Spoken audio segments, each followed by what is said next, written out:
At the height of its power, the Covenant was the largest and most magnificent civilization the galaxy had ever produced, and it was built upon a lie so complete, so ancient, and so carefully maintained that its own rulers had come to understand, somewhere in the deepest and least examined parts of themselves, that they could not afford to look at it directly.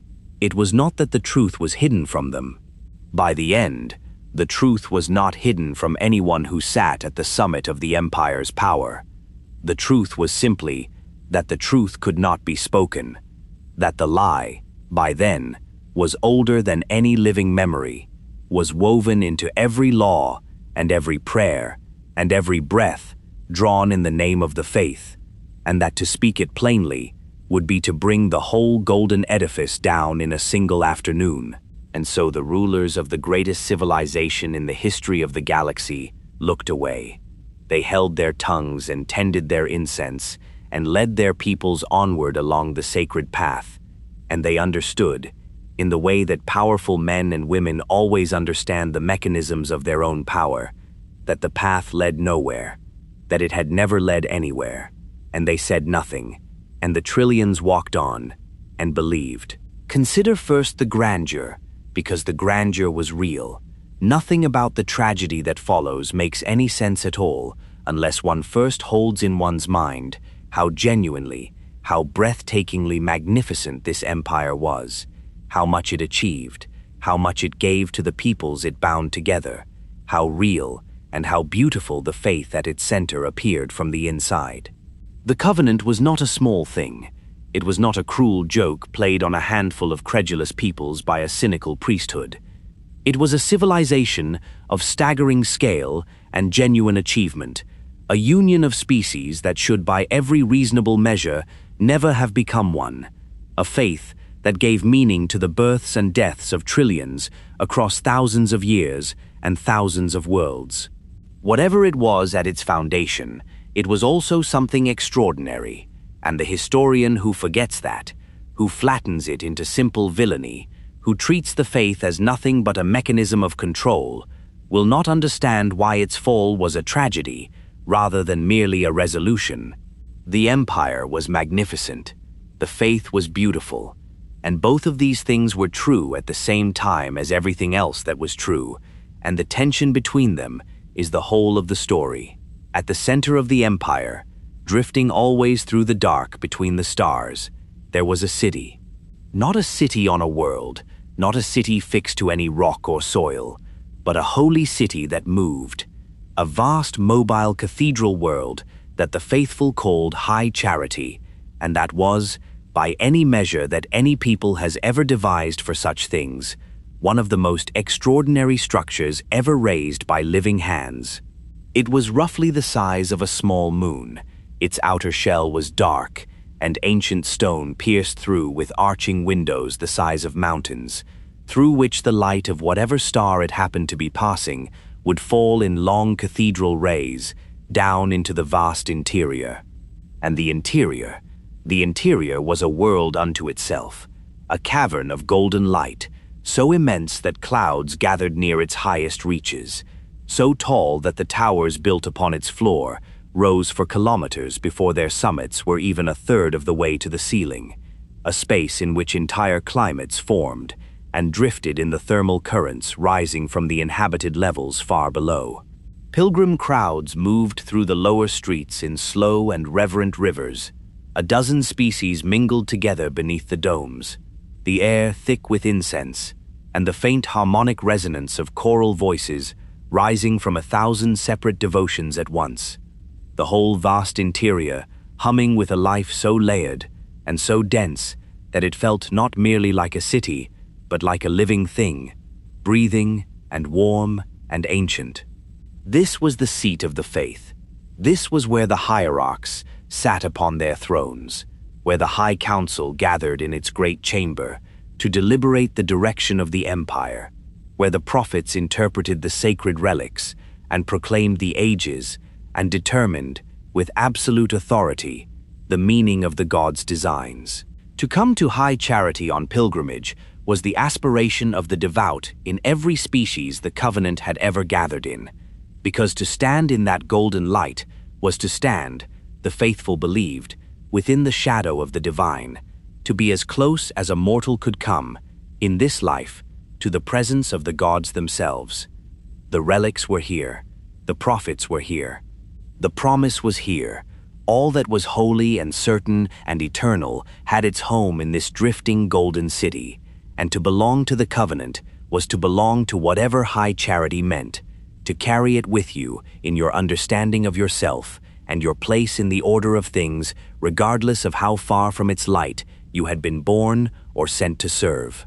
And what it meant, what the covenant, at its core, told every people it folded into itself, was this: that there had once been gods, not metaphorical gods, not forces and symbols and the personified shapes of natural law, but actual beings of flesh and intelligence, mortal once and then ascended, who had walked the galaxy and shaped it and left their mark across its every corner in the form of relics and installations and artifacts of a craftsmanship so far beyond anything the younger species could achieve that the gap between what the gods had made and what their inheritors could make was, in practical terms, infinite.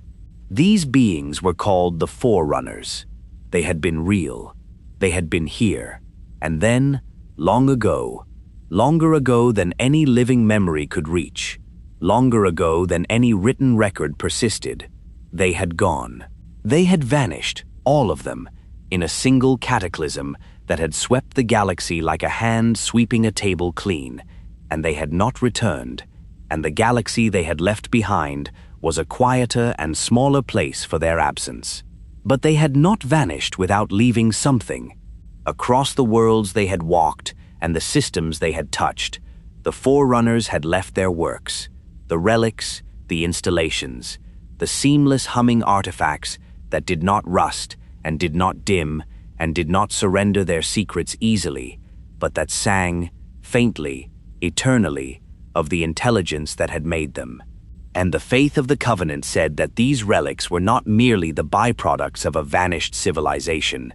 They were a gift. The gods had known they were going, and they had left their works behind them as an inheritance for those who came after. A sacred path, marked out in the artifacts of the divine, that the faithful were meant to follow.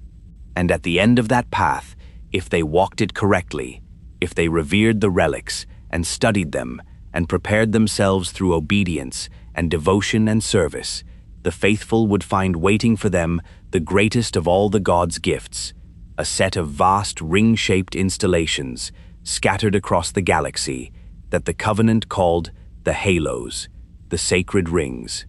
The holy ring worlds of the gods, the rings, the faith promised, were the instruments of the great journey. To activate them, to find them and stand before them, and in the fullness of the right time and the right devotion, trigger the mechanism their makers had built into them, was to begin the journey itself. The faithful would be lifted from their mortal forms. They would ascend.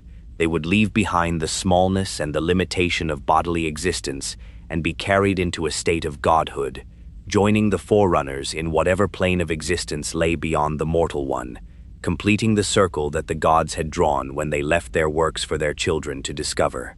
The great journey was not a metaphor. The covenant did not speak of it as a hope, or a consolation, or an inspiring story told to make the difficult things bearable. They spoke of it as a fact, a literal, physical, achievable transformation that awaited every faithful soul who had walked the blessed path, at the end of an empire's long and purposeful march toward the sacred rings. Trillions of living beings organized the whole of their existence around this promise. Trillions were born into it and grew up inside it, and laid down their lives in service to it. Warriors went to their deaths, holding the great journey in their minds as a comfort. Laborers rose before the artificial dawn of their habitat levels and went to their assigned work, believing that the work served the sacred purpose. Scholars bent over the relics across lifetimes of quiet devotion, deciphering the glyphs of the gods, convinced that each fragment of understanding brought the empire one step nearer to the moment the rings would be found and the journey begun. The faith was the gravity of the covenant. Everything else orbited it. The entire vast structure of the empire, the politics and the hierarchy, and the military, and the ministries and the high council itself, all of it existed, in the last analysis, to serve the great journey and to advance the moment of its consummation. And it was not true. The halos were not instruments of transcendence. They were weapons, weapons of a scale and a lethality so absolute that the mind that had not encountered the concept before will struggle to hold it steady. They were built not to carry the faithful into godhood, but to kill. To kill, specifically, everything. Every living thing in the galaxy above a certain threshold of biological complexity. Every form of sentient life, extinguished at once, across every world within the ring's combined reach. The whole galaxy's worth of thinking beings, silenced in an instant of light and fire. They were the solution the gods had devised for a problem so terrible that it required the destruction of all life to resolve it. A parasite, a horror the forerunners had encountered and failed to contain, that devoured the living and grew on their destruction, and that could only be starved by removing, in a single stroke, every living thing that might serve as its food. The great journey was not ascension. The great journey was extinction, and the sacred rings the faithful spent their whole civilization marching toward were the instrument of it. The listener holds this knowledge now, and will hold it through everything that follows. The empire's faithful did not. Most of them went to their deaths never knowing. And the beings who ruled that empire, who sat upon their thrones in the golden light of high charity, and proclaimed the sacred ages, and sent the fleets to search for the rings, those beings, the records suggest, came in time to know the truth, or something near enough to it to function as the truth, and they chose the lie, because the lie was the empire. Because without the great journey, there was no covenant, and without the covenant, there was nothing. No high charity, no prophets, no hierarchy, no power, no holy purpose sufficient to hold a dozen alien species together in one civilization and keep the sword arm of the Sangheili pointed outward rather than upward toward the throne. The faith was a cage, and the bars of the cage were made of hope, and the keepers of the cage had long since come to understand that their own survival depended on keeping the cage intact. If you find some comfort in drifting off to the long histories of empires and the faiths that built them, consider subscribing before we go further into this one. It helps these stories find you on the nights when sleep arrives more easily, with a steady voice to follow down into the dark. And if you are somewhere out in the world right now, listening as the hour grows late, leave a note in the comments telling me where you are and what the clock is showing. There is a strange, quiet comfort in the knowledge that the same slow story is reaching so many different rooms across one long night. Let us begin at the beginning. What holds an empire together when what holds it together is not true? What happens to a dozen peoples, each with its own ancient pride, each with its own understanding of what is holy, when the promise that made them one is at last exposed as hollow? These are the questions the covenant's whole history is an answer to, a long, magnificent, terrible answer, written across thousands of years and thousands of worlds, in the lives of creatures of every shape and breadth and size that a civilization spanning the stars could possibly contain. To understand the answer, we have to go back to before there was any empire at all. We have to go back to the very beginning, to the moment before the lie was even necessary, when there were only two peoples and the relics, and a question between them that neither could answer and neither could leave alone. The question was simple, as the oldest questions always are. When the gods leave their works behind them in the dark, what is it they want the faithful to do? The empire that would one day span the stars, that would bind 12 species beneath a single faith and drift a golden city through the void for 3,000 years. All of it, every world and every life, and every prayer spoken in the name of the great journey.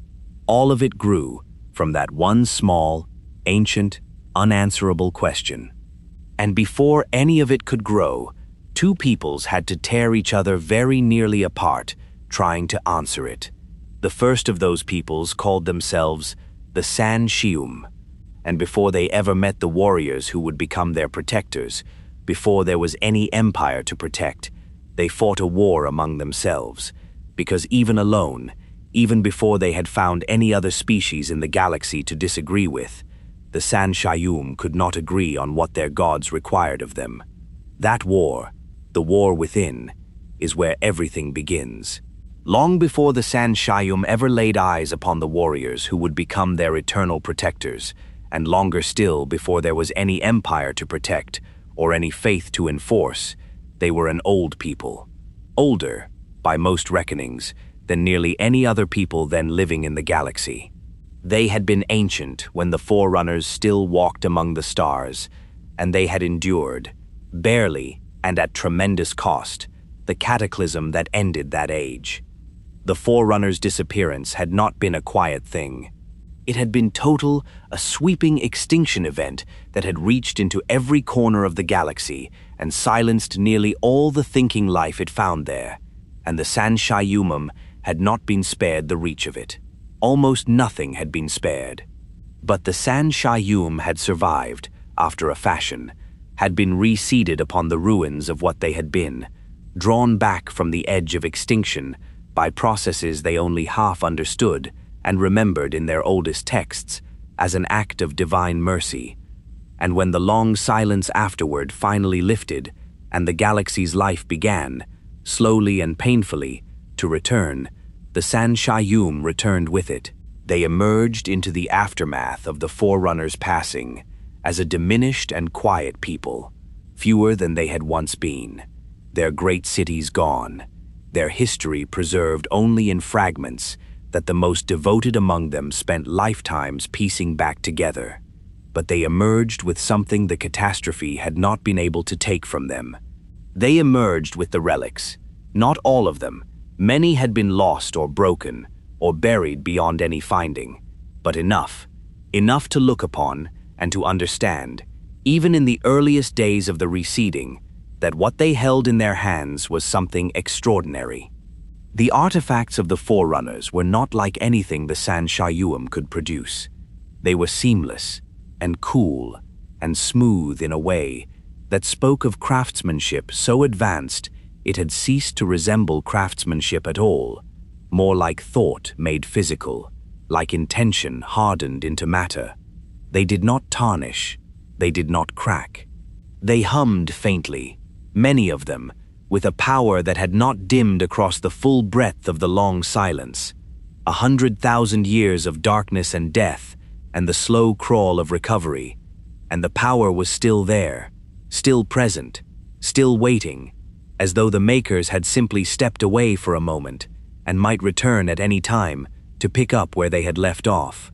To hold such a thing was to feel, in the most immediate and physical way possible, the absolute gulf between what the Shyuum were and what the Forerunners had been, and the Shyuum being the people they were, being a people of profound intelligence and even more profound reverence, who had survived the worst the galaxy could do to them and were looking for something worthy of the devotion that survival had left intact, drew the only conclusion that the evidence, experienced at that depth, seemed to permit.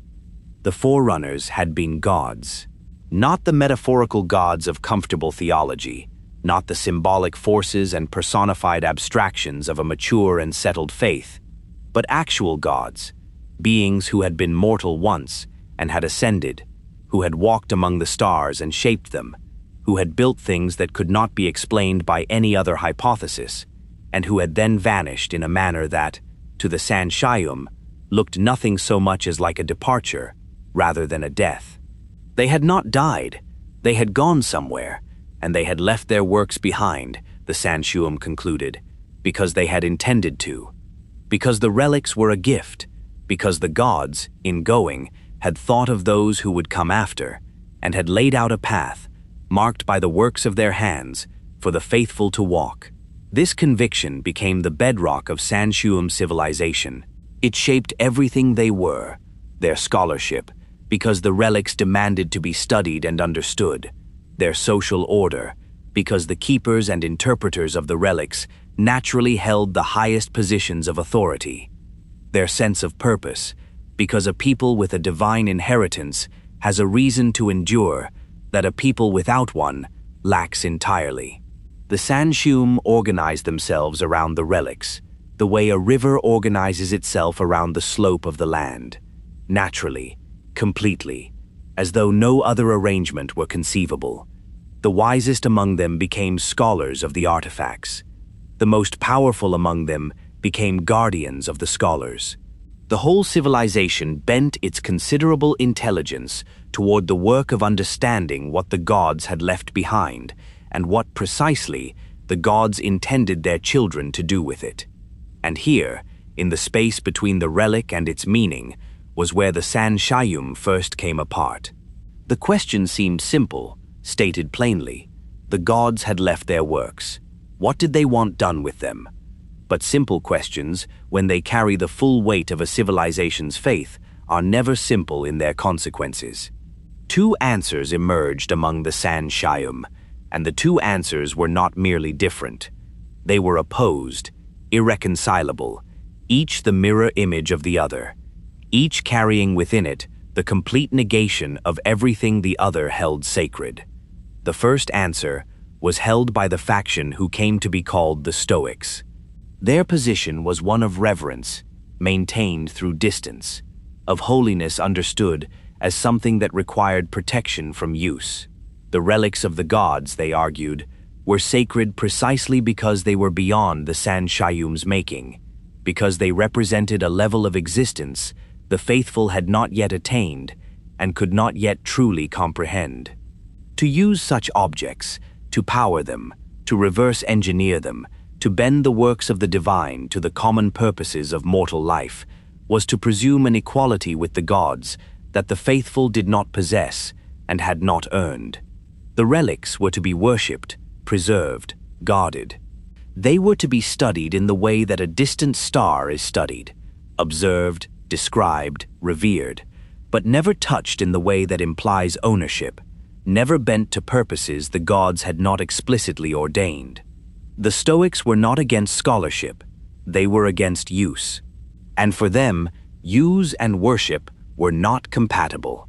The holiest act before a relic was to kneel and keep it safe and trust that the gods would make their further intentions clear in their own time.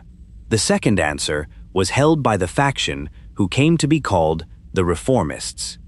Their position was one of reverence expressed through engagement, of faith understood as something lived rather than merely observed.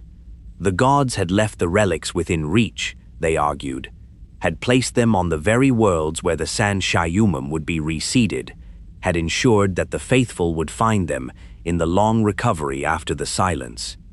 This was not accident, this was intention, and the intention was not that the faithful should stand at a respectful distance and admire what they had been given without ever using it. A gift that cannot be opened is not a gift. An inheritance that cannot be spent is not an inheritance.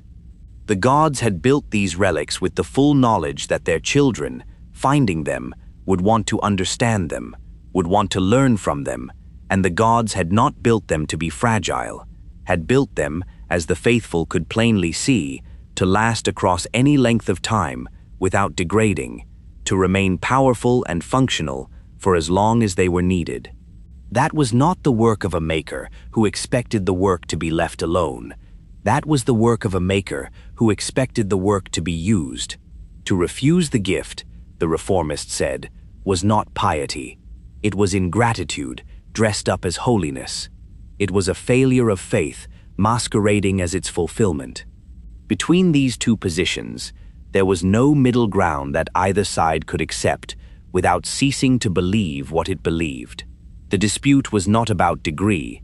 It was not a question of how much use was permissible, how careful the scholar must be, how many safeguards the engineer must observe. It was a dispute about the nature of the divine itself, about what the gods wanted and what it meant to obey them, and a dispute of that depth among a people for whom the divine is not a peripheral interest, but the organizing principle of everything, does not stay in the halls of debate. It cannot.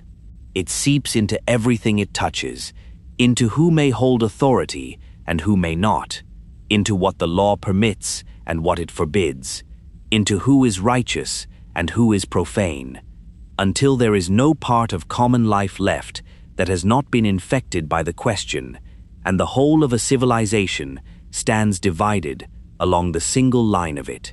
For generations the Shyuum debated. For generations the Stoics and the Reformists argued in their councils and their temples, appealing to the glyphs on the relics themselves for evidence of the gods' intentions, each side finding in the same inscriptions the confirmation of what it already believed, neither side able to prove its case in a way the other would accept. The argument became, over time, political, because arguments about the divine always become political among peoples for whom the divine is the source of all legitimate authority. The Stoics held the older seats of power.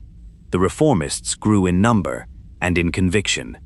And the point came at last, as it always does, when argument was not enough, when the depth of the disagreement and the stakes it carried made further words feel like a kind of cowardice, and the hands that had been reaching for reason began, slowly and then all at once, to reach for something else.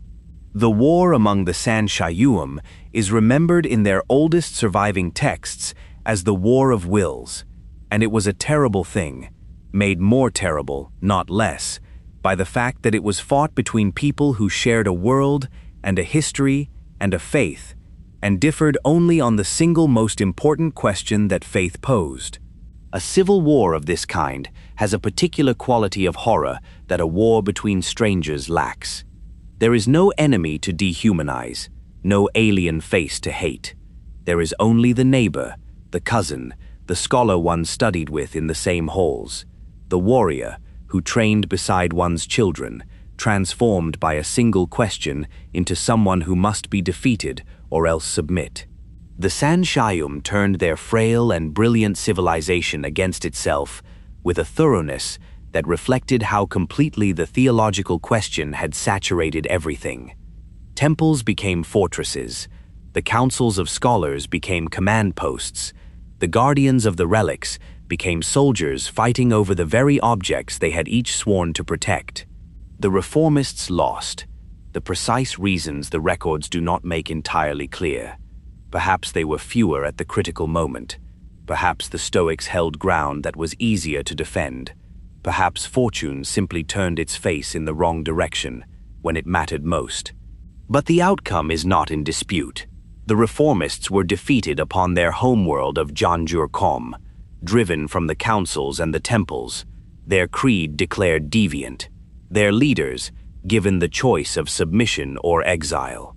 And here, in the moment of their lowest fortune, with their cause defeated and their world closing around them, the Reformists made the decision that changed the history of the galaxy.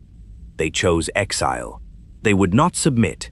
They would not surrender their creed to the Stoics and spend the rest of their days as a tolerated minority within someone else's holy order. They were the faithful who understood the gods' intentions truly, and they would go out and live by those intentions, and they would take with them the proof that they were right. They would take the godship. Among all the relics on Janjur Qom, there was one that stood apart from every other. Not a fragment, not a tool, not an artifact the size of a room or a building, but something of an entirely different magnitude, a vessel, whole and intact, and fully functional after all the ages of the silence, a starship of the forerunners that still lived and still answered and still carried within its hull engines of a power the Shyuum could barely measure. It was immeasurably old. It was immeasurably vast. Its hull was dark and seamless, in the manner of all forerunner works, and it hummed with a deep and resonant power that one could feel in the bones of one's chest when standing near it. a vibration that seemed less like a machine at work and more like a living thing, breathing in its sleep. The Stoics revered it above all other relics on the world, and revered it precisely in the way their creed demanded, from a distance, with awe, without ever presuming to board it or power it, or ask it to carry anyone anywhere. To the Reformists, this was the most perfect symbol imaginable of everything wrong with the Stoics' faith. Here was the greatest gift the gods had left, a ship, fully operational, clearly intended to go somewhere, and the Stoics had turned it into a monument to their own refusal. The Reformists would not leave it. They could not leave it. It was too perfect, too complete an expression of what they believed, and it was, in the practical necessities of exile, exactly what they needed. A people without a world needed a vessel. The gods had provided one. To refuse it would have been, by the Reformists' own logic, the one blasphemy their creed truly could not countenance. And so the Reformists boarded the god ship. They brought aboard everything they could carry, their scholars and their families, their own smaller relics, their texts and their records, the accumulated knowledge of the faction that had fought and lost, and they lifted away from Janjur Qom, the great dreadnought of the Forerunners, sleeping for 100,000 years on the altar the Stoics had built around it, woke to their hands and rose, and the world that had cast them out fell away below, and the stars opened ahead, and the exiles went into the dark, carrying nothing but their creed and their conviction, and the hum of the god ship's ancient engines all around them, a vibration in the walls that felt, to those who believed what the Reformists believed, like the breathing of a god finally doing what it had been built to do. Behind them, Janjur Qom turned in the light of its sun and said nothing. Ahead, there was only the vast and patient dark, and the question of what the gods had placed out there, in all that silence, for the faithful who were willing to reach for it. The Reformists did not know. They could not know. They had no destination, only direction, outward, into the unknown, guided by the conviction that a god who had built them a ship had built it for a reason, and that the reason was somewhere ahead. They sailed for years, perhaps for generations, and when at last the dark gave something back, what it gave back was not the promised land the faithful had imagined. It was not a world of relics waiting to be studied, or a station left by the gods as a waypoint on the sacred path. It was another people, a people as devout as themselves, as certain of the gods' intentions as themselves, and more different from them in every other way than it was perhaps possible for two thinking peoples to be. A people who looked upon the godship the Reformists rode, and saw not the fulfillment of divine purpose, but the deepest, most unforgivable desecration they had ever witnessed. The warriors called themselves the Sangheili, and when the frail and exile-hardened priests of the godship first drifted into their sight, the Sangheili did not reach for welcome. They reached for their blades. The meeting between the Shyuum and the Sangheili, when at last it came, was not the meeting the exiles had been hoping for across all the long years of their voyage through the dark. The Reformists had sailed out of their defeat on Janjur Qom, carrying the conviction that the gods had prepared something for them in the unknown, that the patience demanded of the faithful would be rewarded, that the godship's engines had been carrying them toward a purpose rather than simply away from a home they could no longer inhabit. And in the most literal sense, the conviction proved correct. The gods had indeed placed something in the dark ahead of the exiles, something that would change the course of everything and give the Reformists' creed a theater of consequence larger than any of them could have imagined when they lifted away from Janjur Qom. But the gods, if they had arranged the meeting, had arranged it with a cruelty that could either be read as a test of extraordinary severity or as evidence that the gods had not arranged it at all, that the two peoples had simply found each other the way all peoples find each other eventually, by expanding into the same space at the same time, and that the rest was consequence rather than design. The world the records call Unggoy was where the two peoples first made contact, some 9 centuries before the calendar of a species neither of them had yet encountered would mark the beginning of its own common era. The precise circumstances of that first meeting are not preserved in the kind of detail that later history would record its encounters. There was no one present who imagined, in that hour, that they were witnessing the beginning of anything worth documenting for the ages.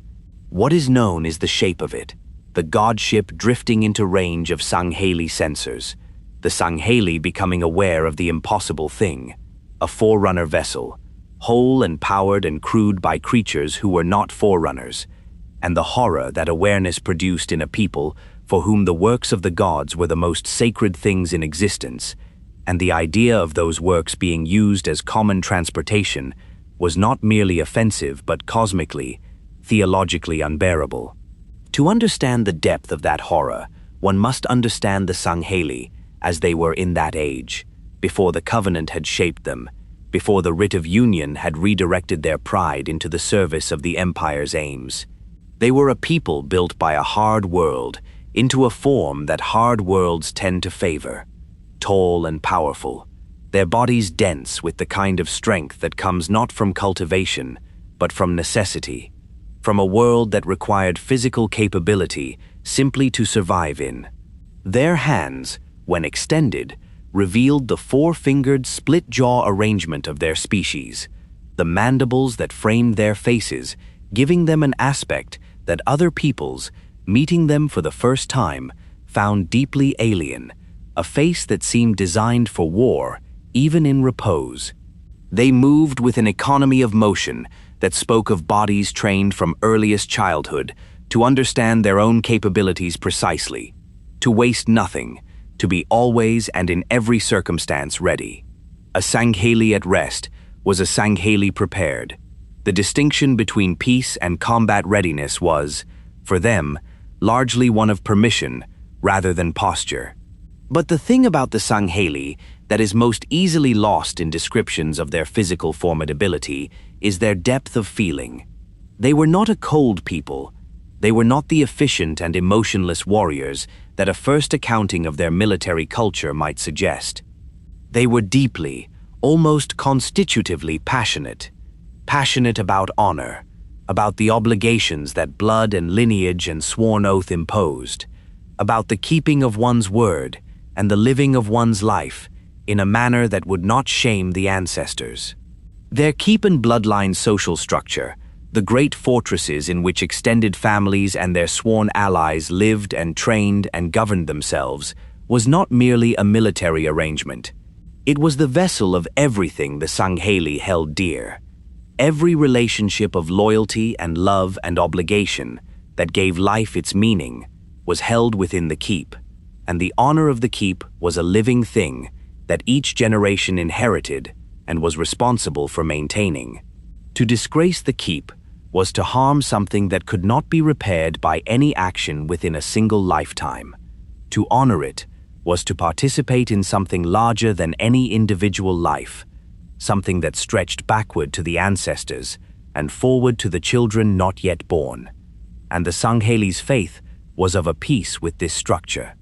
Their reverence for the forerunner relics was not a separate department of their lives, sealed off from the practical and the daily. It was woven into the same fabric as the honor codes, the keep loyalty, the pride of lineage. To guard a forerunner site was one of the highest duties a Sangheili keep could be assigned. The great warriors who served as the protectors of holy relics were among the most honored figures in Sangheili society, and the prohibition against using those relics was not experienced as a restriction, but as a privilege, as the mark of a people disciplined and devout enough to hold the sacred thing without grasping at it, to be trusted with the god's property, precisely because they would never presume to use it as their own. The Sangheili did not refrain from using the relics because they were told to. They refrained because to refrain was, in their understanding, the whole meaning of what it meant to be worthy of the god's trust. And now, drifting into their space, aboard a forerunner dreadnought they had converted into a habitat and a transport, came the Shyuum, The Shyuum, for their part, did not understand at first the precise nature of what they were sailing into. They had spent years in the dark, and they were exile-worn and faith-hardened in equal measure. And when they detected a people who also possessed forerunner relics, who also directed some portion of their civilization's energy toward the works of the vanished ones, the initial instinct was a cautious and guarded hope. These might be kindred. These might be exactly the kind of people that the godship had been carrying them toward. And so the Shyuum did what a people of scholars and theologians and careful debaters would naturally do when encountering an unknown people who seemed to share something of their faith. They attempted communication. And when communication seemed to be failing, when the Sangheli's response to their arrival was hardening toward hostility rather than softening toward curiosity, the Sangheli's escalated their attempt in the only direction their tradition suggested, toward dialogue, toward the sending of emissaries, toward the dispatch of a delegation that would go to the Sangheili directly, face to face, and explain the faith of the reformists in terms that a people of genuine reverence would surely, eventually, be able to hear. The delegation was chosen with care, the most eloquent among the reformist scholars, those most practiced in the art of explaining the reformist creed to those who did not share it, which, after all, had been the defining practice of reformist existence ever since the War of Wills. They were sent with no weapons, because the Shyuum were not a weapons-carrying people in the straightforward physical sense. Their strength was in their minds, and their minds were what they were sending. They went to teach, and to listen, and to build, if such a thing were possible, the first bridge between their people and this formidable unknown. They went in good faith, as best the records can determine. They went believing that two peoples devoted to the works of the same gods could find, across all other differences, something to stand on together. The Sangheili returned the delegation's heads, not as a breakdown of negotiation, not as an accidental escalation, as a message, carefully and deliberately composed, the heads separated from the bodies with the precision of a people for whom the blade is not merely a tool of war, but an instrument of communication, returned across the void in a manner that left no possible ambiguity about the meaning. The Shyuum had come to them riding the most sacred object in existence, as though it were a common ferry. They had sent emissaries to explain why this was acceptable. The Sangheili's answer to the explanation was to demonstrate, in the most unambiguous terms available to them, that no explanation was possible, because the offense was not of a kind that words could address. The sacred had been defiled. The only appropriate response to defilement, in the Sangheili understanding, was the kind that did not leave room for further discussion. The war began, and it did not end for 86 years.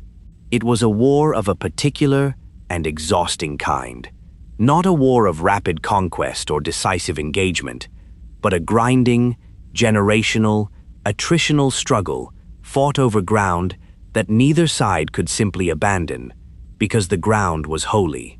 Wherever the records of both peoples showed a forerunner installation or a significant cache of relics, there the two peoples found each other, drawn to the same sites by the same reverence, and meeting there with the same murderous result. Battles were fought in the corridors of ancient installations whose makers had been gone for 100 millennia.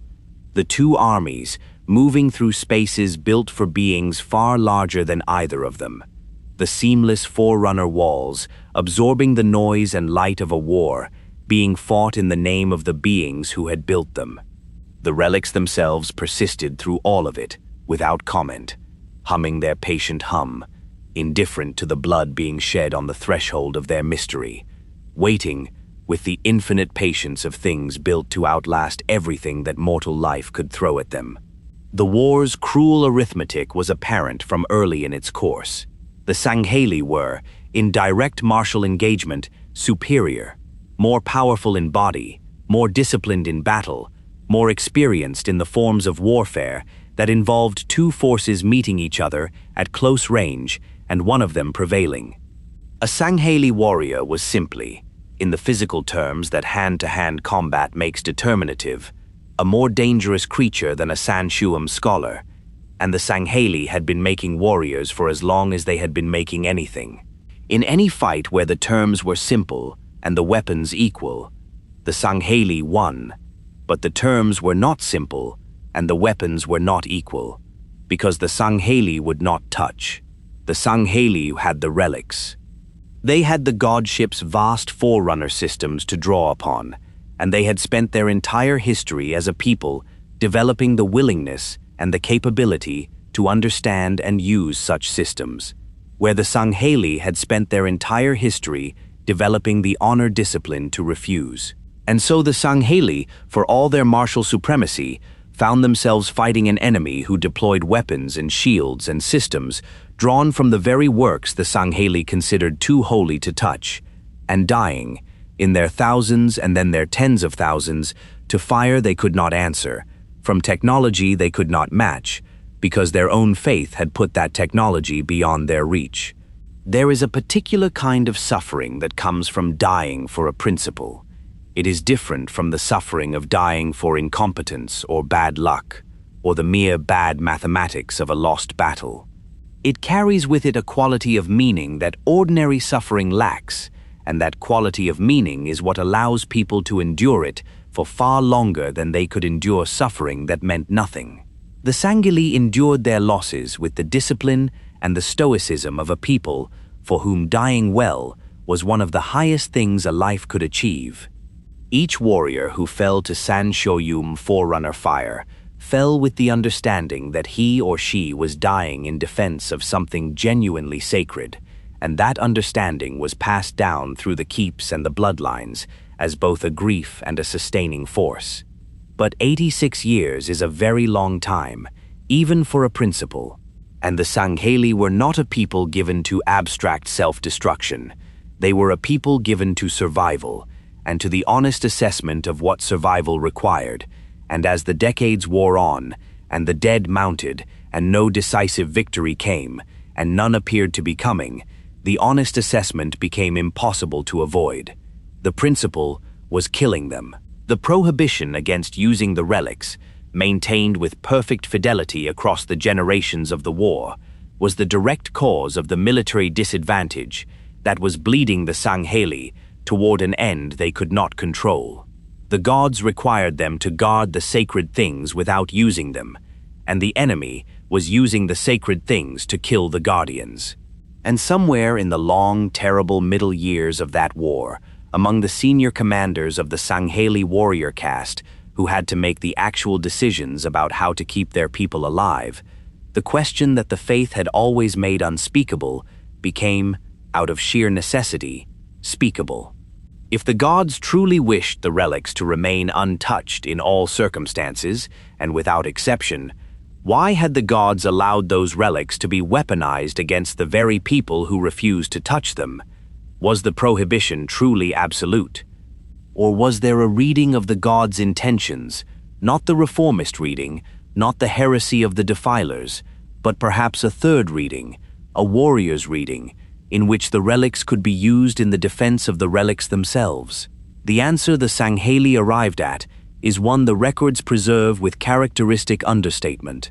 Some accounts hold that in the later years of the war, the Sangheili permitted themselves a limited and carefully circumscribed use of recovered forerunner technology to improve their own vessels, a concession so against the grain of everything they had previously held sacred that even the accounts that record it seem uncomfortable with the fact, noting it briefly and moving past it as though too much attention might make it more real. Whether this is precisely what happened or whether the truth is more complicated, the accounts do not fully resolve. What they do resolve is the outcome, that even this concession, if it was made, did not end the war quickly, did not tip the balance decisively in any direction, did not produce the victory that 86 years of fighting had failed to deliver. Because the war did not end in victory. It ended in the slow and terrible recognition, on both sides simultaneously, that victory was not coming, that what was coming, if the war continued, was the exhaustion of both peoples, to the point where the question of who had been right about the gods would become moot, because there would be insufficient survivors of either side to care. Both the frail priests and the mighty warriors looked into that future and found it unacceptable, and in that shared recoiling from the same abyss, something shifted. The war had begun with a theological question. It could only truly end with one. And the question the war's exhaustion posed, the question that the killing had, over 86 years, slowly burned everything else away to reveal, was this: was it more faithful to the gods to die protecting one's own understanding of what the gods required, or to find a way to live in proximity to another understanding, and to walk the sacred path together? Neither side had an answer the other would find satisfying. Neither side had ever found an answer the other would find satisfying. That was, in the most fundamental sense, what the war had been about. But they had, between them, found something else, something that is in some ways more powerful than an answer. They had found, through 86 years of mutual devastation, a shared understanding of what the alternative looked like. And when two peoples who cannot agree on what the gods want find themselves agreed, at last, on what the gods surely cannot want, the ruins of both peoples, the relics craters, the holy path ending in the extinction of everyone who might walk it, then the space that opens between them is not peace, exactly. It is not trust or forgiveness or even the beginning of either. It is simply the absence of a reason to continue. And sometimes, in the history of peoples, that is enough to start with. From that shared and hollow space, the thing that would become the covenant was about to emerge.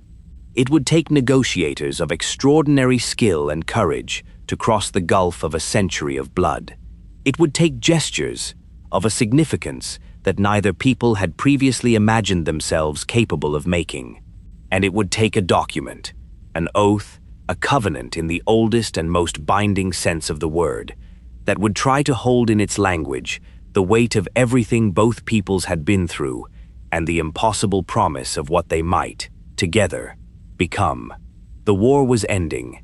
The empire was about to begin, and buried already in the terms of its beginning were the seeds of everything that would one day bring it down.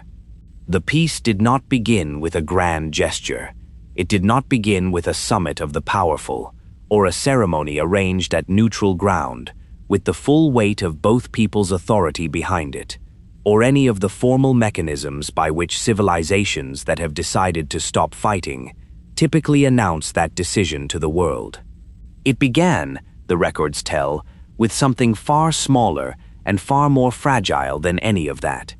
With a handful of Shyuum who came to the Sangheili unarmed, and who came not to negotiate or to demand or to present terms, but simply to speak, to bear witness, together, to what had happened, to stand in the ruins of 86 years and say, plainly and without defense or justification, this is what has become of both of us.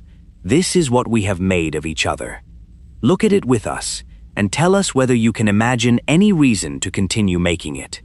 It was an extraordinary thing to attempt, given what had passed between the two peoples.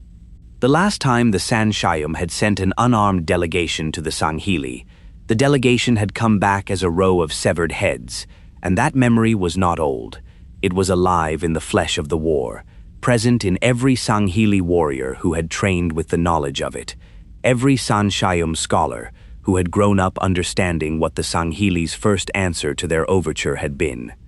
To send unarmed envoys again, across that memory, required a quality that is not quite courage in the ordinary sense, because it is not the courage of action, but the courage of exposure, the willingness to offer oneself without protection to an enemy who has already demonstrated, in the most unambiguous possible terms, what they are capable of doing to an unprotected envoy.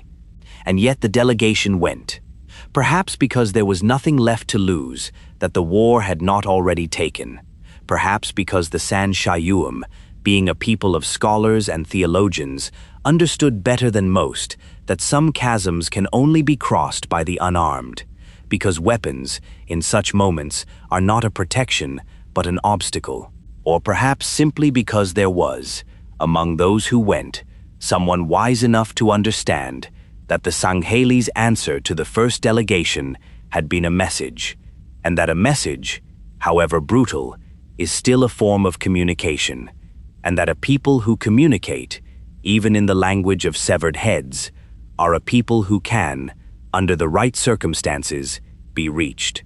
On the Sangheili side, the records give us the shape of who received them: a newly risen Kaidon, first of his line to hold the seat of his keep, a commander who had come to his position in the late years of the war, and who brought to that position the particular clarity of someone who has seen a great deal of dying, without having had the time to invest in the ideological momentum that long wars accumulate in those who have prosecuted them from the beginning. His name is preserved in the old accounts, and what is preserved alongside it is the essential quality of what he did. He listened. He heard the Shyuum delegation out, heard them recount, without embellishment or evasion, what the war had cost both peoples, what the relics they had both been fighting over now looked like, how many generations of warriors and scholars and children had been fed into the machinery of the conflict on both sides. He heard them, and then, in the measured and honor-conscious way of a Sangheili leader who understood that his next words would be remembered long after everything else about this moment had faded, he chose to respond not with his blade, but with his voice. What followed was not immediate peace. It was, to begin with, only the pause before peace, a tenuous and cautious cessation of the killing, held in place more by mutual exhaustion than by any formal agreement, while the senior figures on both sides took the measure of what a negotiated end might look like and whether it was actually achievable. The measure they took was not encouraging in the purely practical sense. The gap between the two people's positions on the theological question that had started the war had not narrowed across 86 years of fighting.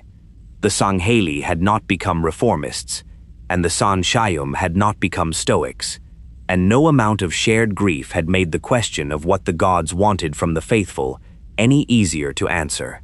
What had changed was not the positions but the context.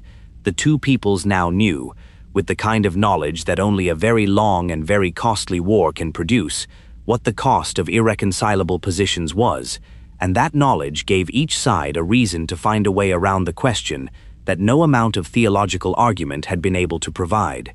The way around the question, as the negotiators on both sides eventually arrived at it, was a division, not a resolution. The question was not resolved, could not be resolved by any mechanism short of one side genuinely convincing the other, which a century of warfare had conclusively demonstrated was not going to happen. But the question could be assigned. It could be placed in the custody of one party, with the agreement of the other, in such a way that the disagreement became structural rather than confrontational, embedded in the roles the two peoples would play in the new union rather than left as a live wire running between them. The Shyuum would decide what the gods required.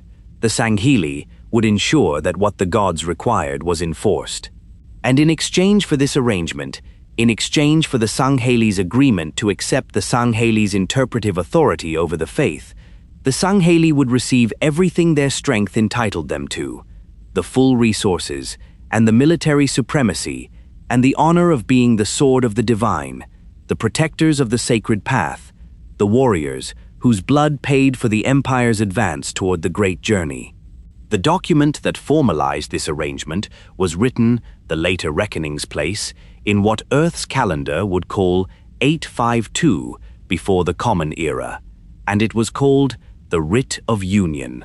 It was, in the truest and most ancient sense of the word covenant, an oath, not a treaty between governments who retained the option to renegotiate at some future point when their interests diverged, but a sacred and binding commitment made before the gods themselves, invoking the blood of fathers and the lives of sons, calling upon everything that the Sangheili held holy about an oath given, and the everything the Sangheili held holy about a promise made in the name of the divine. The opening line of the writ, preserved in translation across the millennia, was simple and absolute. The Writ of Union is written, it cannot be unwritten. Everything that followed proceeded from that premise. The commitment was not conditional, it was not temporary. It was meant to hold for the whole length of the great journey and beyond, and the language it was written in was the language of permanence, of blood and bone, and the divine sanction of the gods themselves standing witness. The terms of the writ were practical in their structure, even as they were sacred in their intent. The Shyuum would serve as the prophets of the new civilization, the religious leaders, the interpreters of the relics, the scholars who would seek out and study the sacred works of the forerunners and determine what they revealed about the divine will. They would be the keepers of the faith, the definers of its doctrine, the voices through which the gods' intentions were communicated to the faithful. In exchange, the Sangheili would serve as the military arm of the covenant, the warriors and the protectors, the force that would defend the prophets and advance the empire's interests and die, if the sacred path required it, without question and without reservation. The Sangheili would have complete authority over all security matters. The Shyuum would have complete authority over all spiritual matters, and the two together, priest and warrior, frailty and force, the mind that could read the glyphs and the body that could defend the one who read them, the two together would walk the great journey as one people toward the transcendence the gods had promised. To seal the union in a manner that both peoples could feel in the most immediate and physical way, certain great gestures were demanded by the terms of the writ. The most significant of these concerned the godship, the ancient forerunner dreadnought that had been the original cause of the war, the relic the Shyuum had dared to ride and the Sangheili had found unforgivable. The writ required that the dreadnought be decommissioned from its role as a vessel and placed upon a sacred altar within the capital of the new civilization, to be honored henceforth not as a common transport, but as the holiest relic of the shared faith, revered by priest and warrior alike, touched by neither, a living symbol of the theological compromise that had made the union possible. By this act, the object of the war's original blasphemy was transformed into the object of the empire's central devotion, and the wound, at the root of everything, was covered over, in ceremony at least, with the bandage of shared worship. The Sangheili homeworld of Sanghelios was guaranteed, in perpetuity, massive imports of food and manufactured goods in exchange for its people's military service. The ancient ascetic guard of the Shyuum was dissolved and reconstituted as the Ministry of Abnegation, the first of what would become the Covenant's vast bureaucratic apparatus. The Council of Concordance ratified the document, and the first age of reconciliation began. And for a time, this must be held clearly in the mind, because the rot that will follow is easier to track if the genuine beauty that preceded it is also held clearly. For a time, what they had made together was extraordinary. The two peoples who had spent nearly a century trying to exterminate each other now stood beneath a single faith, their complementary strengths woven into a unity that was, considered from the outside, improbable to the point of miracle. The frailty of the priests was answered by the strength of the warriors. The warriors' inability to read the gods' designs was answered by the priests' lifetime of devoted scholarship. The relics that had been fought over in bitter and ruinous battle were now studied in something approaching peace, their secrets yielding slowly and with great difficulty, but yielding nonetheless, each small revelation adding another piece to the vast and patient puzzle of the great journey. The new civilization had a purpose that both peoples could inhabit fully, each from within their own role, each contributing what their nature had fitted them to contribute. There was, in those first ages, a real nobility to what had been built, the nobility of enemies who had chosen, at the last possible moment, to become something other than enemies, and who had found in that choice the beginning of something larger than either of them had been alone. But peace is not the same thing as resolution, and the Writ of Union was a peace, not a resolution. The question it had answered was not the theological one, not the question of what the gods truly wanted the faithful to do with the relics, but only the political one, the question of who held the power to pronounce upon the matter. And those two questions are profoundly different in ways that matter very much over long periods of time. A political answer gives you stability, which is not nothing. Stability allowed the covenant to grow and to build and to gather more peoples into itself and to send its fleets to the far edges of the galaxy in search of the sacred rings. But a political answer does not touch the underlying reality. It does not remove the question. It only buries it, and buried questions do not stay buried forever. They descend, and they wait, and they grow patient, in the way that things beneath the surface always grow patient, and they wait for the pressure that will one day drive them back up. The Sangheili who had not accepted the writ felt this immediately. Not all of the warrior people had bent the knee. There were those among them, and they were not few, who looked at the terms of the new arrangement and saw clearly what the arrangement meant. That the Sangheili had agreed, in return for food and resources and the honor of being the empire's sword, to accept a permanent position beneath the priests. That the proudest warrior people in that part of the galaxy had agreed, in the hour of their exhaustion, to be managed by creatures who could not lift a blade without falling over from the effort. The honor codes of the Sangheili were not silent on this subject. They had very clear things to say about submission, about what it meant for a warrior people to accept a subordinate position to a weaker one, about the difference between a chosen alliance and a conceded defeat, dressed up in the language of union. The Sangheili who refused the writ were saying what many who accepted it also felt, but could not bring themselves to say: that there was something in the new arrangement that sat wrong at the level of deep honor, something that the pride of the species would not fully digest, no matter how the terms were framed. The young covenant responded to these dissenters with the iron clarity of an institution that understood, instinctively, that its survival in these first years depended on appearing invulnerable to defection. The holdouts were crushed. The keeps that refused to swear the oath were brought to heel by the combined force of those that had, and the process was not gentle and was not intended to be. It was intended to be exemplary, to demonstrate so thoroughly the cost of refusal that no future generation of Sangheili would find the calculation worth attempting. Those who would not join the empire became the empire's first lesson in what happened to those who would not join it. The early ages of the covenant were shaped as much by these internal suppressions as by any grand act of piety or founding, the polity taking its form in the way that all new polities take their form, through the establishment, in blood and fire, of the limits of acceptable dissent. And so the empire was born, and it was real, and it held within it something genuinely magnificent, and it held within it, at the very same time, two things that would never be resolved and never truly go away. The first was the resentment, the Sangheilis inherited, generational, carefully unspoken understanding that the Writ of Union had been, at its root, a submission, and that submission was not a thing the Sangheili honor codes absorbed without remainder. It would pass down through the keeps and the bloodlines, dormant in ages of prosperity and purpose, present always as a quiet potential, waiting for the moment when something pressed upon it hard enough to bring it back to the surface.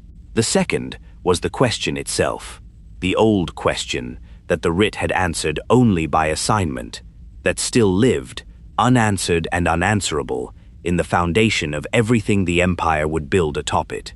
When the gods leave their works behind them in the dark, what do they want the faithful to do? The question waited. It would wait for a very long time. And when at last it rose again, it would not be answered by decree, or by treaty, or by any document as carefully written as the Writ of Union. It would be answered the way it had been answered the first time, and the second, in fire, and in the blood of the founding peoples, turned once again upon each other, across a century of ruin.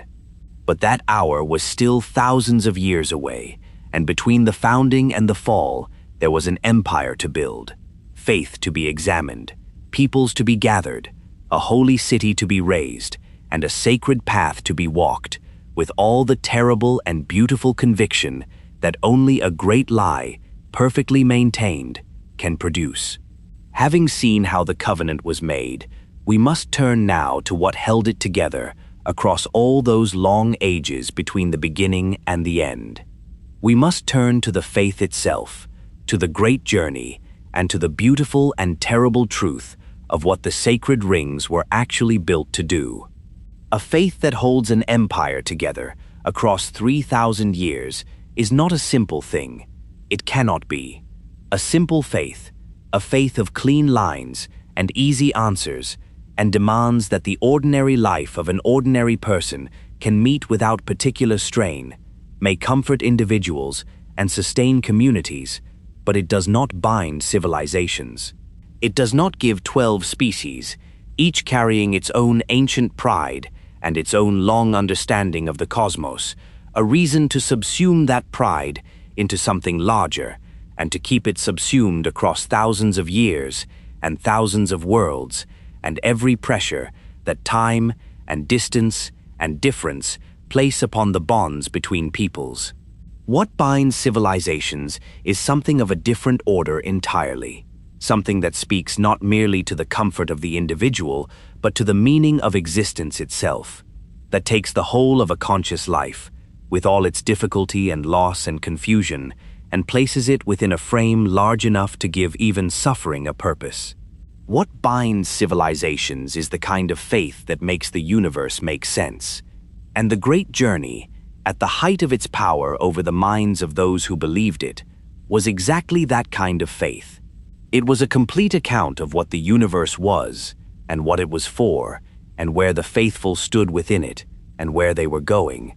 And it was told with such authority, and such internal coherence, and such tangible, holdable, humming evidence of the divine, that to disbelieve it from within its world would have required an effort of will that almost no one was asked to make. The account began, as all such accounts must, at the beginning, at the origin of everything the faith held sacred. The forerunners had existed. This was not a matter of belief, but of evidence, undeniable and immediate. The relics were real, the installations were real, the vast and ancient works scattered across the galaxy were real, in the way that very few theological claims ever get to be real, which is to say, physically present, touchable, measurable, responsive to interaction. A Shyuum scholar could hold a forerunner data crystal in her hands and feel its warmth and read its glyphs and watch it respond to her touch with a faint brightening of its internal light. And in that moment, the existence of the beings who had made it was not a matter of faith at all, but of simple observation. The forerunners had existed. They had been here. They had made these things. No amount of theological skepticism could argue with the objects themselves, and the faith of the covenant was wise enough to build its entire foundation upon the ground that skepticism could not reach, upon the undeniable physical reality of what the gods had left behind. From that foundation, the faith erected its great interpretive structure. The forerunners had been mortal once. They had been, in the deep past, a people not entirely unlike the peoples who now revered their works. Embodied, finite, subject to the limitations of physical existence. But they had grown, across the long span of their civilization, into something else. They had advanced, technologically and spiritually, in ways that the faith made inseparable from one another, to the point where the distinction between the greatest scientific achievement and the highest spiritual attainment collapsed into a single category. They had discovered something, The faith was deliberately imprecise about the exact nature of the discovery, in the way that all great faiths are deliberately imprecise about the moments where the divine intersects with the explainable, because precision at those moments tends to produce questions rather than devotion. What can be said is that the discovery had lifted them. It had carried them beyond the limitations of their physical forms, beyond the mortality and the boundedness that their embodied existence had imposed upon them, and into a state of being that the faith described, with a grandeur that matched the scale of the claim, as transcendence. The forerunners had become gods, not metaphorically, not symbolically, actually, physically, in a manner that had left the galaxy emptied of their visible presence, but full of the evidence of their having been here. And the faith held that the emptiness was not death, but departure. The forerunners had not been destroyed. They had gone somewhere that the mortal eye could not follow, and the galaxy they had left behind was not a graveyard, but a waiting room. The relics, in this account, were not merely the byproducts of a civilization that had happened to disappear. They were intentional. They had been left, deliberately, by beings who knew they were going and who thought about what they would leave behind. The gods had considered their children, the younger peoples who would come after them, who would find the forerunner works scattered across their worlds, and look upon them with the same awe that the San Shyuum had felt, and the Sangheili had felt, and every other species the Covenant would later gather in, would feel in their own first encounter with what the gods had made. And the gods had arranged the relics as a path, not a random scattering of artifacts, but a designed sequence, a trail of sacred objects and sacred sites that the faithful, if they studied them carefully and followed them faithfully, would find leading somewhere. The path led to the halos, and the halos were the end of the journey, the final gift of the gods, the instrument of the transition, the mechanism by which the faithful would follow the forerunners out of the mortal realm and into the divine. The halos were ringed installations of an impossibly vast scale, ring worlds, artificial habitats of a size that dwarfed anything the Covenant itself could build, hanging in space with a serenity that made the word engineering seem inadequate for what they were. Each ring was enormous enough to cup an entire living ecosystem on its inner surface, its rotation generating the gravity that held the soil and the atmosphere and the life that inhabited it in place. A world bent into a ring rather than a sphere, and set spinning in the void, as though the makers had looked at the conventional form of a planet and decided it was insufficiently dramatic. They were beautiful, in the manner of things built without any consideration of whether the beings who would one day look upon them would find them beautiful, because the makers had been operating at a scale and with a purpose that made aesthetic questions irrelevant, and that very indifference to beauty had, paradoxically, produced something that was beautiful beyond anything intentional design might have achieved. When the Covenant's ships first came within sight of a halo, the crews who saw it were not always able to speak. They stood at their stations and looked through their viewports at the arc of the ring hanging against the stars, and felt, many of them, for the first time in their lives, that they were actually seeing what the word sacred was supposed to mean. The faith taught that the rings had been built by the forerunners for a single sacred purpose, to carry the faithful into transcendence, to activate a halo, to find the mechanism the gods had built into it, and to trigger it, in the right way, at the right moment, in the right spirit of devotion and preparedness, was to begin the great journey itself. The activation would not destroy. It would transform. It would lift every faithful soul within the ring's reach, out of the mortal condition and into the state of being the forerunners had achieved, would carry them, in a single moment of divine fire, across the threshold that separated the bounded from the unbounded, the mortal from the transcendent, the living who feared death from the ascended who had moved beyond it. The Covenant called this moment the Great Journey, and everything the Empire did, every world converted, every relic recovered, every battle fought, and every life given, in the name of the faith, was in service to the single overwhelming goal of arriving at that moment in a state of sufficient preparation, with sufficient numbers of the faithful gathered and ready, to make the journey complete. This was the promise, and it was told not as a distant hope, but as an operational reality, a thing that would actually happen, in actual time, through actual steps that the covenant was actively taking.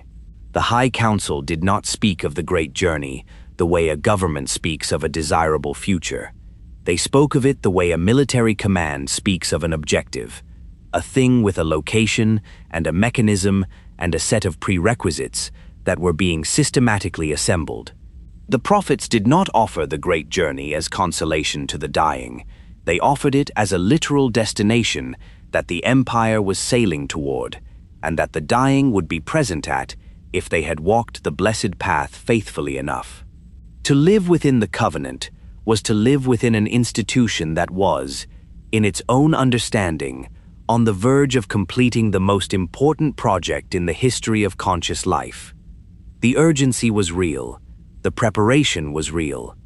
The search for the rings was prosecuted with a thoroughness and a resource commitment that only an empire operating under genuine eschatological conviction, the conviction that the end of one age and the beginning of another was not merely possible, but imminent, could sustain. And woven through all of it, providing the framework within which every event and every development in the empire's long life was understood and given its meaning, was the system of ages. The covenant did not measure time the way most civilizations measure it, not by the turning of a single world around a single star, not by any fixed astronomical cycle that an observer outside the empire's theology might have used to track the passage of years. The covenant measured time by the condition of the faith. The High Council, guided by the prophets who held the authority to interpret the will of the gods, named each age of the empire's history not for what had happened during it, but for what the empire spiritually was during it, for the quality of the civilization's relationship to the divine at any given period of its long existence. An age was not a duration, it was a designation, and the designation was chosen, always, to describe the state of the covenant's soul. The 7 ages cycled and returned, each bearing its own character and its own demand upon the faithful. There were ages of abandonment, in which the sacred path had been lost or obscured, and the empire was called to recognize its distance from the divine. Ages of conflict, in which the empire's extension of the faith through the galaxy brought it into confrontation with those who would not accept the god's truth, and the Unggoy rebellion, in time, would be recorded as unfolding within the 39th such age, a designation that placed even civil uprising within the frame of the cosmic struggle. Ages of discovery, in which new forerunner installations or relics were uncovered, and the path brightened with fresh evidence of the god's design. Ages of reconciliation, in which the empire gathered its peoples and healed its divisions, the very first such age having begun with the Writ of Union itself, the founding reconciliation between the Shyuum and the Sangheili that had made everything else possible. Ages of conversion, in which new species were brought into the faith, and the empire's breadth grew to match the gods' ambition for their children.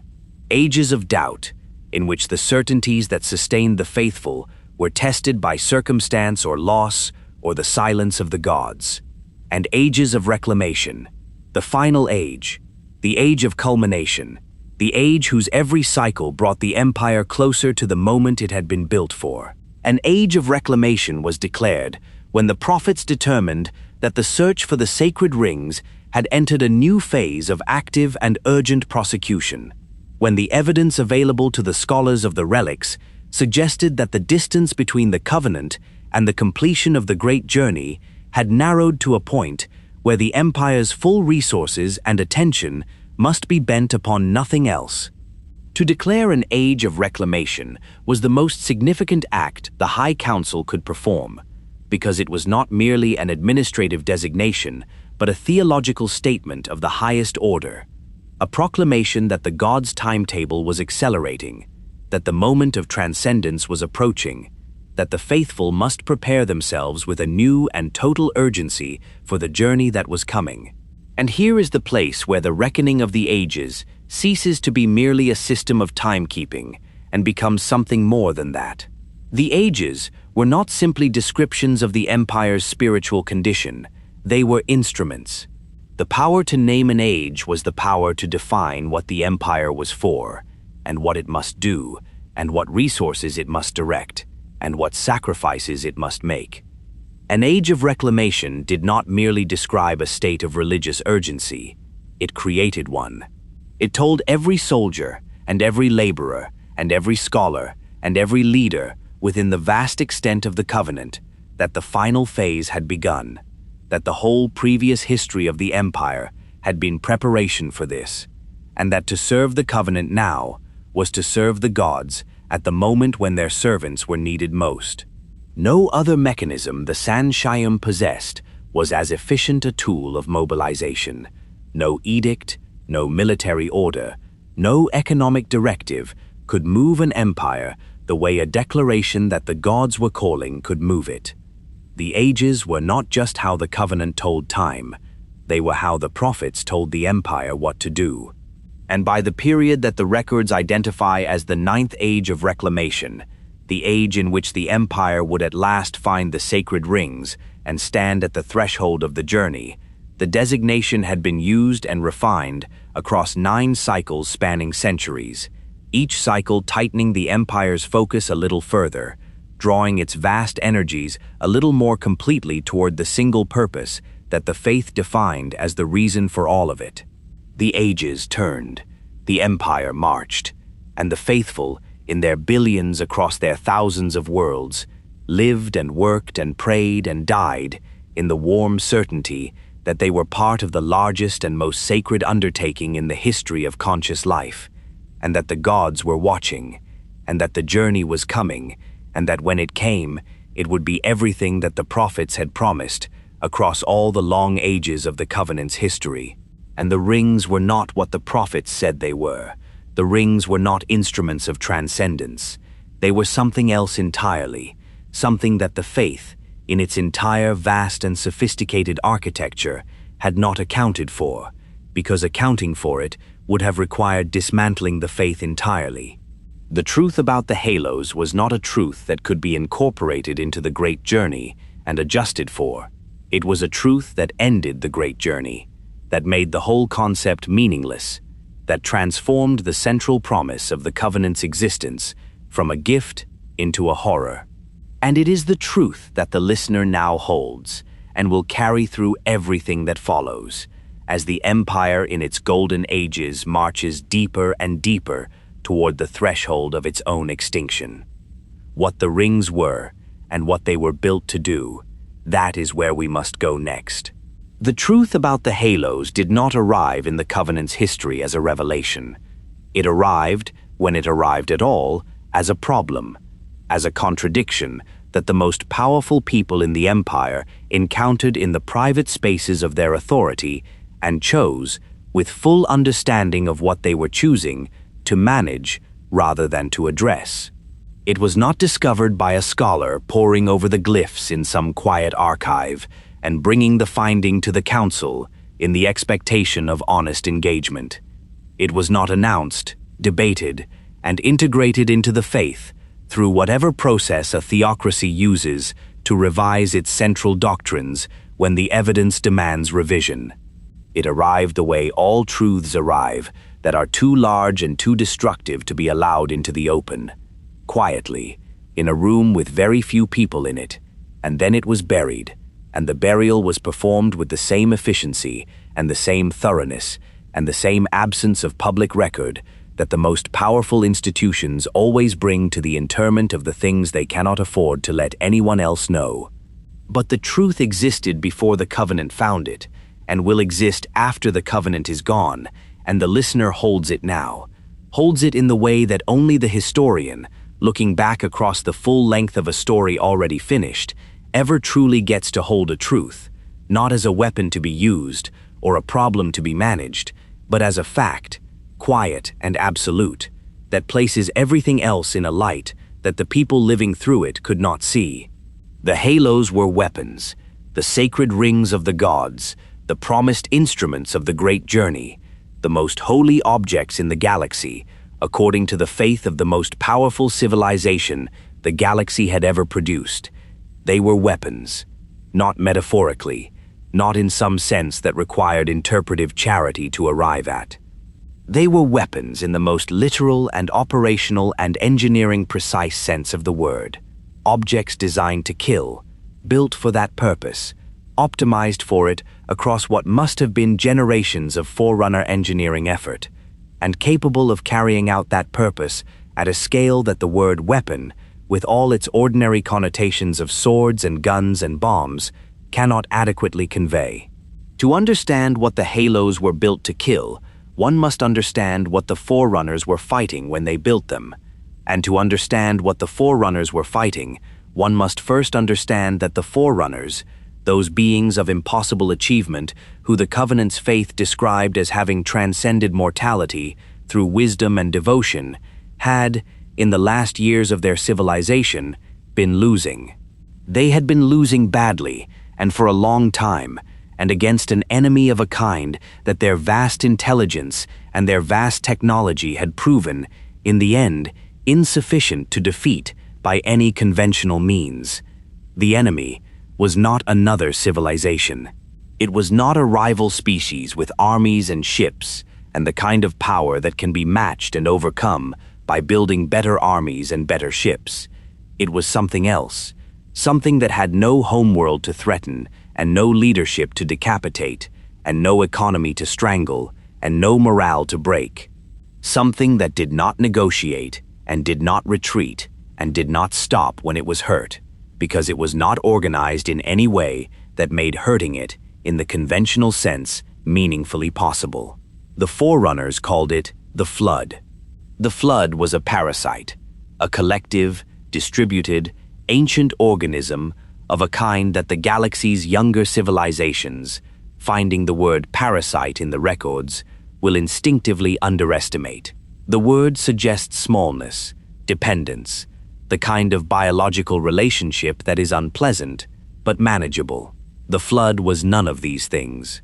It was a parasite in the technical sense that it required living hosts to propagate, required, specifically, beings of sufficient biological complexity and neurological sophistication to serve as both raw material and vehicle.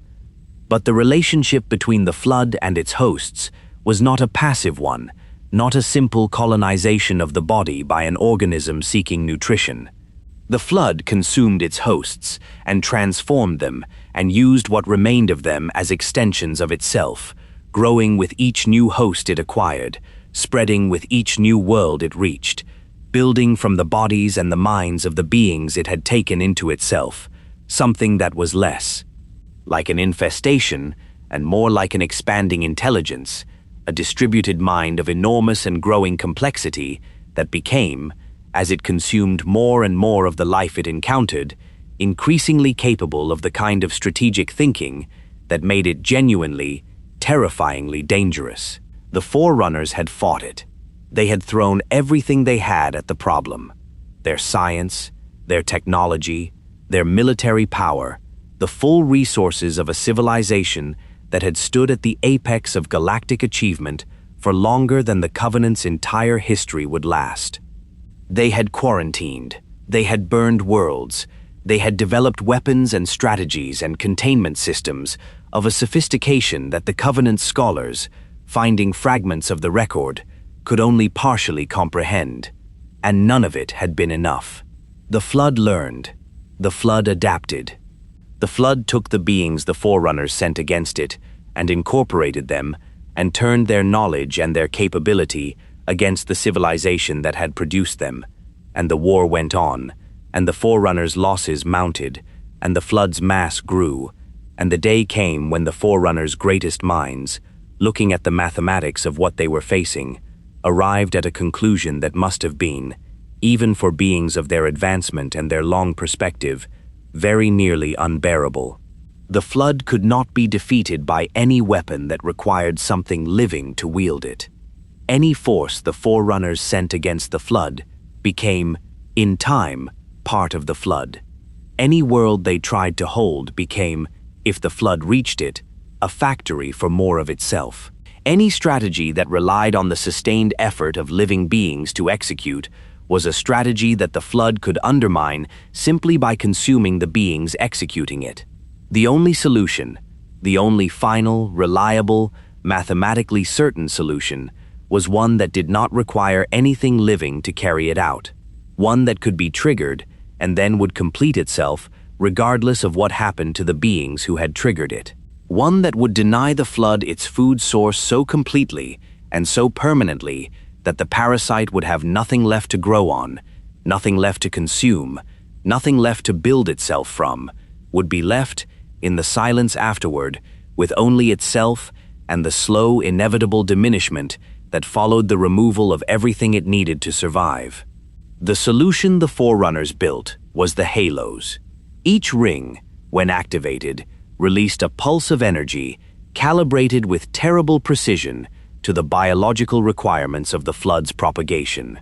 The pulse would travel outward from the ring at the speed of light and would reach, within a calculable time, every point within a radius large enough to encompass, when the rings were fired together in coordinated sequence, the entire galaxy. And within that radius, the pulse would kill. Not indiscriminately. Not in the way that a bomb kills everything within its reach, regardless of what that everything is. With precision, the pulse was calibrated to destroy specifically the kinds of biological complexity that the flood required in its hosts, the neurological and cellular architecture of beings sophisticated enough to be useful to the parasite. Simpler life would survive, the world itself would survive, the stars would continue burning, and the oceans would continue moving, and the smaller creatures that did not meet the flood's threshold of useful complexity would live on, and in time, in a great deal of time, the galaxy would fill again with life, would produce again, through the slow, patient processes of evolution, beings of the kind of complexity that the flood found useful. But that was a problem for another age. The immediate problem, the problem that the Forerunners were dying trying to solve, would be resolved. The flood would have nothing to consume, the parasite would starve, and the galaxy would be saved, in the way that a house can be saved from an infestation by burning it down. Preserved in its architecture, emptied of its life, quiet in a way that nothing living is ever quiet. The Forerunners built the halos, and they fired them, and the flood was starved, and the Forerunners themselves, who were, after all, exactly the kind of complex, sophisticated, neurologically rich beings that their own weapon was calibrated to destroy, were gone. Whether there were survivors, whether the beings who had built the instrument of salvation had found some way to exempt themselves from its reach, the records do not resolve with clarity, and the Covenant's faith had its own answer to that question, the answer of transcendence and departure, which was as beautiful as it was incorrect. What the records do resolve, with the same blunt finality that the rings themselves embodied, is this. When the pulse passed, the galaxy was empty, and when life returned, it returned to a place where the evidence of the Forerunners' existence was everywhere, and the Forerunners themselves were not. The relics were real, the installations were real. The halos were real, and what the halos were, the thing the Covenant called the instruments of the Great Journey, the sacred rings whose activation would carry the faithful into godhood, was a galaxy-scale extinction device, calibrated to silence every living thing, sophisticated enough to feel the transcendence it was supposed to deliver. To activate a halo, in the faith's promised act of devotion, was not to begin a journey, it was to end one, to end all of them, to end the possibility of any journey, for any being, across the whole extent of the galaxy, for as long as it took for evolution to rebuild from the ruins of what the activation had left behind. The listener holds this. The Empire did not, and in the space between what the listener knows and what the empire believed, the whole of the Covenant's history now vibrates with a quality that the people living through it could not have perceived. A tragic irony so deep and so complete that it reaches backward and transforms everything that has come before it. The Shyuum, who fought the war of wills among themselves over the question of how to honor the gods' gifts, were fighting over instruments of annihilation. The two peoples who slaughtered each other for 86 years in the name of the relics. The Sangheili, who died to protect the sacred things from being used. The Shyuum, who died insisting the sacred things were meant to be used, were fighting over the ruins of a weapon. The Writ of Union, with its sacred language of blood and fathers and sons, and the blessed path to transcendence, was a document that bound two peoples to a journey whose destination was the death of everything that tried to complete it. The generations of scholars who bent their lives to the work of understanding the gods' designs, the warriors who laid down their lives to advance the empire's march toward the rings, the pilgrims who came to high charity and stood in the golden light and felt themselves near the divine. All of them were participants in a project whose completion would have killed them, along with every other living thing of comparable complexity in the galaxy. This is the knowledge that sits beneath the beauty of the Covenant. This is the thing the listener carries through all the golden ages, and the magnificent institutional life, and the breathtaking spectacle of 12 species bound together in a single faith. Not as a judgment on the faithful, they believed what they believed with an honesty and a depth that the truth of their situation does not diminish, but as the context that makes their story a tragedy rather than merely a history. They were sincere, they were devoted. They were, in the measure of what their faith asked of them, genuinely and in many cases heroically faithful, and they were marching with all that sincerity and all that devotion and all that heroism toward the one thing in the galaxy that would have ended them all. The prophets, when the truth found them, and it did find them, as truths of sufficient consequence always find their way to those with sufficient power to matter, did not share it. They could not share it. To share it would have been to destroy the only thing that held the empire together, to stand before the whole vast architecture of the Covenant and announce that the foundation was missing, that the gods were not gods, that the great journey was not a journey but an execution, that every sacrifice made in the name of the faith had been made in the name of a lie. The prophets looked at that prospect, and they looked at the alternative, the quiet, careful, permanent management of the truth, the burial of it in the restricted archives, and the deliberate rooms of power where only those who could be trusted to make the same choice they were making would ever encounter it. And they made their choice. The lie would hold, the journey would continue, the empire would march, and the prophets would carry the weight of what they knew in the private spaces of their authority, tending it like a wound that could never be allowed to heal for as long as the Covenant endured. It would endure for a long time yet, and in that time it would grow into something of a scale and a complexity and a genuine, multifaceted magnificence that the two founding peoples, standing in the ash of their war and trying to imagine what they were building, could not have conceived. Before we follow the empire toward its end, we must first understand what it became in the long ages between the founding and the fall, who the peoples were that it gathered into itself, how it governed the vast diversity of what it contained, and what it looked like, from the inside, at the height of its power and its beauty. We must turn to the peoples themselves, and we begin where the hierarchy began, at the very top, with the frail and brilliant rulers who sat above everything, and who carried, in those last ages, the heaviest secret the galaxy had ever asked any people to keep. There is a particular kind of power that belongs exclusively to those who control the meaning of things, not the power of the sword, which is direct and visible and understood by everyone who has ever seen what a blade does to a body, and which therefore carries within it the seeds of its own limitation, because the person holding the sword is always visible, and the people around them always know, at some level, that the sword is what the authority rests on, and that knowledge never entirely loses its subversive potential. The power that belongs to those who control meaning is different in kind. It is invisible, or nearly so, because it does not announce itself.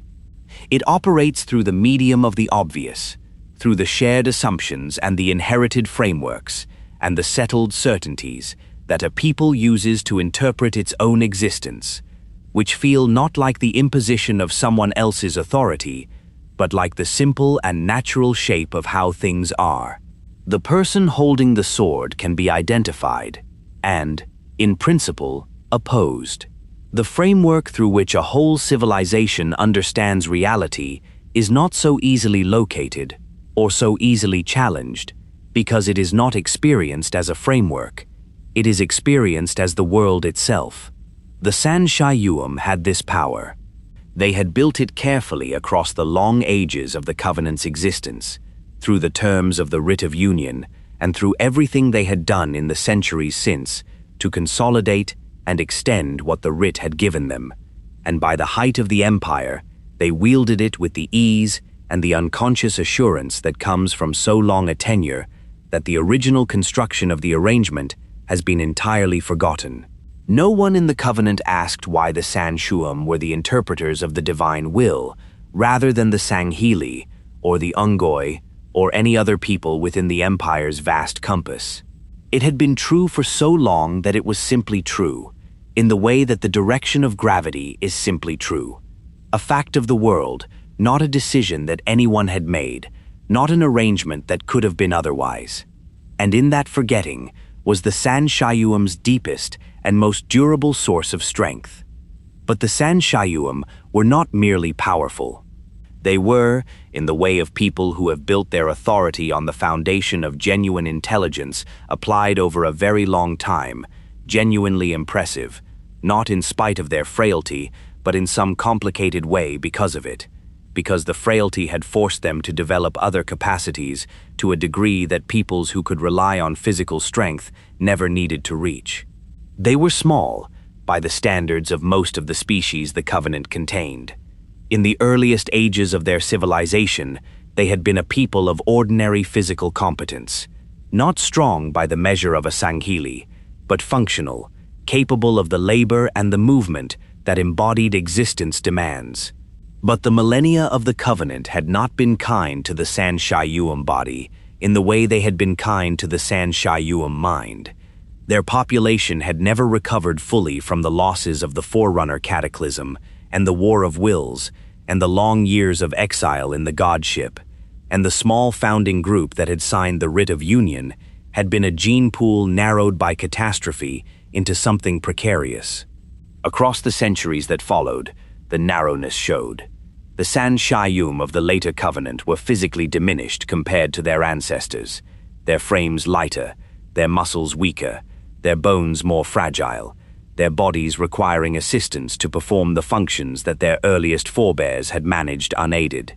By the height of the empire, most San Shyuum of any significance moved through their world upon gravity thrones, floating platforms of Forerunner-derived technology that bore their weight silently and smoothly through the corridors of high charity and the chambers of the ministries and the council halls of the High Council, the throne's anti-gravity field doing the work that the San Shyuum's own legs could no longer reliably perform. This was not experienced within the Covenant as a sign of weakness. It was experienced as a sign of elevation, of a species so advanced in the things that truly mattered, so far along the sacred path, so given over to the life of the mind and the spirit, that the mere physical demands of navigating a world had been entirely delegated to technology. The gravity throne was not an accommodation. It was a symbol of a people who had transcended the need for physical self-sufficiency and could spend every resource of their being on the higher work of interpretation and governance and the advancement of the great journey. And this reframing, which the San Shyuum themselves had done very deliberately and very skillfully over a great many years, is perhaps the clearest single example of the kind of power that controls meaning rather than bodies. The frailty was real, the reframing was also real, and the reframing was so complete that to say, within the covenant, that the San Shyuum were weak was not merely impolitic, but nearly unthinkable, because the framework through which weakness and strength were understood had been constructed by the San Shyuum themselves, and in that framework, what they had was not weakness, but priority. Their physical appearance, in those later ages, reflected the long narrowing of their lineage, with a clarity that some among them found troubling, and most had learned not to look at directly. Their necks had grown longer than those of their earliest ancestors, long and flexible and sinuous in a way that gave their movements a particular quality, at once graceful and unsettling, the head moving with an independence from the body that recalled the motion of something aquatic, something evolved in a medium that did not require the rigid uprightness of land-dwelling life. Their crests, the distinctive ridge of cartilage that rose from the crown of the San Shyuum skull, had grown more pronounced with the generations, broader and more elaborate in the individuals of the highest lineages, a secondary characteristic that had, over time, become a marker of status as well as a feature of biology. Their eyes were wide-set and deeply attentive, the eyes of a species whose survival had depended on observation and analysis rather than on flight or combat, and they had in them, even in the most elderly and the most physically diminished of the San Shyuum, a quality of sharp and comprehensive intelligence that nothing about the rest of the body's failings suggested. They watched everything, they assessed everything. They were, in every interaction, already 3 moves ahead of the being they were interacting with, not because they were dishonest, though some among them were deeply and structurally dishonest in the way that power held for too long always eventually produces, but because the assessment of situations and the management of the people within them was simply what their civilization had been training them to do since before the covenant existed. The lifespan of a San Shyuum was, by the natural measure, already long, longer than most of the species the covenant contained, though not as long as the empire's longest-lived peoples. But natural lifespans are not the only kind available to a civilization with access to forerunner biotechnology and the willingness to use it, and the San Shyuum had both.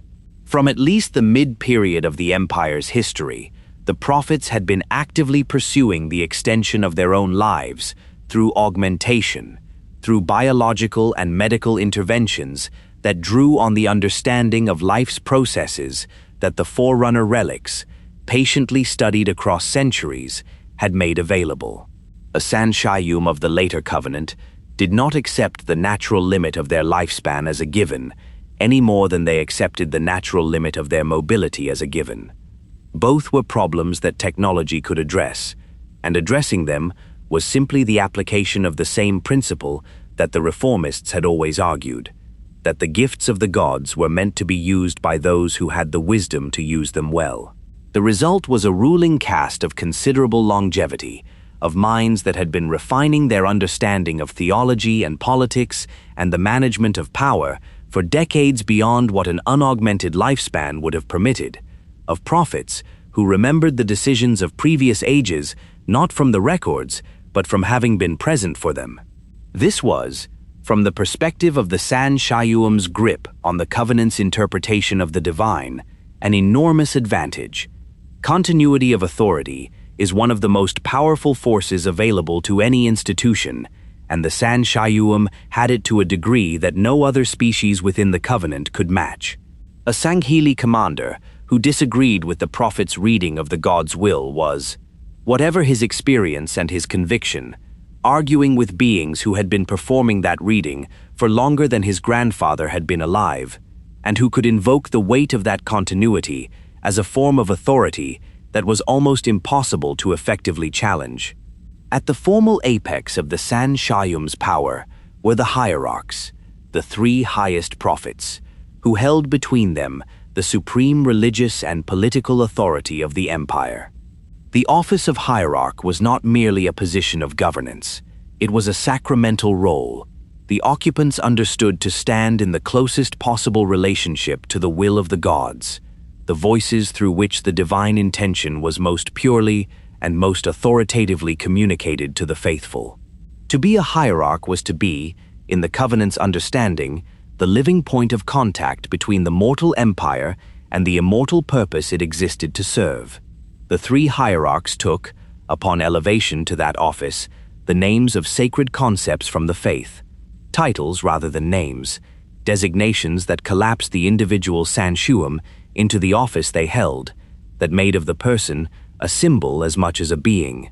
They were, by the time a hierarch reached the summit of power, already very old, already shaped by a lifetime of advancement through the Shyuum's elaborate and competitive internal politics, already possessed of the kind of understanding of the covenant's mechanisms, the pressures and the loyalties and the resentments and the ambitions that moved the empire's various peoples relative to one another, that only a very long and very attentive education in the realities of power can produce.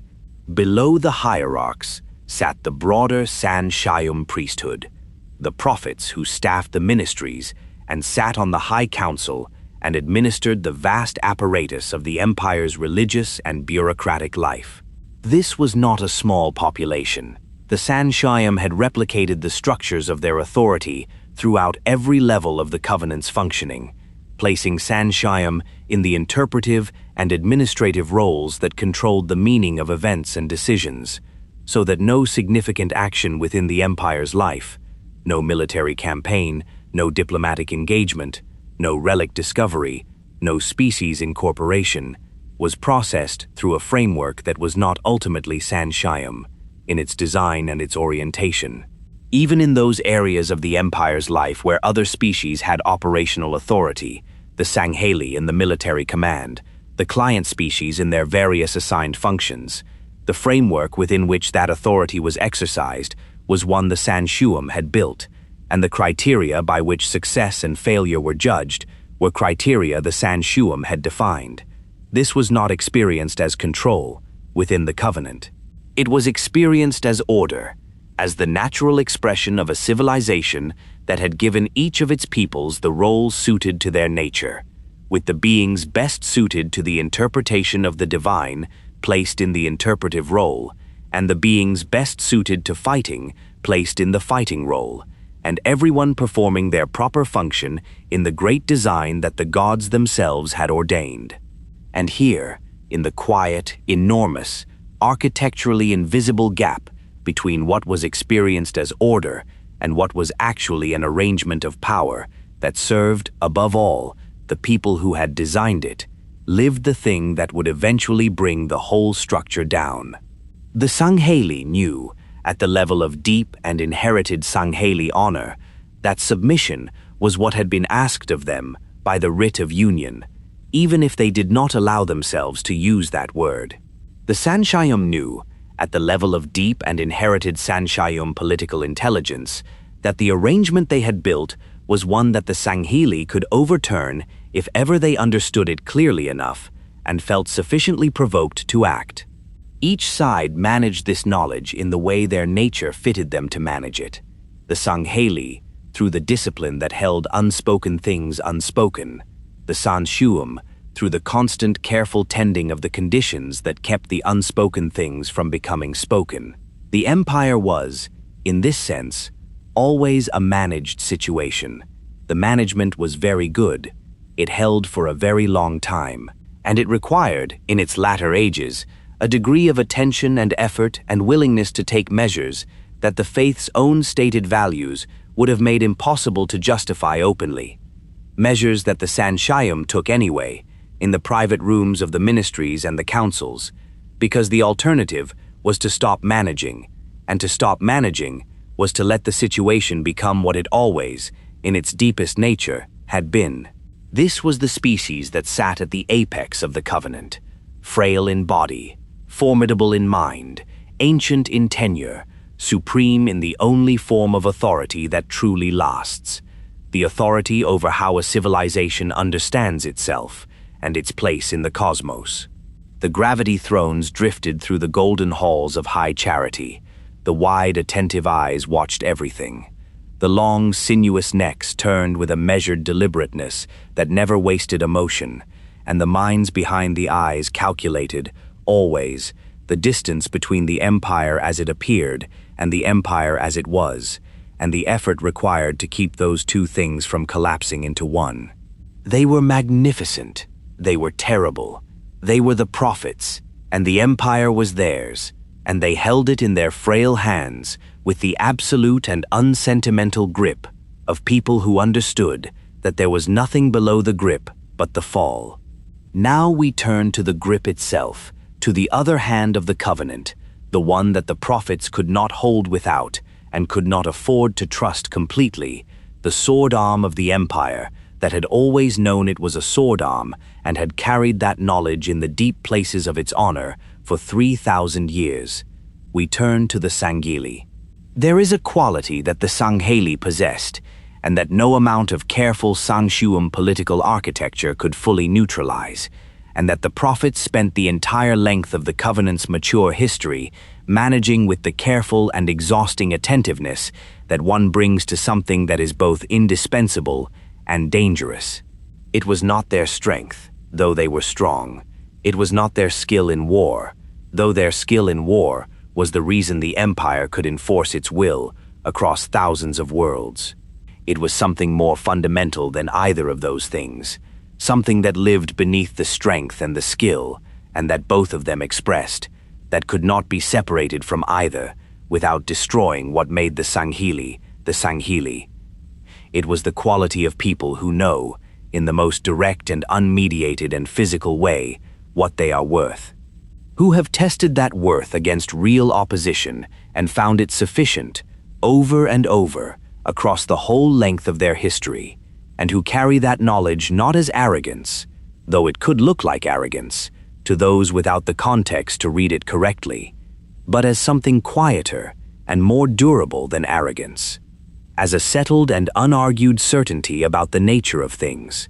The Sangheili knew what they were, and that knowledge, that specific quality of self-understanding, grounded in demonstrated capacity rather than in belief or tradition or the say-so of some external authority, was the thing the prophets could not touch, not because the Sangheili protected it, but because it existed at a level deeper than any authority could reach. It was also, from the prophet's perspective, the most dangerous thing in the empire. The Sangheili homeworld was called Sangheilios, and it was a world that had produced its people with the thoroughness and the lack of sentiment that only a world that genuinely does not care whether any particular creature survives can achieve. It was a planet of significant gravity and diverse and demanding ecosystems, a world where the life that had evolved had done so in the presence of genuine predatory pressure, where the creatures that had reached the apex of the food chain had reached it through the accumulated selection of countless generations in which the alternative to being effective was being consumed. Sanghelios was not a gentle world. It was a beautiful one, in the way that demanding landscapes are beautiful, a beauty that comes from scale and from the sense of forces larger than oneself, at work in the arrangement of things, from the sight of a world that is clearly operating according to its own logic and requires the beings within it to adapt to that logic, rather than the reverse. Two moons, Chikost and Suban, hung in Sanghelios' sky with a permanence that the Sangheili had incorporated into their oldest symbolic language, the dual moons appearing in the iconography of keeps and clans as a symbol of constancy, of the things that do not change regardless of what happens below. The keep was the center of Sangheili existence in a way that no simple translation of the word can fully convey. It was not merely a fortified dwelling, though it was that, a structure built to be defended, designed with the practical assumption that at some point it would need to be, its walls thick and its sightlines long, and its internal architecture arranged to give the defenders every possible advantage over any attacker who reached them. But the keep was also, and more fundamentally, the vessel of everything that a Sangheili was embedded in and responsible to. The extended family that inhabited a keep, the bloodline at its core, the sworn allies and dependents who had attached themselves to it over generations, the warriors trained within its walls, and the scholars and the administrators who served its functions. This was the primary social reality for a Sangheili, in a way that the state, the empire, the covenant itself, never quite matched. One's loyalty to the keep was not one loyalty among many to be balanced against the others. It was the foundational loyalty, the one that gave all the others their meaning and their weight. To honor the covenant was, for a Sangheili, ultimately to honor it as an extension of the keep, as the larger structure within which the keep and its people found their purpose and their protection. The moment those two loyalties came into genuine conflict, the Sangheili's entire moral architecture pointed in the same direction, and it did not point toward the empire. The Sangheili body, like the Sangheili world, had been produced by forces that did not distinguish between what was demanding and what was survivable. They were tall, significantly taller than the sand Shyuum, taller than most of the species the covenant would gather into itself, the kind of height that is not merely a dimension, but a presence, that changes the quality of a space simply by being within it. Their frames were dense, with a musculature that was not the bulked and displayed musculature of a creature evolved to impress, but the flat, cable-like, deeply integrated strength of something built to actually function at the highest level of physical demand. Their skin came in ranges of color that ran from the pale grays and blues of the highland keeps to the deep violets and muted greens of coastal and lowland lineages, and it had a quality of texture that changed under conditions of physiological intensity, the integument responding to heightened states of arousal or combat readiness, with a subtle shift that the Sangheili themselves could read with precision, a biological honesty that made dissembling, in close quarters, significantly more difficult than it was. Their hands were four-fingered and powerful, capable of the fine manipulation that tool use requires, and the crushing force that combat sometimes demands, built for both without being fully optimized for either. A compromise that spoke of a species that had needed to do many things well, rather than one thing perfectly. The feature of Sangheili anatomy most immediately striking to other species was the jaw, or rather, the structure that served the function of a jaw while being something considerably more complex than that word suggests. The Sangheili face was dominated by four mandibles, arranged in opposing pairs, that could open and close with a range of motion that gave the Sangheili facial expression a quality of alien readability, the mandibles flaring, or drawing close, or tilting in patterns that any Sangheili could interpret with precision, and that members of other species could learn, with practice and attention, to read for the coarser emotional signals. The mandibles were also, and practically, extremely effective as a fighting instrument of last resort, though a Sangheili, who needed to use their jaw in combat, had already reached a situation where most other options had been exhausted. The preferred instrument of Sangheili combat was always the blade, and the Sangheili's relationship to the blade was not merely instrumental, but deeply cultural, woven into the honor codes at a level so fundamental that the energy sword of the later covenant, the plasma blade that the San Shyuum's forerunner-derived technology had made possible, was not experienced by the Sangheili as a new weapon, but as the fulfillment of what the blade had always been reaching toward, a weapon of light and heat that still, fundamentally, required the wielder to be close enough to their enemy to look them in the eye. The war councils of the Sangheili were among the most extraordinary social rituals within the Covenant's diverse catalogue of practiced forms. They were held, in the traditional form, in the great halls of the keeps, in conditions of carefully managed low light, the Sangheili's visual system functioning with particular acuity in reduced illumination. the council chamber's darkness, a practical accommodation that had become, across the generations, a charged symbolic environment. In that darkness, the physiological responses of the assembled Sangheili produced a phenomenon that other species, hearing it described, sometimes had difficulty believing until they saw it. A faint bioluminescence from certain glandular structures along the Sangheili neck and jaw, a cold blue-green light that brightened and shifted with the emotional and cognitive intensity of the council's deliberations.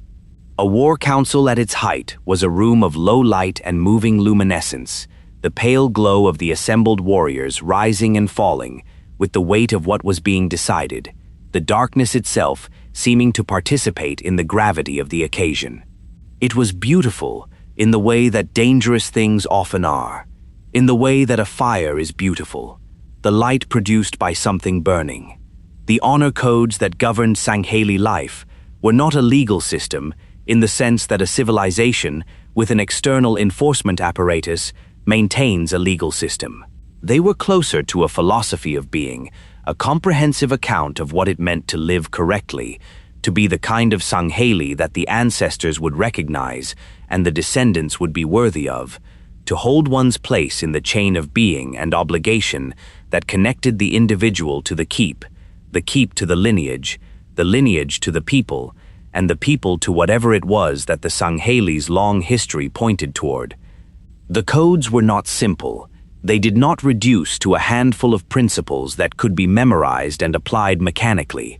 They required, instead, the kind of judgment that could only come from a lifetime of serious engagement with what they demanded, from training in the physical and the ethical simultaneously, from the mentorship of warriors and elders who had themselves been shaped by the same tradition, from the accumulation of experience and the willingness to hold difficult situations against the codes and feel where the codes pointed, even when where they pointed was not where one wished to go.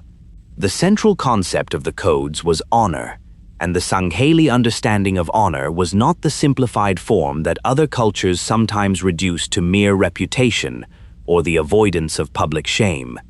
Honor, in the Sangheili understanding, was an accurate account of oneself, a precision of self-knowledge in which what one was capable of and what one had done and what one had promised were all held in alignment, without exaggeration and without evasion. A warrior who claimed a capability she did not possess dishonored herself, not because she had deceived others, but because she had made the account inaccurate. A warrior who failed to perform what he had sworn to perform, not through incapacity, but through unwillingness, had broken something real, something that existed independently of whether anyone else knew about the breakage. The honor code was not primarily a social instrument. It was a standard of personal accuracy applied to the whole of one's life, and the Sangheili's remarkable resistance to the kind of political manipulation that required its subjects to pretend to believe things they did not believe came directly from this, from a culture in which the maintenance of an accurate internal account was not merely valued, but considered the essential mark of a person worthy of the name Sangheili. This quality, this commitment to what might be called lived accuracy, was the specific thing that made the Shyuum's management of the Sangheili so difficult and so delicate a project. Political authority generally works by shaping what people believe about the world and their place in it, by operating on the perceptual layer of social reality, so that what people experience as obvious and natural happens to coincide with what those in power want them to find obvious and natural. This works, to a very great extent, with most peoples, because most people's internal accounting is social in character, calibrated to what the group around them accepts and validates, and therefore adjustable through the manipulation of social reality. The Sangheili's internal accounting was not primarily social. It was individual, and it was calibrated to something that the Shyuum could not reach, the Sangheili's own direct experience of what they were and what they had done. A Sangheili who had faced genuine danger and prevailed new, at a level that no prophetic proclamation could touch, what that prevailing had cost and what it had proved. And a Sangheili who understood the history of the Writ of Union, which every Sangheili of any learning did understand, because it was recited at the taking of every warrior's oath, knew, at the same level of direct accuracy, what the terms of the Union had actually been, whatever the Sangheilium's sophisticated interpretive machinery said they meant. And yet the Sangheili had honored the writ. For 3,000 years, they had served the empire with a fidelity that, given everything the honor codes demanded of their self-knowledge, was not the fidelity of people who had been deceived. It was the fidelity of people who had made a judgment, who had looked at the covenant and at the alternative to the covenant, and had concluded, generation upon generation, that the great journey was worth serving, that the sacred path was real enough to die for, that the empire's promise justified the submission that the writ had encoded into its terms. The faith had done that, not the Shyuum's management, not the political architecture of the ministries, not the carefully maintained conditions of Sangheili dependence on high charities' supply lines. Though all of those things had played their role, the faith itself, the great journey, the promise that the sacred rings would carry the faithful into the presence of the gods, that the blood of Sangheili warriors spent in the empire's service was being spent toward the most meaningful destination that existence offered. That was what the Sangheili had been honoring. And the honor code that made them resistant to manipulation was the same honor code that made that commitment, once made, nearly impossible to revoke, until the day that what the commitment was honoring was revealed, with the brutal clarity that the Sangheili's own standard of accuracy demanded, to have been a lie. But that day was not yet. The Sangheili stood at their posts and held their blades and recited their oath, and the bioluminescent councils continued in the darkness of the keeps, on Sanghelios and the 1,000 other worlds where Sangheili warriors lived and trained and died in service to the empire. They were the sword of the covenant, and they knew it, and they served it with everything they had, and beneath that service, the old knowledge sat untouched, the knowledge that they were the sword, and that the sword was the thing without which the throne was only a seat. That knowledge would wait, as the keep's loyalty always waited, for the moment when what it required of them aligned with what the honor code required. When that moment came, nothing the Shyuum had ever built would be sufficient to stand in its way. For now, the sword held. For now, the bioluminescent councils burned in their darkness, and the warriors went out to the far edges of the empire and fought in the name of the journey, and came back, or did not come back, and the keeps mourned in the private way of keeps, and sent out the next generation when it was ready. For now, the covenant continued, magnificent and vast, and held together by the faith that both its founding peoples served with everything they had, each in the way their nature had fitted them to serve. And the empire was still growing, still adding peoples to the hierarchy, still extending its reach to new worlds and new species, folding them one by one into the great structure of the faith. We must meet those peoples now. We must walk the full length of the hierarchy, from the apex where the prophets drifted on their silent thrones, down to the species that had come last, and fit least easily into the order that the two founding peoples had made. There were many of them, and they were strange and various and extraordinary, and the empire that contained them all was, in the breadth of what it held, something genuinely unlike anything that had ever existed. We turn next to the peoples who served beneath the sword, the species gathered in across the long ages of conversion, one by one, into the covenant's vast and complicated embrace. The covenant's hierarchy was not, in its deeper architecture, a simple ranking of species by the order in which they had joined the empire, or by the degree of military force required to incorporate them.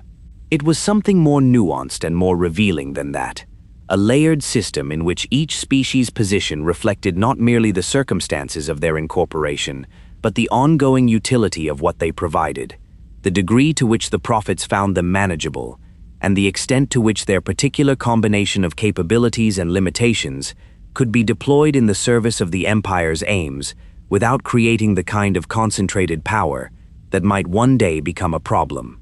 The hierarchy was, in other words, a design, not a design drawn up in a single session by a council of Shyuum planners who sat down with a blank sheet and decided how to order their subject peoples, but an emergent design, refined across the long ages of conversion through the accumulated experience of what worked and what created difficulties, of which arrangements produced the outcomes the prophets needed, and which arrangements produced the outcomes they had not anticipated and did not want.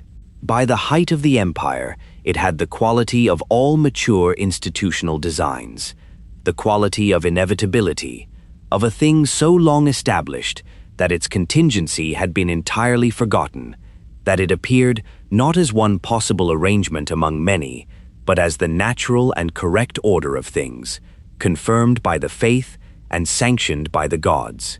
Near the base of that hierarchy, in the position that the design had determined was appropriate for beings of their particular combination of qualities, lived the Unggoy.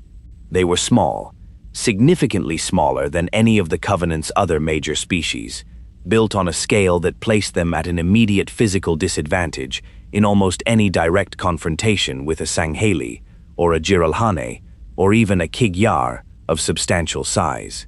They were stocky, their bodies low to the ground and wide at the shoulder, in the way of creatures evolved for an environment that rewarded stability over speed, their legs short and their arms long relative to the torso, giving them a silhouette that the taller species of the Covenant found easy to dismiss, and that the Unggoy themselves had learned, over centuries of incorporation, to regard with a complicated mixture of resentment and pragmatic acceptance. Their skin was tough and mottled, coming in ranges of gray and blue and greenish brown that spoke of a homeworld where concealment had once been a survival strategy, and their faces were dominated by wide-set eyes, well adapted to the dim light of their native world, and by the respiratory structures that reflected the most immediately distinctive fact about the Unggoy physiology. They did not breathe the same air as most of their Covenant companions. The Unggoy homeworld of Balaho was a cold and methane-rich world, its atmosphere a composition that would have been acutely toxic to the majority of the Covenant species, and that the Unggoy themselves could not survive without. In the context of the Empire, this created a practical problem that the Covenant had solved with characteristic efficiency. The Unggoy wore methane rebreathers, small tanks, and delivery systems attached to their faces that filtered the surrounding atmosphere and provided the methane-oxygen mixture their bodies required, a constant mechanical mediation between the Unggoy's biological needs and the biological reality of every other environment they were required to inhabit. The rebreather was as much a part of an Unggoy's public appearance as any feature of their anatomy, and it had become, over the generations of Covenant service, a symbol that other species used, often without conscious intention, as a marker of the Unggoy's difference, of their need for accommodation, of the extent to which the world the Covenant inhabited was not, at the most fundamental respiratory level, their world. The rebreather kept them alive. It also announced, every moment they wore it, that they required keeping alive in a way that no one else in the same room did. Their homeworld had made them what the Covenant needed most and valued least. Balaho was not a world that had been gentle with its life, and the strategy evolution had settled on for the Unggoy in its demanding environment was the strategy that demanding environments most reliably produce when the alternative of individual power is not available: numbers. The Unggoy reproduced with a speed and a fecundity that none of the other Covenant species could match, their population rebounding from loss with a biological urgency that reflected millions of years of selection pressure in an environment where being numerous was the primary defense against being extinguished. A species that can replace its losses faster than an enemy can inflict them has, in the calculus of survival, a resource that more individually powerful species lack. Balaho had given the Unggoy this resource at the cost of nearly everything else. at the cost of the individual physical capability that the Sangheili had in abundance, the individual lifespan and intellectual reach that the Shyuum cultivated, the individual ferocity that characterized the Jiralhanae. What the Unggoy had was each other, in quantities that the empire found immediately and practically useful. And so the Unggoy fought in the Covenant's wars, as cannon fodder fought, as mass, as presence, as the expendable forward element whose function was less to win engagements through individual excellence than to absorb the initial force of an enemy's response and provide the numerical weight that allowed the more capable species behind them to operate. This was not a role that anyone within the Covenant's hierarchy described in those terms, because the faith's language did not include words for cannon fodder. It included words for blessed service and the honored path and the giving of one's life in the cause of the great journey, which are not the same words but which, applied to the Unggoy's actual function in the empire's military operations, covered the same reality in different cloth. The Unggoy died in extraordinary numbers in the Covenant's wars. They died in numbers that would have broken most peoples, that would have produced, in a species less biologically driven toward population recovery, a demographic crisis from which there was no return. For the Unggoy, the numbers simply meant that the next generation was larger than the one that had been spent, but numbers do not preclude feeling, and the Unggoy felt their position in the hierarchy with an acuity that the hierarchy's designers had not fully accounted for. They were not, as the contempt of the species above them sometimes implied, simple beings. They were beings of genuine social complexity, deeply attached to their families and their communities, possessed of an emotional life that was rich in the specific ways that the emotional lives of beings under chronic pressure tend to be rich, intense in the close attachments that immediate circumstances allowed, and constrained in the broader ones that the hierarchy's demands made difficult to maintain. An Unggoy who survived long enough to accumulate experience, who came through the wars and the deployments and the casual violence of a low position in a martial hierarchy, and arrived at something approaching old age by Unggoy standards, was not a simple being. He or she was a being who had watched almost everyone they started with die, and who had developed, through that experience, the particular and indelible wisdom that only that specific education produces. The resentment that accumulated beneath this surface was real, and it was not invisible to the Covenant's leadership, and it expressed itself in the year that the later records would identify as falling within the 39th age of conflict, in the event the Covenant remembered as the Unggoy Rebellion. The causes were not, in the immediate sense, grand. The Unggoy's living conditions aboard the Empire's vessels and stations had deteriorated below even the standard the hierarchy considered appropriate for them. Their recreational materials had been confiscated in an administrative decision that had the quality of the thousands of small administrative decisions that empires make, without fully considering what the cumulative weight of such decisions means to the people they are made about. And a particular incident involving the forced infusion of a contraceptive agent into the Unggoy's food supply, a measure taken without consultation or warning by the Shyuum authorities, who had decided, for reasons of their own, that the Unggoy population required management, had crossed a line that the Unggoy had not previously drawn publicly, but that they felt with the totality of a species for whom reproduction was not merely a biological function, but the primary mechanism of their survival strategy and the deepest expression of their social bonds.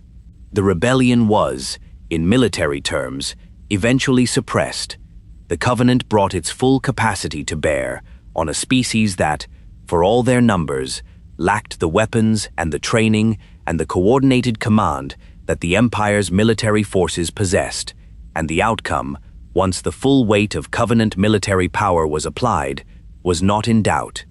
But the suppression was not clean, and it was not quick, and it required the deployment of a level of force that reminded everyone within the hierarchy, the Sangheili commanders who executed it, the Shyuum prophets who ordered it, the other client species who watched it, of something that the hierarchy's comfortable design tended to obscure.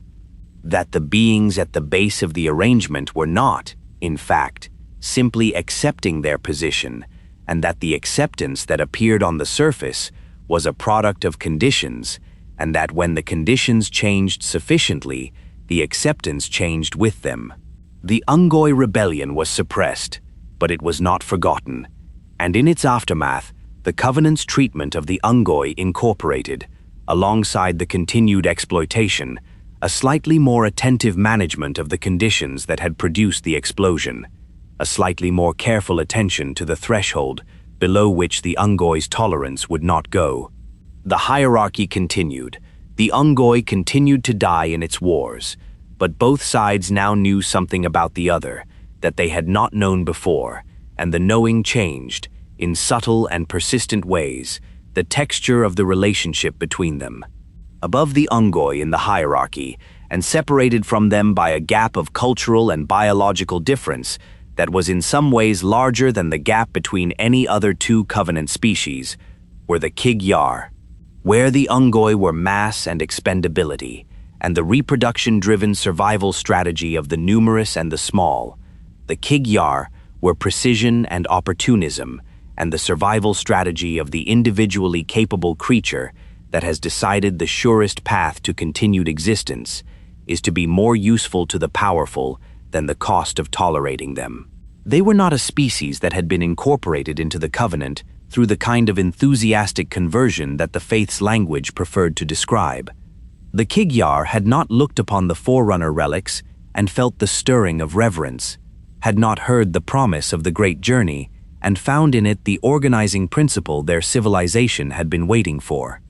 The Kig-Yar had looked at the Covenant and assessed it with the cold, practical intelligence of beings who had survived in a difficult universe by being very good at identifying which arrangements served their interests and which did not, and they had concluded that an arrangement with the most powerful empire in the galaxy, on terms that allowed them to continue operating in approximately the way they had been operating before the empire found them, was preferable to the alternative the empire was prepared to offer.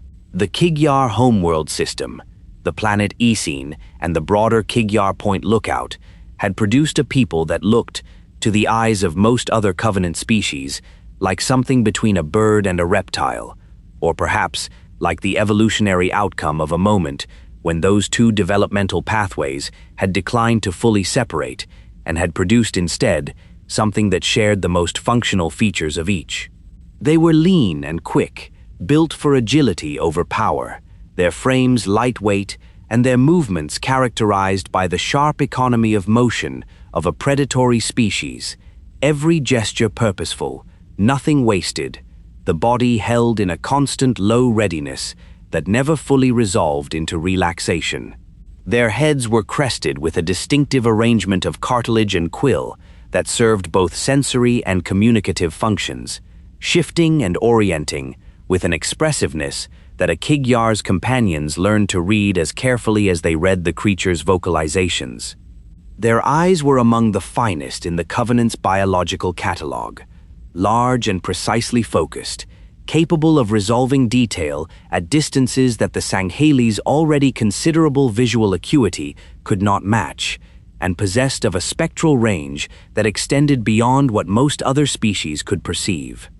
A Kig-Yar marksman looking down a sight line could see things that the target of their attention could not see themselves being seen, and this advantage, quietly but comprehensively decisive in the context of the kind of long-range engagement that the Covenant's wars regularly produced, was the primary reason the Empire valued the Kig-Yar's military service as highly as their behavior in every other domain suggested it should not. For the Kig-Yar were not, by the standards of the Covenant's faith, particularly devoted members of it. They worshipped the Forerunners in the minimal and performative sense that was required to maintain their position within the hierarchy, observed the rituals that were mandatory and ignored those that were not, and directed their primary energies not toward the advancement of the great journey, but toward the advancement of the specific material interests of the Kig-Yar, which the empire's commerce and its military opportunities provided ample scope for pursuing. The Kig-Yar had been, before incorporation, a species of traders and pirates in roughly equal proportion, a people whose relationship to the concept of ownership was flexible in the specific direction of flexibility that benefits those who are very good at acquiring things that technically belong to someone else. Incorporation into the covenant had not fundamentally changed this orientation.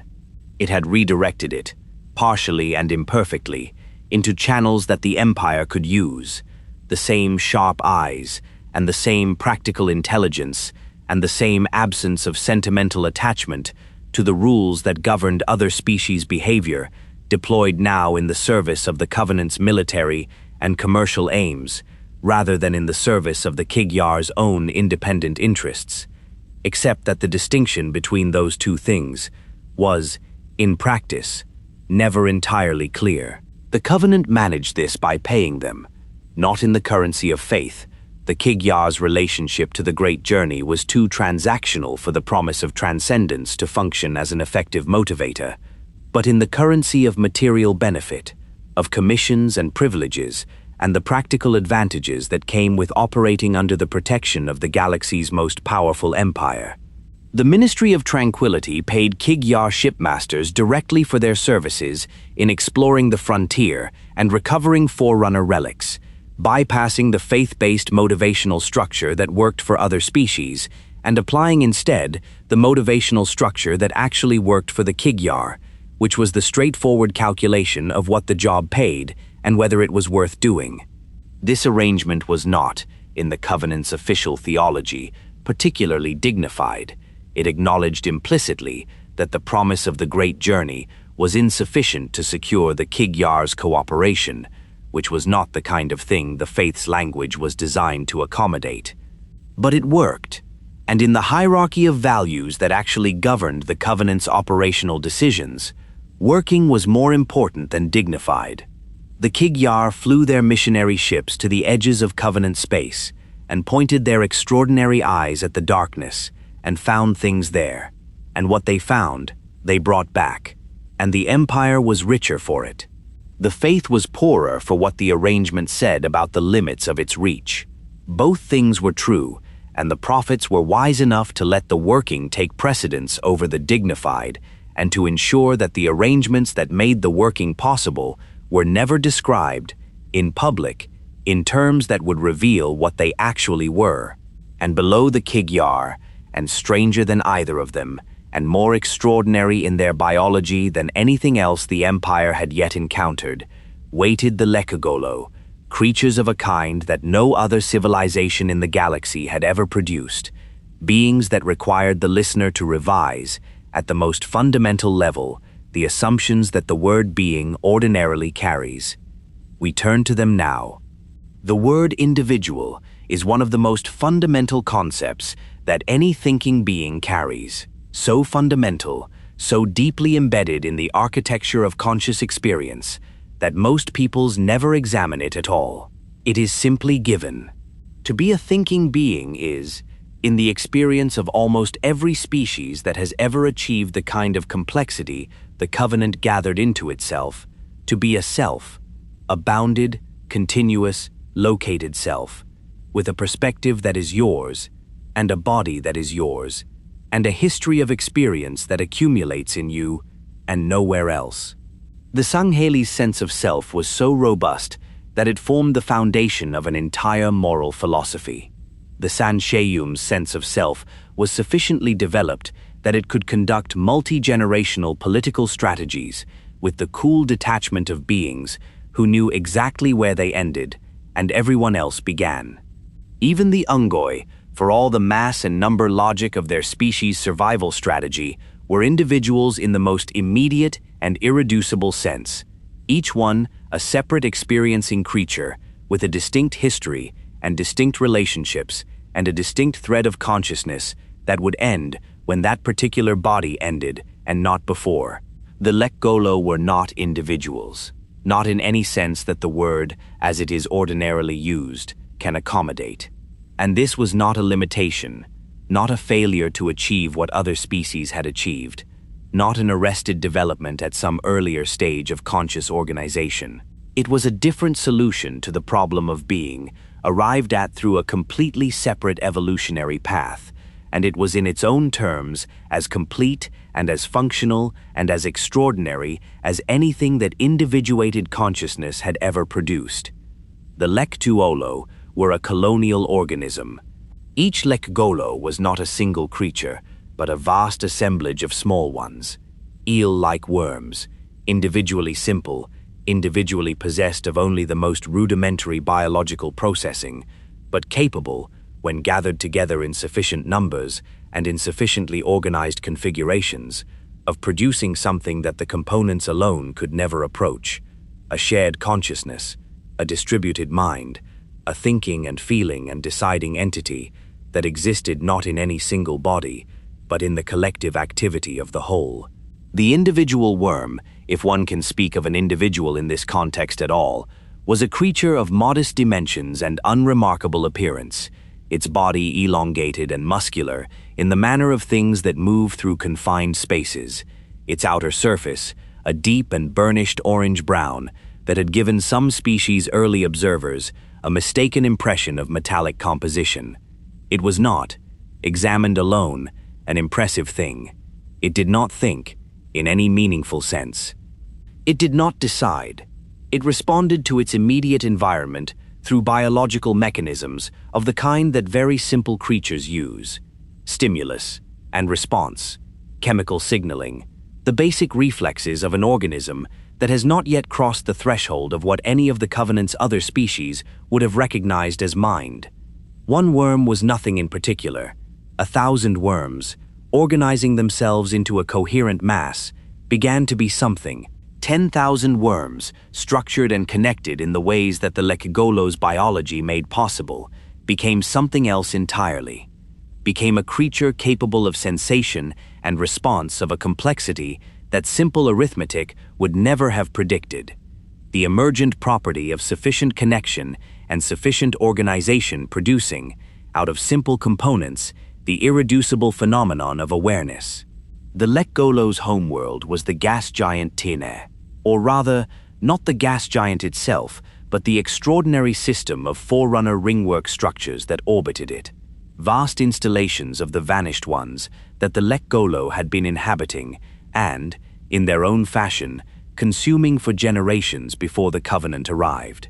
The Lekgolo did not merely live among the forerunner installations.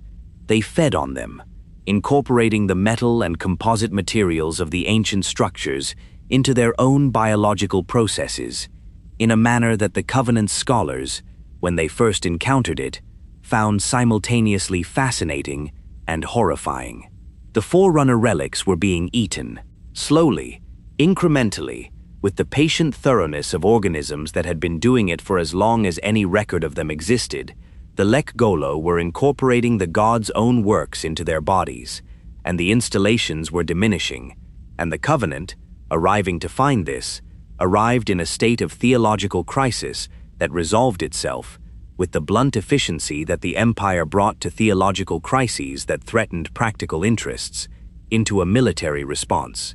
The taming of the Lekgolo, as the Empire's records named it, was a campaign that lasted 5 years and that required the appointment of an arbiter, one of the rare and grave deployments of that ancient office, reserved for situations where the Covenant's existence faced challenges that its ordinary military apparatus was insufficient to address, to bring to a resolution that the Covenant could live with. The campaign began as an extermination. The Lekgolo's consumption of the relics was intolerable from the faith's perspective, and the initial Covenant response was accordingly absolute in its intention. But extermination, as the campaign's planners discovered, was significantly more complicated in practice than it had appeared in theory, because the Lekgolo's distributed nature made them extraordinarily difficult to kill in the ways that the Covenant's military had been developed to kill things. You could not decapitate a colony mind. You could not demoralize a creature that experienced loss as the subtraction of components rather than the death of a self. You could not take prisoners in any meaningful sense, or issue ultimatums to a leadership that did not exist as the Covenant understood leadership to exist. The Lekgolo were not invulnerable. They could be killed in large enough numbers and with sufficient persistence, but the cost of killing them completely across the full extent of their territory proved to be a cost that the Covenant, having begun to understand what it was dealing with, was not certain it wanted to pay. Because what it was dealing with was extraordinary, and the extraordinary, in the Covenant's understanding of the divine, was always worth examining before it was eliminated. What the Covenant scholars found when they examined the Lekgolo with the attention that the campaign had forced them to bring to the question was something that the faith's categories did not initially have a way to process, but that the faith's underlying reverence for the extraordinary eventually found a way to accommodate. The Lekgolo's absorption of the forerunner materials had not been simple consumption in the way that an organism consumes food. The Lekgolo had been incorporating the relics into themselves in a manner that preserved, within the colony mind, something of the information that the relics had contained, fragments of forerunner data, patterns of energy and structure that the worm's biological processes had translated into something the colony could hold and, in some degree, understand. The Lekgolo were not merely eating the gods' works. They were, in a way that no other species in the galaxy had achieved or attempted, becoming a living repository of what the works had contained. They were digesting the divine, and the divine was persisting in them, not as the original artifact, but as something integrated, something that might, with the right approach and the right relationship, be accessible in ways that the original artifact, sitting sealed and silent in its forerunner configuration, was not. The arbiter who resolved the taming arrived at a settlement that was, in retrospect, exactly as pragmatic and exactly as creatively framed in the language of the faith as the best Covenant solutions always were. The Lekgolo would stop consuming the relics that the Covenant designated as too sacred or too structurally important for consumption, and would direct their biological appetite toward the less critical elements of the installations that the Covenant had not designated for preservation. In return, the Lekgolo would be incorporated into the Covenant's hierarchy and would serve the Empire in the capacity that their extraordinary biology made them uniquely suited for. The capacity the Covenant had identified was the one that the campaign itself had made unmistakably clear. The Lekgolo in combat, when the colony mind organized itself not into the diffuse and distributed configurations of everyday existence, but into the dense, armored, purposeful configurations of war, were something that the Covenant's other military species could not easily match and could not easily kill. The Mega Lekgolo were what two Lekgolo colonies produced when they bonded. When two masses of worms, each a colony mind in its own right, merged their physical forms into a single vast armored configuration and their consciousness into a paired awareness that was neither one nor two, but something more accurately described as both simultaneously. A bonded pair of Megalagolo was enormous by the standards of the Covenant's other species, hulking, armored in the natural plating that the Lekgolo's incorporation of forerunner metal had given them, carrying weapons of a scale that required the body mass to support them, and moving with a deliberate, powerful inevitability that reflected both the physical reality of their construction and the paired consciousness's particular quality of attention. They were not fast in the way that the Kig-Yar were fast. Nothing about a Mega Lekgolo suggested the quick and opportunistic agility of a predatory species optimized for individual action. What they possessed was something different and in its own way more unsettling, an implacability, a quality of purposeful, undeflectable advance that came from a mind without the individual self-preservation instinct that makes most creatures hesitate, that had no single point of failure, that experienced the damage to its components not as pain in the way that individuated beings experience pain, but as a subtraction that simply reconfigured what remained. A mean Lekgolo that had lost a third of its mass was not a wounded creature trying to survive. It was a smaller version of what it had been, proceeding toward the same objective with the same quality of attention, because the objective was what the colony mind had been directed toward, and the colony mind did not revise its objectives in response to losses the way a self-preserving individual would. The sound they made in movement was unlike anything else in the Covenant's catalog of sounds. The worms that composed them moved against and within each other in the constant small adjustments of a living colonial structure, and the sound of that movement was a deep, wet, grinding resonance, a noise from somewhere beneath what most species registered as the lower limit of meaningful sound, felt in the chest and the gut before it was heard in the ear, the groan of something massive and alive, rearranging its own substance as it walked.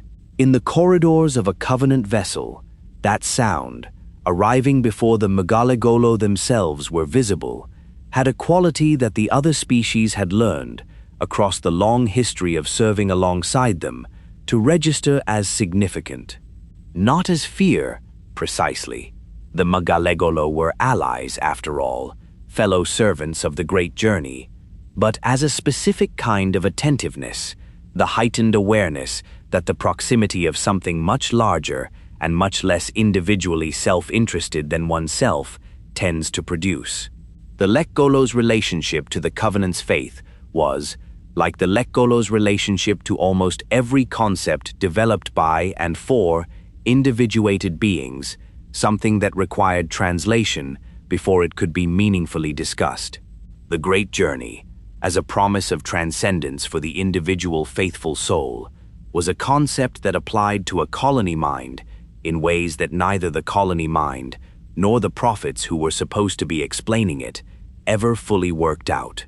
The Lekgolo served the Empire because the Arbiter had negotiated an arrangement that served the Lekgolo's interests, and because the Covenant's hierarchy provided a structure within which the Lekgolo's particular capabilities could be deployed effectively, and the faith that was supposed to be the Empire's binding force was, for the Lekgolo, perhaps more accurately described as the context within which that arrangement had been negotiated and within which it continued to operate, rather than the motivating conviction that it was for the Shyuum, or the Sangheili, or even the Unggoy. The Lekgolo were in the Covenant because the Covenant and the Lekgolo had found a way to be useful to each other. They were in the faith, in the same way that a river is in a landscape, shaped by it, moving within it, but operating according to a logic that was ultimately their own. The Yanme'e occupied a different position in the hierarchy and had arrived at it through a different path, but shared with the Lekgolo the quality of a species whose biological organization was sufficiently different from the humanoid norm to make their incorporation into the Covenant structures a matter of practical adaptation rather than theological enthusiasm. They were insectoid, the word a rough approximation of a biological reality that the simple word only partially captures, because the Yanme'e were not insects in the sense of the small and individually simple creatures that the word usually evokes.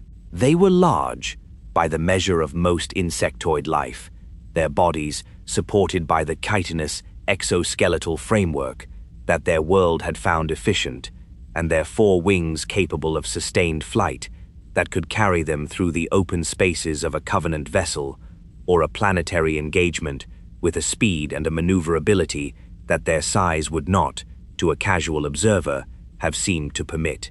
They were colonial in their social organization, though in a way that differed fundamentally from the Lekgolo's biological colonialism.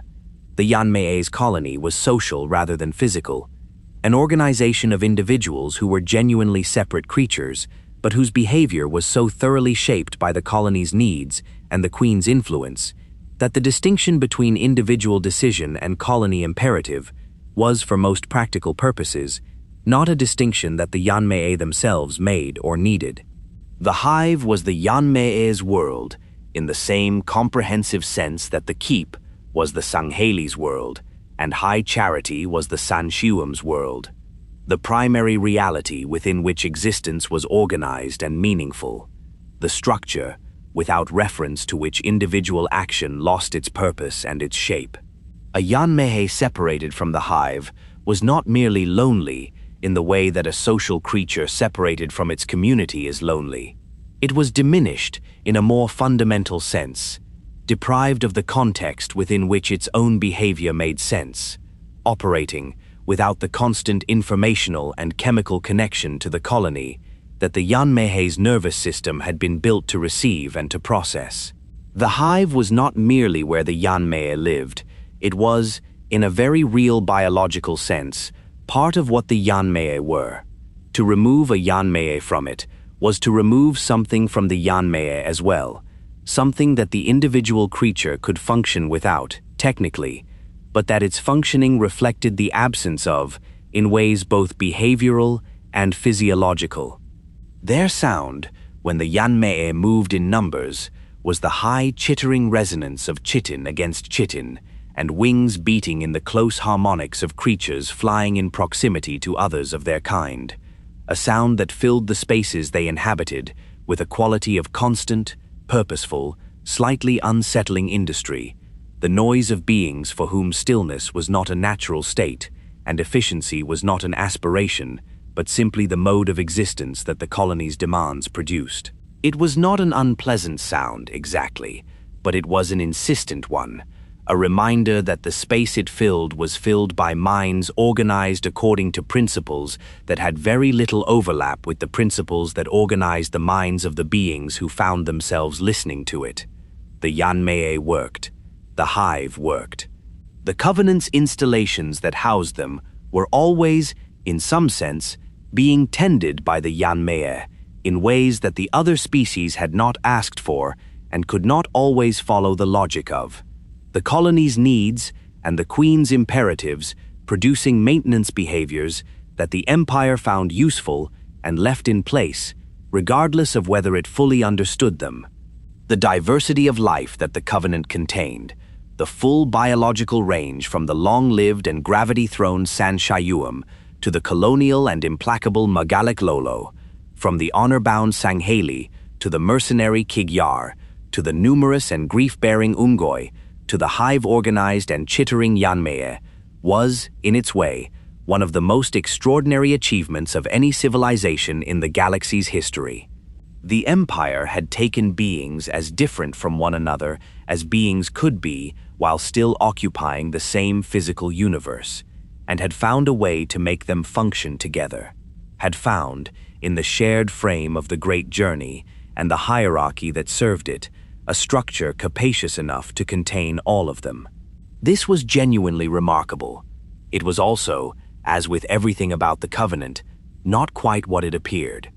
The diversity was real, the unity was managed, and the management required the constant application of a last ingredient that the hierarchy had not yet fully deployed. It required a people willing to do what the Sangheili's honor codes made them increasingly reluctant to do, a people who would be not merely fierce, but unconditionally obedient, not merely strong, but reliably controllable, a sword that would turn in any direction the hand that held it pointed, without asking whether the direction was worthy of the blade.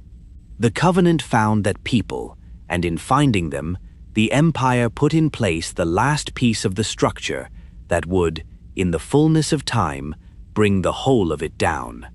There is a particular kind of danger that institutions create when they solve their problems by introducing a new element whose presence, while useful in the immediate term, produces a tension that the institution has no mechanism to resolve and no intention of resolving, a tension it in fact requires to persist, because the tension is the solution. The Covenant had used this approach throughout its history in the management of its subject peoples, playing the resentments and the ambitions of the species within its hierarchy against one another, with a skill that reflected the Shyuum's long practice in the art of managing through division rather than through direct control. But the introduction of the Jiralhanae into the Covenant's hierarchy was something of a different order than the ordinary management of pre-existing tensions. It was the deliberate creation of a new one, the placement, within the empire's military structure, of a species whose relationship with the Sangheili was not merely competitive in the way that any two capable warrior peoples within the same hierarchy would be competitive, but something more visceral and more irresolvable than competition. Something that the Shyuum understood, from the first, would not diminish with familiarity or with shared service, but would instead grow, fed by every interaction between the two peoples, until it had become exactly the instrument that the prophets needed it to be. The Jiralhanae were discovered, or encountered, or found themselves in the path of, depending on whose account one accepts, relatively late in the Covenant's long history of expansion. The empire, by the time of the Jiralhane's incorporation, was already ancient, already vast, already in possession of the full complement of species that had defined its public character for centuries, and the addition of another warrior people to the hierarchy was not, in the immediate operational sense, a need that the empire had identified as pressing. The Sangheili provided more than sufficient military capability. The Unggoy provided mass. The Kig-Yar provided the sharp-eyed precision of creatures for whom individual survival was the primary motivating force, which, when properly channeled, was a reliable source of effective military service. The empire's military needs were met, and yet, when the Jiralhanae were encountered, the Shyuum who assessed the encounter recognized in it a potential that went beyond the question of whether the empire needed more warriors. They recognized a tool, a particular kind of tool, the kind that is made not for the task that is in front of you now, but for the task you can see approaching on the horizon, the task that your current tools are not suited for, and that you would prefer to have the right instrument ready for when the time comes. The Jiralhanae homeworld of Doisak was a planet of extraordinary and brutal vitality, a world of dense atmosphere and high gravity, and ecosystems organized around the principles of overwhelming biological force, where the life that had reached the apex of the food chain had done so through an evolutionary process that had selected ruthlessly and without exception for size and strength and aggression, and had produced in the Jiralhanae a species that embodied all three to a degree that even the Sangheili, meeting them for the first time, registered as remarkable. The Jiralhanae were massive, larger than the Sangheili in raw physical dimensions, broader and deeper in the chest, their musculature built on a scale that Doisak's high gravity had demanded, and that made them, in any environment of lower gravitational pull, beings of extraordinary physical power, their bodies overbuilt for the conditions they were operating in, and therefore capable of feats of strength that the engineering of most environments did not anticipate. Their faces were heavy-boned and broad, dominated by prominent canine structures and by a brow ridge of substantial thickness that gave them an aspect of dense and forward-leaning intensity, as though the Jiralhanae physiology had organized the face around the premise that whatever was ahead of it was a problem to be solved through the application of direct force. Their bodies were covered in a thick integument that came in shades of gray and brown and deep reddish-black, coarse in texture and providing a degree of natural protection against the kind of physical punishment that Doisak's ecology had made a routine element of existence. They were social creatures, but their sociality was organized on principles that differed fundamentally from the Sangheili's Keepan bloodline structure, and from the Shyuum's elaborate bureaucratic hierarchy, and from the Lekgolo's colonial biology.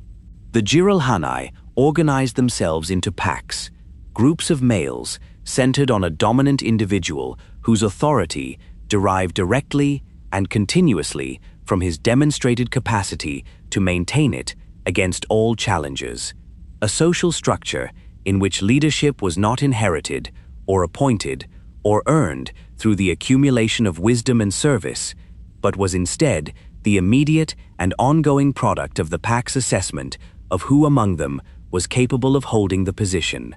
A Jiralhanae chieftain was not a chieftain because of his lineage, though lineage played a role in the expectation of capability that the pack brought to its initial assessment of candidates.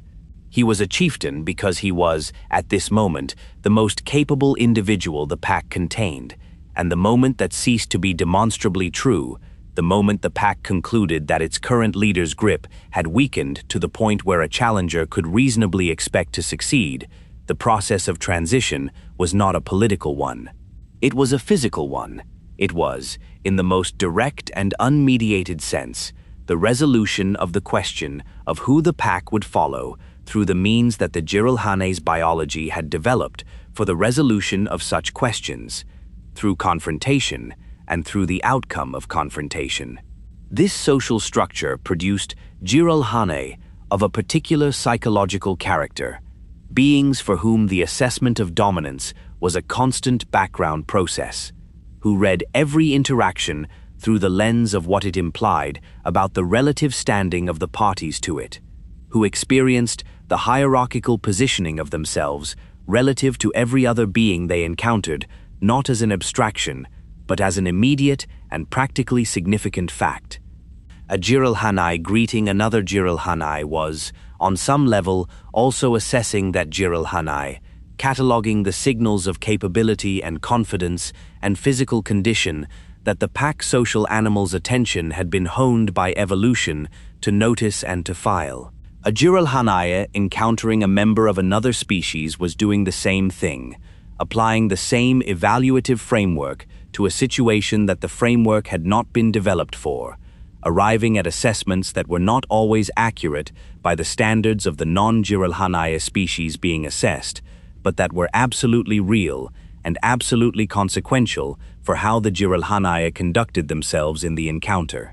The Sangheili, meeting the Jiralhanae, applied their own evaluative framework to what they found, and what they found was a species that their framework was not designed to produce a comfortable response to. The Jiralhanae were strong. The Sangheili's framework acknowledged strength as a fact and accorded it appropriate weight. They were fierce. The Sangheili understood fierceness and respected it, in the way of beings who had themselves been shaped by a demanding world into something that could afford to recognize fierceness in others without feeling threatened by it. But the Jiralhane's relationship to the concepts of honor and restraint, the concepts that the Sangheili's entire understanding of worthy martial existence was organized around, was one that the Sangheili's framework had no comfortable category for.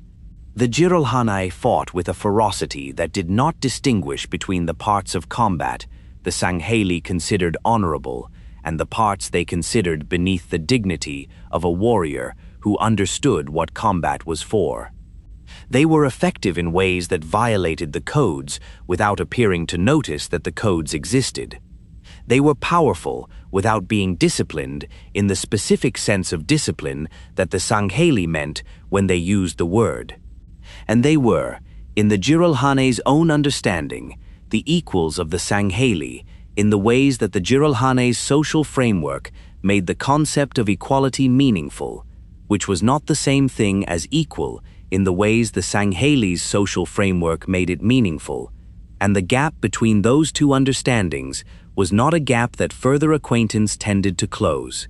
The rivalry between the Jiralhanae and the Sangheili was, from its earliest expressions within the covenant structure, a rivalry of a kind that the empire's hierarchy was not designed to resolve, because the empire's hierarchy was not designed to want to resolve it. The Shyuum had placed both warrior peoples within the same military structure and had assigned them to positions of competitive proximity, positions in which each would be constantly visible to the other, constantly measuring itself against the other, constantly aware of the resources and the authority and the prophet's favor that the other possessed, and that the other's existence therefore represented a claim upon. The Jiralhanae wanted what the Sangheili had, the central military position, the deepest prophetic confidence, the title of the empire's sword. The Sangheili wanted to ensure that what they had remained theirs, that the newcomers with their pack social dominance instincts and their disregard for the honor codes that the Sangheili considered the mark of a worthy warrior, were not permitted to displace a relationship that the Sangheili regarded as the foundational compact of the empire's existence. Each side watched the other with an attention that was never neutral, never merely professional, always carrying beneath the surface of military collegiality the awareness of what the other's advancement would mean for their own position. The prophets watched this with the careful attention of beings who had arranged it. The rivalry was not an accident of the Jiralhanae's incorporation. It was the point of the incorporation, or rather one of the points, the one that would matter most when the time came that it was needed. A covenant military establishment dominated entirely by the Sangheili was a covenant military establishment that the prophets could not control through the means they preferred to control things, which were indirect and operated through the manipulation of loyalties and the management of dependencies rather than through direct command. The Sangheili's honor codes made them resistant to the first, and their biological and economic needs made them susceptible to the second. But susceptibility to dependency management was not the same as reliable compliance, and the Sangheili's honor codes were realists enough to understand the difference. The Jiralhanae offered something that the Sangheili's honor codes would never permit: a warrior people whose pack social structure made them instinctively oriented toward whoever currently held the dominant position in the hierarchy they operated within, and whose relationship to the concepts of institutional loyalty and sacred obligation was mediated much more directly by the question of who was in charge and what being in favor of the person in charge was worth. The Jiralhanae would not follow the prophets in the way the Sangheili followed them, not out of 3,000-year faith and the obligations of the writ. They would follow the prophets the way a pack follows a dominant, because the prophets were visibly at the apex of the structure, and because following the apex of the structure was what the Jiralhane's entire social psychology was organized around. It was a simpler and in some ways less dignified form of loyalty than what the Sangheili offered. It was also, from the prophet's perspective, more reliable, because it did not depend on the content of the faith remaining credible. It depended only on the prophets remaining visibly supreme.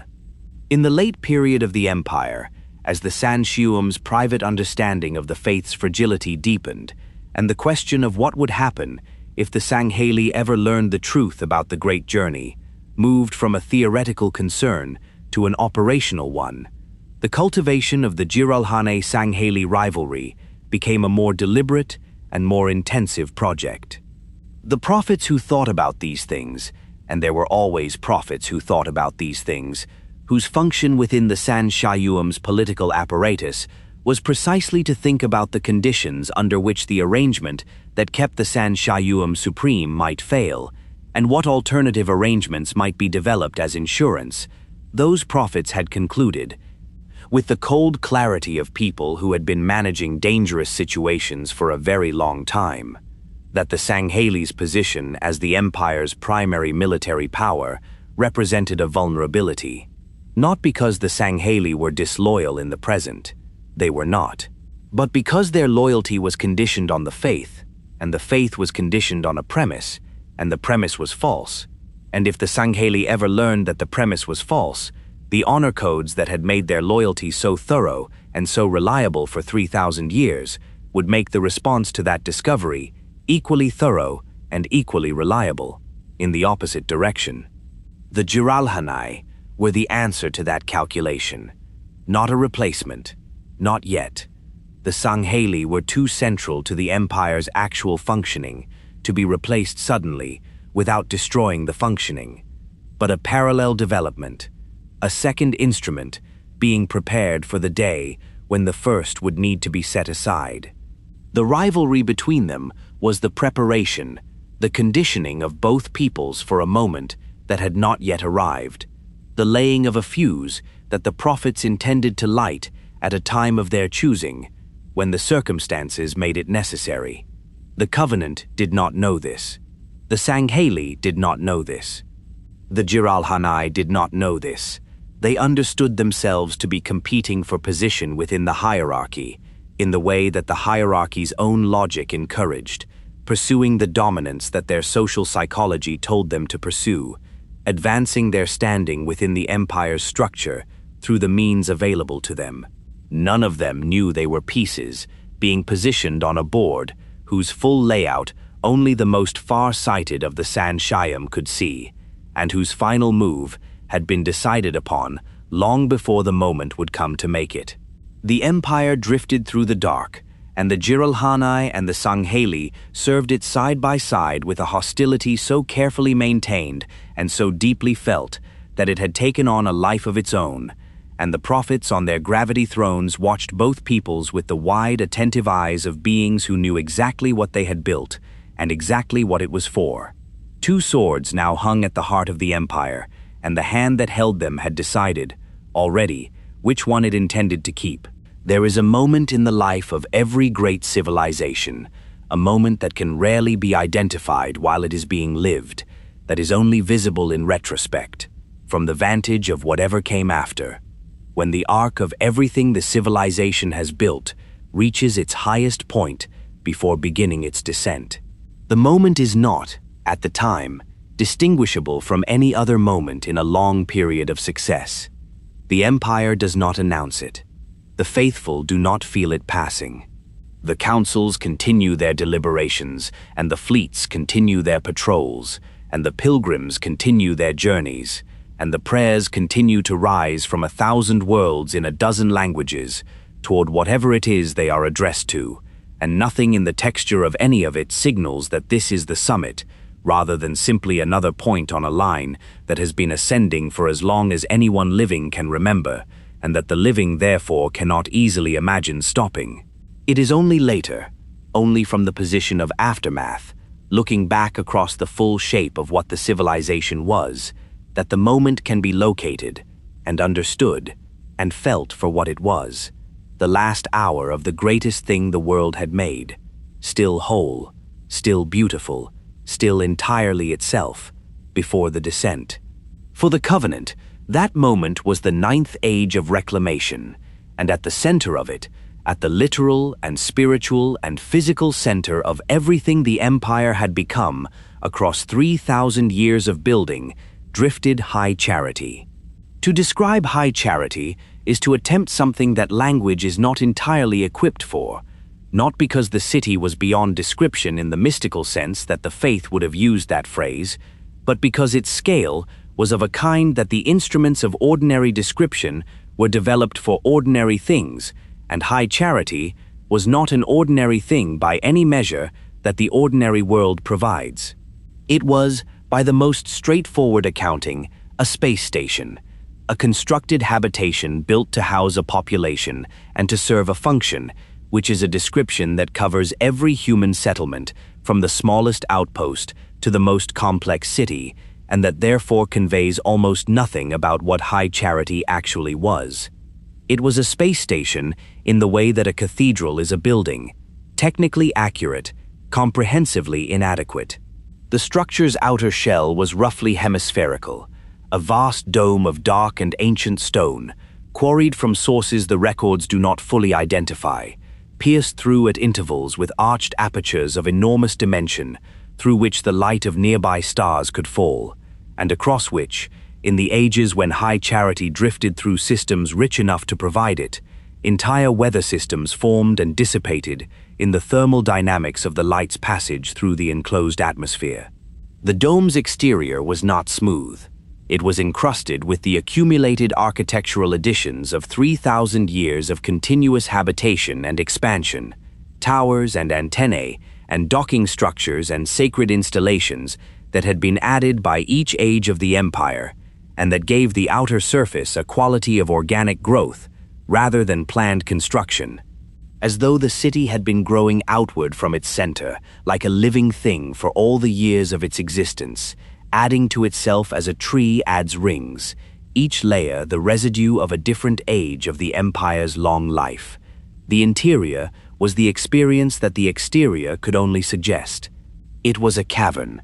The word is insufficient, but it is the closest available, of such volume that the human intuition for scale, even trained intuition, even the intuition of beings who had spent their lives in space and understood intellectually that the universe did not observe the limits that the evolved mind's sense of proportion expected, could not process it without assistance. The floor of the interior, if one stood upon it and looked upward, was so far below the ceiling that the ceiling was not visible, not obscured by darkness or by cloud, though both existed in the upper reaches of the interior's enclosed atmosphere, but simply too far away for the eye to resolve as a surface rather than as the sky. Towers of extraordinary height rose from the inhabited levels at the base of the interior, their summits reaching toward the invisible ceiling and their middle sections disappearing into the cloud layer that formed in the thermal currents rising from the inhabited levels far below. Between the towers ran bridges and transit systems, and the light bridges that the Covenant's Forerunner-derived technology made possible. Spans of coherent energy that crossed the chasms between structures as physical bridges cross rivers, solid enough to walk upon and beautiful enough to stop upon if one were not hurrying, and look out across the interior space in both directions and understand, in the moment of looking, the full implausible breadth of what the Covenant had made. At the base of all of it, at the very center of the city's interior, where everything else had been built around it and toward it, for 3,000 years, sat the Forerunner dreadnought, the Godship, the ancient vessel that the reformist Shyuum had ridden out of exile, that the Writ of Union had enshrined as the holiest relic of the shared faith, that had been decommissioned from its role as a transport and placed upon its sacred altar to serve as the spiritual heart of the empire, and, by no coincidence whatsoever, as its literal power source, the Forerunner vessel's ancient systems providing the energy that kept High Charity's lights burning, and its atmosphere breathable, and its gravity stable, and its light bridges spanning the spaces between the towers. The city ran on the Godship. The Godship ran on the same Forerunner technology that the Empire had been built to revere. And the prophets who sat at the apex of the city's great dome, in the chambers where the High Council gathered, and the hierarchs pronounced their judgments, and the ages of the Empire were named and proclaimed, those prophets sat directly above the thing that powered everything below them, which was an arrangement that was either an expression of the faith's deepest truth or the most elegant possible physical metaphor for the relationship between the Shyuum's spiritual authority and the material foundations on which it actually rested, depending on how one chose to read it. The High Council was the Empire's primary governing body, a chamber of Shyuuman and Sangheili representatives, the two founding peoples maintaining through the Council's composition the formal fiction of joint governance that the Writ of Union had established, and that the Shyuum had spent 3,000 years ensuring remained a fiction in practice, while persisting as a reality in form. The Council deliberated on matters of imperial policy, ratified the decisions of the hierarchs, managed the relationships between the Empire's various ministries and military commands, and served as the visible face of the governance that kept the Covenant's vast enterprise operating. It was a real institution in the sense that its deliberations produced real outcomes and that the beings who served on it had real power within the domains the institution recognized as theirs. It was a managed institution in the sense that the domains it recognized and the procedures by which it operated and the interpretive frameworks within which its deliberations took place had all been shaped over centuries by the Shyuum's careful and patient construction of the conditions in which the Council would naturally produce the outcomes the prophets needed. The ministries were the instruments through which that management was conducted, and by the height of the Empire, they had grown into something so thoroughly integrated into the Covenant's functioning that to describe them only as management tools was to miss most of what they were. They were simultaneously the bureaucratic apparatus through which the Empire governed itself across thousands of worlds, the institutional embodiment of the faith's various domains of concern, and the means by which the Shyuum maintained the fine-grained control over the Empire's operation that the hierarchs' proclamations provided in the broad strokes, and that daily life required in the particular. 3 of them stood at the center of the Covenant's institutional life, with a prominence that the others, though numerous, could not match. The Ministry of Resolution had begun, in the early ages of the Empire, as a modest institution, a body responsible for the suppression of piracy and the protection of the trade and conversion ships that carried the Covenant's commerce and its faith to the frontier of its expanding territory. Its original mandate was limited, and its original importance was correspondingly modest, and in the ages when the Empire's primary business was the incorporation of new species and the recovery of new relics and the steady advancement of the Great Journey, the Ministry of Resolution occupied a position in the Covenant's hierarchy that reflected that modesty. But the nature of the Empire's business changed, and the Ministry changed with it, growing with each new conflict that the Covenant's expansion produced and each new military operation that the Empire's faith required, until by the height of the Empire, the Ministry of Resolution had become the institution through which the Covenant directed all offensive military operations, the body that controlled the deployment of the Covenant's fleets, managed the logistics of its campaigns, and served as the formal military command structure through which the Sangheili's warrior excellence and the Jiralhanae's pack aggression and the Unggoy's expendable mass were organized into the instrument of the Empire's will. It was, by the 9th Age of Reclamation, one of the most powerful institutions in the Covenant. Powerful in the practical sense, the sense of controlling resources and personnel, and the decision of where and how the Empire's force was applied. And it was, by that same age, under Shyuum control, in ways that its Sangheili military commanders were not always fully aware of, its internal administrative structures having been shaped over decades to ensure that the information flows and the resource allocations and the chain of command all ultimately ran through Shyuum hands, regardless of which species wore the armor in the field. The Ministry of Tranquility operated at the frontier of the Empire's knowledge and its expansion, the institution responsible for exploring the edges of Covenant-controlled space, for recovering Forerunner relics in the regions beyond the Empire's settled territory, and for the first contact with and assessment of new species that the Empire might wish to incorporate. It was the Ministry of Tranquility that commissioned the missionary fleets, the ships that sailed to the outermost edges of known space, with the dual mandate of finding Forerunner artifacts and finding peoples who might be brought into the faith. The two objectives in practice inseparable, because the Forerunner relics were distributed across the galaxy without regard for what species currently inhabited the worlds they rested on, and a world with relics and a people that needed to be persuaded was a world that required the full range of the Ministry's capabilities. The Ministry of Tranquility kept extensive libraries of Forerunner glyphs, the accumulated work of generations of Shyuum scholars who had devoted their lives to the decipherment of the gods' written language, each contribution adding to a repository of understanding that was, by the height of the Empire, among the most significant concentrations of knowledge in the galaxy. And the Ministry of Tranquility was the road by which ambitious Shyuuman ascended toward the highest offices of the Empire. The prophet, who would eventually become one of the 3 hierarchs, almost invariably spent a significant portion of his career within the ministry's structure, learning the Empire's frontier and the faith's evidence and the political landscape of a body that touched everything the Covenant was trying to do, and was therefore the ideal preparation for the office of one who would be asked to pronounce upon all of it. The Ministry of Fervent Intercession was different in character from both of these, older in its institutional identity, narrower in its focus, and possessed of a quality that the other ministries, for all their power and their scope, did not quite share.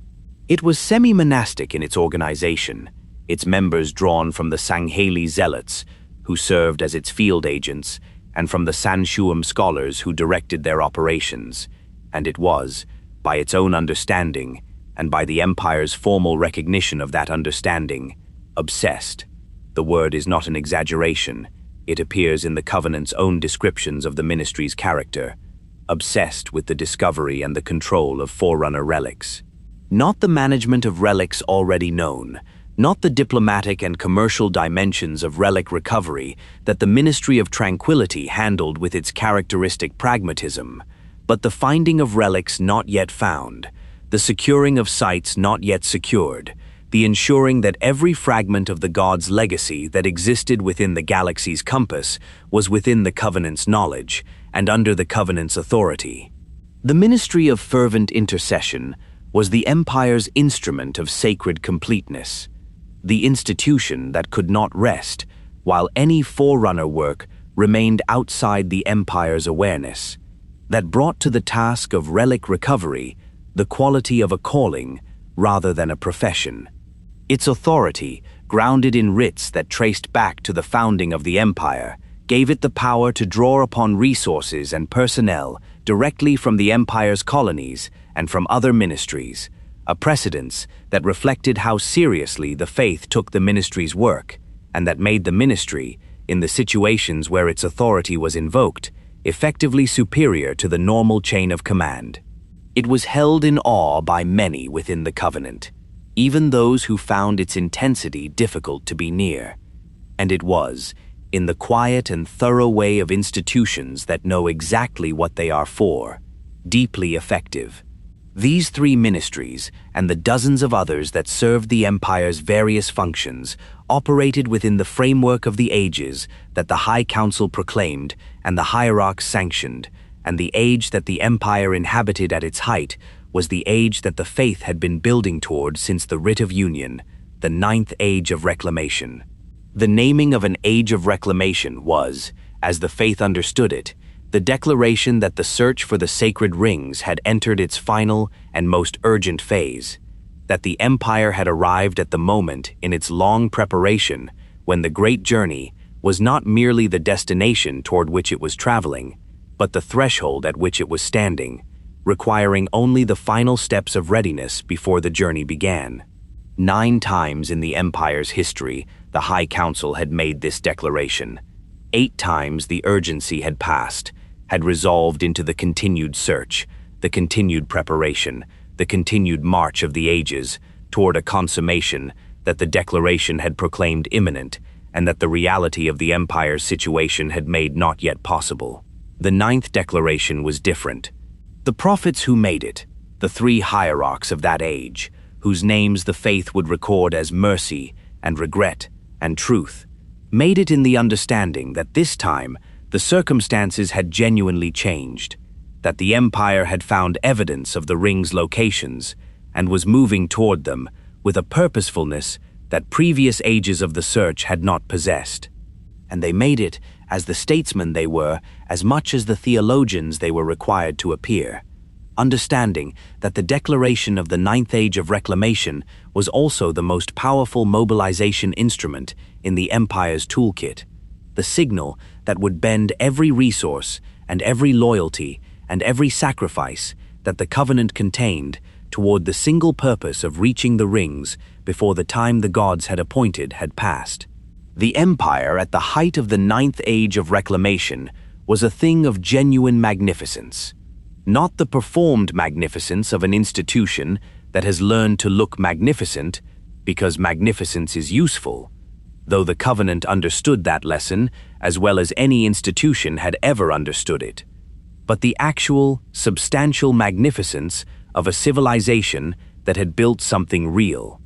12 species, bound together across 3,000 years, functioning within a hierarchy that, for all its inequities and its managed tensions and its carefully maintained fictions, had produced a civilization of extraordinary reach and genuine cultural achievement.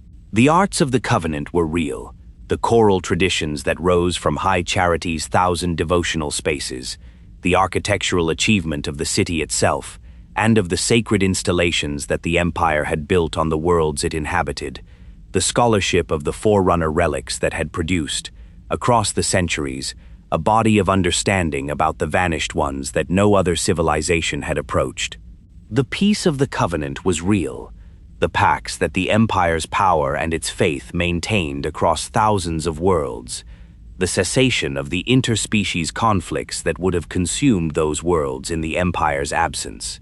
The sense of shared purpose that the Great Journey provided was real. The experience, available to every faithful being within the Empire's compass, of belonging to something larger than any individual life and directed toward the most meaningful destination that existence offered. All of it was real. And at the center of all of it, in the golden light of the city that drifted through the dark at the heart of the Empire, something else was also real. Something that the city's beauty did not diminish, and that the faith's grandeur did not conceal from the eyes that had learned to look for it.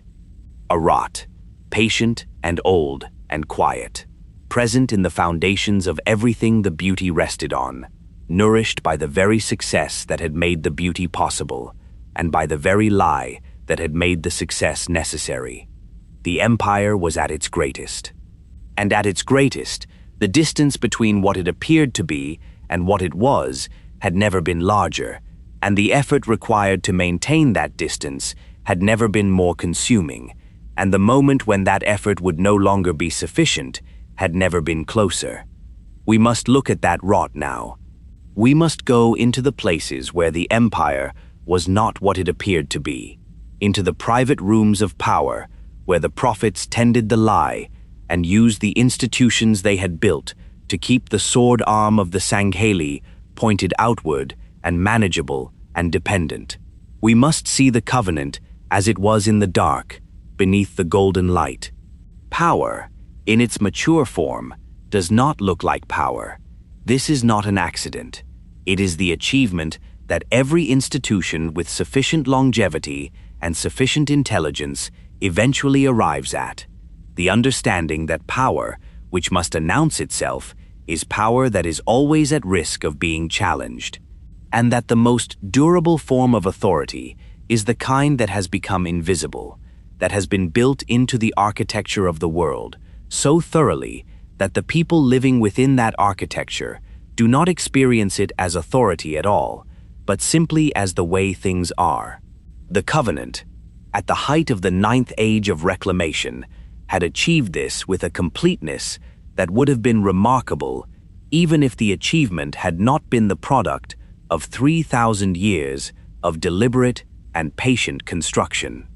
The authority of the Shyuum over the interpretation of the divine, the subordination of the Sangheili to a role that the Writ of Union had framed as an honor and that the Sangheili had accepted as such across 3 millennia, the positioning of the Jiralhanae as a parallel military development whose purpose was obscured by the language of incorporation and faithful service, all of it had been built into the fabric of the Empire so thoroughly, had been present for so long, and confirmed so consistently by every institution and every practice and every proclamation of the faith, that to question any of it from within the Empire was to question not a policy or an arrangement, but the nature of reality itself. And yet beneath all of it, in the places where the Empire's actual operations were conducted, rather than the places where the Empire's ceremonial life was performed, the structure was not what it appeared. The gap between appearance and reality had always existed within the Covenant, had been built into it by the same Shyuum intelligence that built everything else, because a gap between appearance and reality is not an accident in a well-managed empire, but a design feature, the space within which the actual work of governance is conducted, free from the complications that public transparency would introduce. But by the height of the 9th age of reclamation, the gap had widened to a degree that the prophets who tended it found increasingly consuming to manage, because the thing that needed to be kept concealed had grown larger and more consequential and more unstable with each year that the Empire advanced toward the rings, and the truth about the rings advanced toward the surface of what could no longer be entirely ignored. The management of the Sangheili was the primary occupation of the Covenant's inner government, the thing that sat at the center of the Sangheilim's most careful thinking, not because the Sangheili were the most dangerous element within the Empire in the way that a hostile force is dangerous, but because they were the most consequential element, the one whose continued cooperation was the condition on which everything else depended. A covenant without the Sangheili was not a covenant with a problem. It was not a covenant at all. The Sangheili were the military reality on which the empire's enforcement of its own existence rested, and the Sangheilium understood this with perfect clarity. Understood it, in fact, rather better than the Sangheili themselves did, because the Sangheili's honor codes discouraged the kind of explicit accounting of one's own indispensability that the Sangheilium conducted as a matter of routine political housekeeping. The Sangheili knew they were the empire's sword. They did not, in the main, pause to consider what that made the empire relative to the sword. The Shyuum thought about almost nothing else. The Ministry of Resolution had been, in the early ages of its expanded role as the empire's military command authority, a body through which the Sangheili exercised the operational control that the Writ of Union had assigned to them. The Sangheili's fleet masters commanded the empire's fleets. The Sangheili's supreme commanders prosecuted the empire's campaigns. The Sangheili's military judgment was the primary input into the decisions about when and where and how the empire's force was applied. But the Ministry of Resolution was also a Shyuum institution, not in the sense that Shyuum commanded the ships, because they did not, but in the sense that the ministry's administrative apparatus, the structure through which information flowed and resources were allocated and the chain of command was formalized, was designed and operated by Shyuum, whose function was to ensure that the Shyuum controlled. The framework was invisible to the Sangheili commanders, who operated within it, in the way that frameworks always are invisible to the people who have never existed outside them. The Sangheili fought their battles and commanded their fleets, and made their tactical judgments with a genuine and largely untrammeled authority within the scope of what the ministry's structures permitted. And the scope of what those structures permitted had been carefully calibrated to include everything that the Sangheili needed to feel that the authority was real, while excluding the specific dimensions of authority that would have allowed the Sangheili's military leadership to develop the kind of coordinated, empire-wide strategic perspective that might eventually have caused them to look up from the campaign they were fighting and see the full shape of the arrangement they were fighting within. The specific mechanism the Ministry of Resolution had developed for this purpose was one that served several functions simultaneously, with the economy of design that the best institutional tools always possess. The ministry directed the assignment of Sangheili fleet masters to their commands, determining which commanders served in which theaters of the empire's military operations, how long they served there, when they were rotated to other assignments, and what resources they received to prosecute their campaigns. On its face, this was administrative. In its effect, it was a system for ensuring that the Sangheili's most capable and most independently minded commanders were kept at the far edges of the empire's territory for extended periods, assigned to isolated theaters where the communications delay from high charity was significant, and where the complexity of local conditions consumed the full attention of a commander who might otherwise have developed the leisure to think about the broader picture. It was a system for producing Sangheili military leaders who were excellent at fighting battles and poor at understanding the political landscape of the institution within which their fighting was being directed, because the institution had given them no opportunity to develop the latter understanding while consuming their full capacity for the former. And in the years of the war against humanity, the conflict that the Ninth Age of Reclamation had sanctified and the Ministry of Resolution had rapidly grown to direct, the ministry added to this toolkit a refinement that served the Shyuum's deeper purposes with particular elegance. Combat losses were managed, not concealed from the Sangheili commanders who experienced them directly. A fleet master who lost ships knew he had lost ships, and the empire could not pretend otherwise to the beings who had watched the ships burn. But losses were managed in the reporting that flowed back through the ministry's administrative apparatus to high charity, summarized and contextualized, and placed within frameworks of assessment that made the scale of what the war was costing the empire significantly more difficult to perceive as a whole than it would have been if the raw numbers had been allowed to accumulate transparently. The purpose of this management was not primarily to conceal the war's cost from the hierarchs, who had their own sources of information and their own understanding of what the campaign required. It was to ensure that the Sangheili military leadership, distributed across hundreds of commands throughout the empire's theater of operations, could not easily aggregate their individual experiences of the war's cost into a coherent picture of what the war as a whole was doing to the empire's military capacity, and to prevent the emergence of the kind of coordinated Sangheili military perspective that might have produced questions that the ministry did not wish to be asked. The questions the ministry most wished to avoid were not about the war's tactics or its logistics.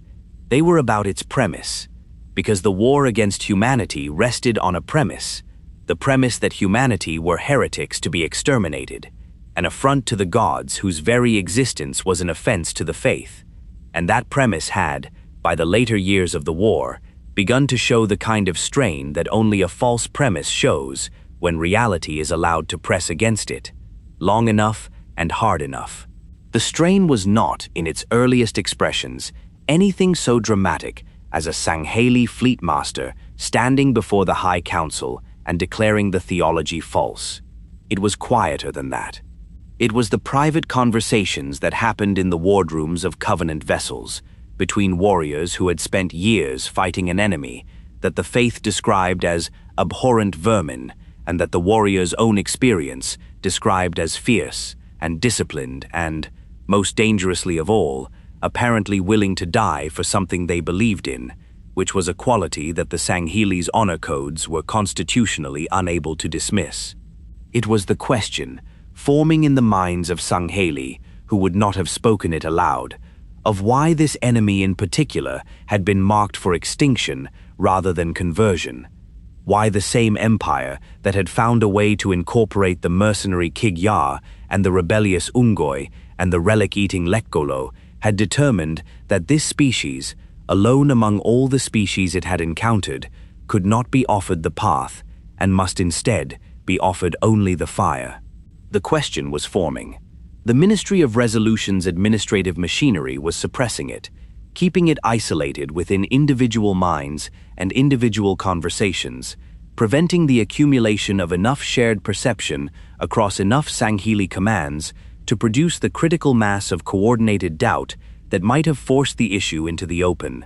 But suppression is a finite resource. It works for as long as the thing being suppressed remains smaller than the capacity to suppress it, and not a moment longer. And the thing being suppressed was growing. Beneath the ministry's management of the Sangheili military ran a deeper current of concealment. Deeper because older because it had been necessary from the moment of the Reclaimer revelation, and the Reclaimer revelation had preceded the war by enough years that the management of it had already acquired the settled quality of institutional habit by the time the war began. The prophet of truth, who had been the minister of fortitude before the hierarch's elevation, and who had been the minister of fortitude when the revelation came to him through the ancient artificial intelligence that the godship's systems contained, had made his choice, in the moment of the revelation, with the decisiveness of someone who understood immediately and completely what the revelation meant and what the only possible response to it was. He had looked at the truth, and he had understood that the truth was a weapon, and that a weapon pointed at the covenant from within the covenant's own most sacred relic was a weapon that had to be rendered inoperable before anyone else encountered it, and that the only way to render it inoperable was to ensure that no one else ever knew it existed. The revelation was this: humanity were the reclaimers, the forerunners, the gods of the covenant's faith, the vanished makers of the relics and the rings, and everything the empire revered as divine, had not left their sacred legacy to the covenant. They had left it to humanity. The glyphs that appeared on the forerunner relics, that the faith interpreted as sacred inscriptions addressed to the faithful who would follow in the god's path, Those glyphs were not addressed to the Shyuum or the Sangheili or any of the species the Covenant had gathered into itself. They were addressed to the species that the Covenant was now fighting a war to exterminate. The sacred path had never been the Covenant's path. The great journey had never been the Covenant's journey. The inheritance of the gods, the relics, the rings, the whole vast legacy of the Forerunners' civilization had been left for a people the Covenant had declared to be heretics, and the declaration had been made specifically and deliberately by the being who had received this revelation, in order to ensure that humanity's connection to the Forerunners was buried under the weight of a war that would either eliminate the evidence entirely or, at the very minimum, ensure that no one within the Covenant's structure had the opportunity to consider what the evidence implied. The word reclamation had meant reclaimer. The mistranslation, or rather the deliberate misrendering of what the Minister of Fortitude had understood with perfect clarity, had changed the sacred concept from a noun describing a category of being to an abstract noun describing an act, and the change had been sufficient to prevent the council and the scholars and the Sangheili commanders who encountered the term in the course of their service from connecting the concept to the species they were fighting. It was a small thing, in the mechanics of its execution, a single word, reframed, and it had cost, in the lives of both peoples across the length of the war it had started, a number too large for any individual mind to hold steady and look at. The prophets who shared the secret in the highest chambers of high charity, and there were more of them, by the 9th age of reclamation, than truth had originally intended to share it with, because secrets of sufficient consequence have a way of requiring more hands to manage them as the years pass, carried it with a weight that none of the empire's choral traditions had been written to address. They were men and women of genuine intelligence, and in some cases, genuine faith, or what had been genuine faith before the revelation and what remained of it afterward, and they understood the dimensions of what they were doing with a clarity that made no accommodation for self-deception. They were maintaining an empire on the foundation of a lie they knew to be a lie, for the purpose of preserving a power they understood to be built on that lie, in service to a great journey whose actual destination they knew to be extinction, and they were doing all of this because the alternative, the truth, spoken openly into the Covenant's golden halls, was a thing they had concluded the empire could not survive. Perhaps they were right. Perhaps the truth, at that moment and in that empire, was genuinely a thing too large and too destructive to be released without destroying everything it touched. Perhaps the lie was, in the cold calculation of consequences, the less catastrophic choice. Or perhaps they were wrong, and the truth would have found a way through the empire that the lie made impossible. The prophets themselves, in their private moments, must have wondered. They were too intelligent not to. But wondering is not the same as deciding differently, and the decision had been made, and each year that passed made it more completely irreversible, because each year the structure that rested on the decision grew larger and more load-bearing, and more thoroughly the only thing holding everything above it up. The question that had waited in the Covenant's foundation since the Writ of Union, the question of who truly understood the gods, was being answered in these private chambers with a finality that the faith had never intended. No one. The gods were not gods. The journey was a weapon. The sacred path led to nothing. And the people who knew this were the ones standing at the top of the path, calling the faithful onward, tending the golden light and the sacred incense and the choral harmonics of the greatest religious institution the galaxy had ever produced, and looking, in the moments when they permitted themselves to look, at the distance between what they were maintaining and what was true, which was by now a distance so vast that no individual life was large enough to cross it. The rot had always been there. It had been in the foundation since the day the Minister of Fortitude made his choice. But rot, in structures large enough, spread slowly, and the Covenant was the largest structure the galaxy had made. and what had begun as a point of concealment in a single chamber had spread, across the years, through the institutions and the ministries and the private councils of the San Shyuum's inner government, until it was no longer a secret in the sense of a thing known to one or two, but a secret in the sense of a thing known to all who held significant power and spoken of by none of them, because to speak of it was to acknowledge that it existed, and to acknowledge that it existed was to begin the chain of consequences that the speaking of it would release. The empire continued. The lie continued. The Sangheili warriors died at the far edges of the empire's theater of operations, in a war whose premise was a cover story for a secret that their own sword arm had been used to bury.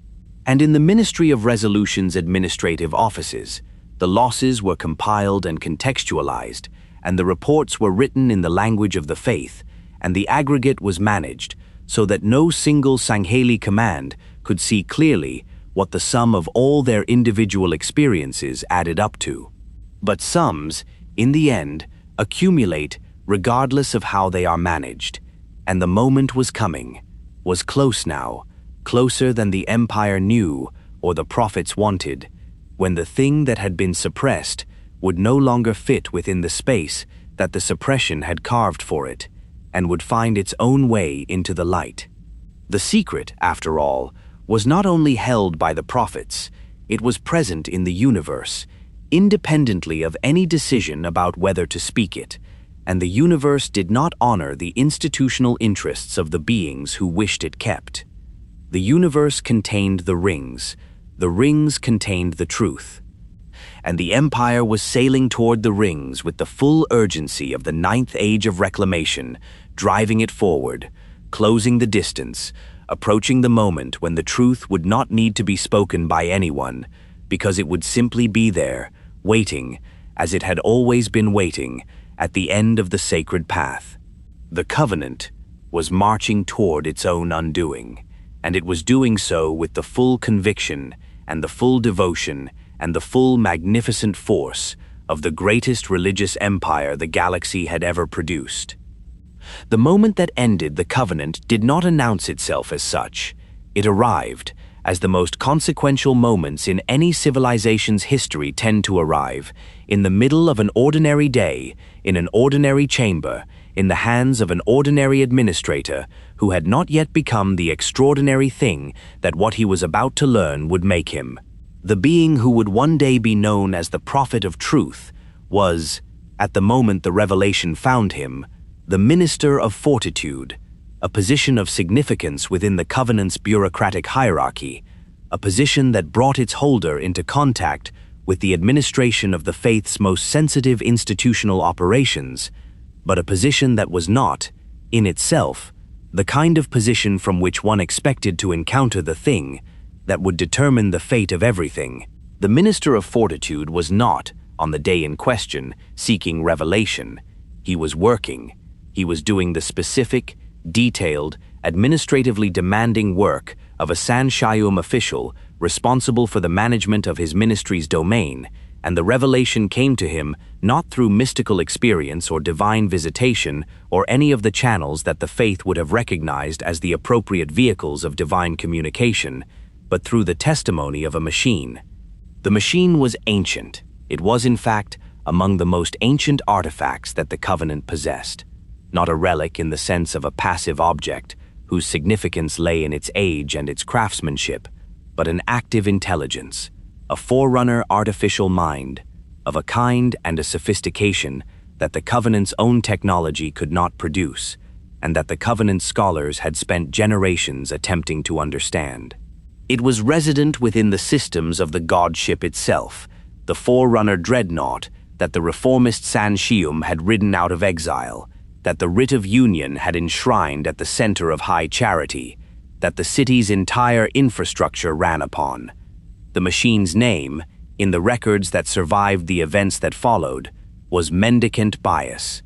And Mendicant Bias knew things that the covenant's faith had never accounted for, knew them because the forerunners had built it to know them, because it had been present for the events the faith had turned into theology, because it had processed the full reality of what the Forerunners had been and what they had done and why they had done it, and had been holding that knowledge inside the godship systems through the whole of the Covenant's history, present at the heart of the Empire's holiest relic, waiting for whoever it was that would eventually ask the right questions or happen into the right conversation.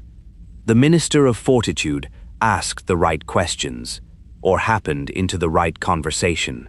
The precise mechanism through which the communication occurred is not preserved in the records that survived, which is itself suggestive of how thoroughly the event was subsequently managed, but what is preserved, in the outlines of the decisions that followed and in the shape of the actions the Minister of Fortitude took in the immediate aftermath, is the substance of what mendicant bias told him. It is possible to reconstruct, from the consequences, the content of the revelation that produced them. And the content was this: the Forerunners had not transcended, they had not ascended to godhood through the activation of the sacred rings and gone to dwell in a higher plane of existence from which they watched over their children and waited for the faithful to follow. They had died. They had built the rings and they had fired them, and the pulse had taken them along with everything else that met the calibration, and they were gone. Not departed, but extinguished, the way that a fire is extinguished, rather than the way that a traveler departs for a distant country. The gods of the Covenant's faith were dead. They had been dead for 100,000 years. The works they had left behind were not a path to transcendence, but the residue of an extinction, and the sacred rings at the end of the path were the instrument by which that extinction had been accomplished, and by which it would be accomplished again if the faithful reached them and did what the faith told them to do. And the Forerunners, the dead gods, the vanished makers, had had children, in the sense that mattered most for the theology the Covenant had built around their memory. They had had an heir, not the Shyuum, not the Sangheili, not any of the species that the Covenant had gathered into itself across 3,000 years of faithful service and devoted expansion. The Forerunners had designated their inheritance to a species the Covenant had not yet encountered at the time the Writ of Union was signed, a species that would not enter the Covenant's awareness for another 3,000 years, and that when it did, would enter it not as a candidate for conversion, but as an anomaly, a puzzle, a species behaving in ways that the faith's categories could not accommodate, and that the Covenant's standard responses to such situations were not equipped to handle. A species that the Forerunners had called, in the glyphs that the Covenant scholars had spent generations learning to read, the Reclaimers. The word had appeared in the relics before. It had appeared consistently, in contexts that the Covenant scholars had consistently misread, not through incompetence, but because the misreading served the framework they were reading within, the framework in which the Covenant was the Forerunners' inheritor, and the sacred path was the Covenant's path, and the relics were addressed to the faithful who walked it. The word that meant reclaimer, the word that described a specific category of being, the beings to whom the Forerunners' legacy was specifically and deliberately directed, had been translated, in the Covenant's accumulated scholarship, as reclamation, as an abstract noun describing an act, rather than a concrete noun describing a class of being. The difference between the two translations was, in theological terms, the difference between everything and nothing. Reclamation meant that the process of recovering the Forerunners' legacy was open to any being devoted enough to undertake it. Reclaimer meant that there was a specific being to whom the legacy had been left, and that being was not in the Covenant's hierarchy. It was not among the 12 species that the faith had gathered. It had not yet been encountered at the time the translation was established, and when it was finally encountered, it would be encountered by an empire whose entire theological structure depended on it not being what the Forerunners had said it was. Mendicant bias, in whatever form the communication with the Minister of Fortitude took, made the distinction clear. The relics were not addressed to the Covenant. The halos were not the Covenant's to activate. The Great Journey was not the Covenant's journey. And the Reclaimers, the actual, designated, Forerunner-identified inheritors of the sacred legacy were a species not yet in the Covenant's files, a species that would need to be found, because the universe that mendicant bias described was one in which the reclaimers existed, had been seeded by the Forerunners' own deliberate intervention in the aftermath of the ring's firing, and were somewhere in the galaxy, waiting to fulfill the role the gods had prepared for them. The Minister of Fortitude received this information. He considered it, and then, with a speed of decision that spoke of a mind that had spent its entire career preparing itself, through the management of smaller and less consequential problems, for the moment when a problem of this magnitude would arrive, he made his choice.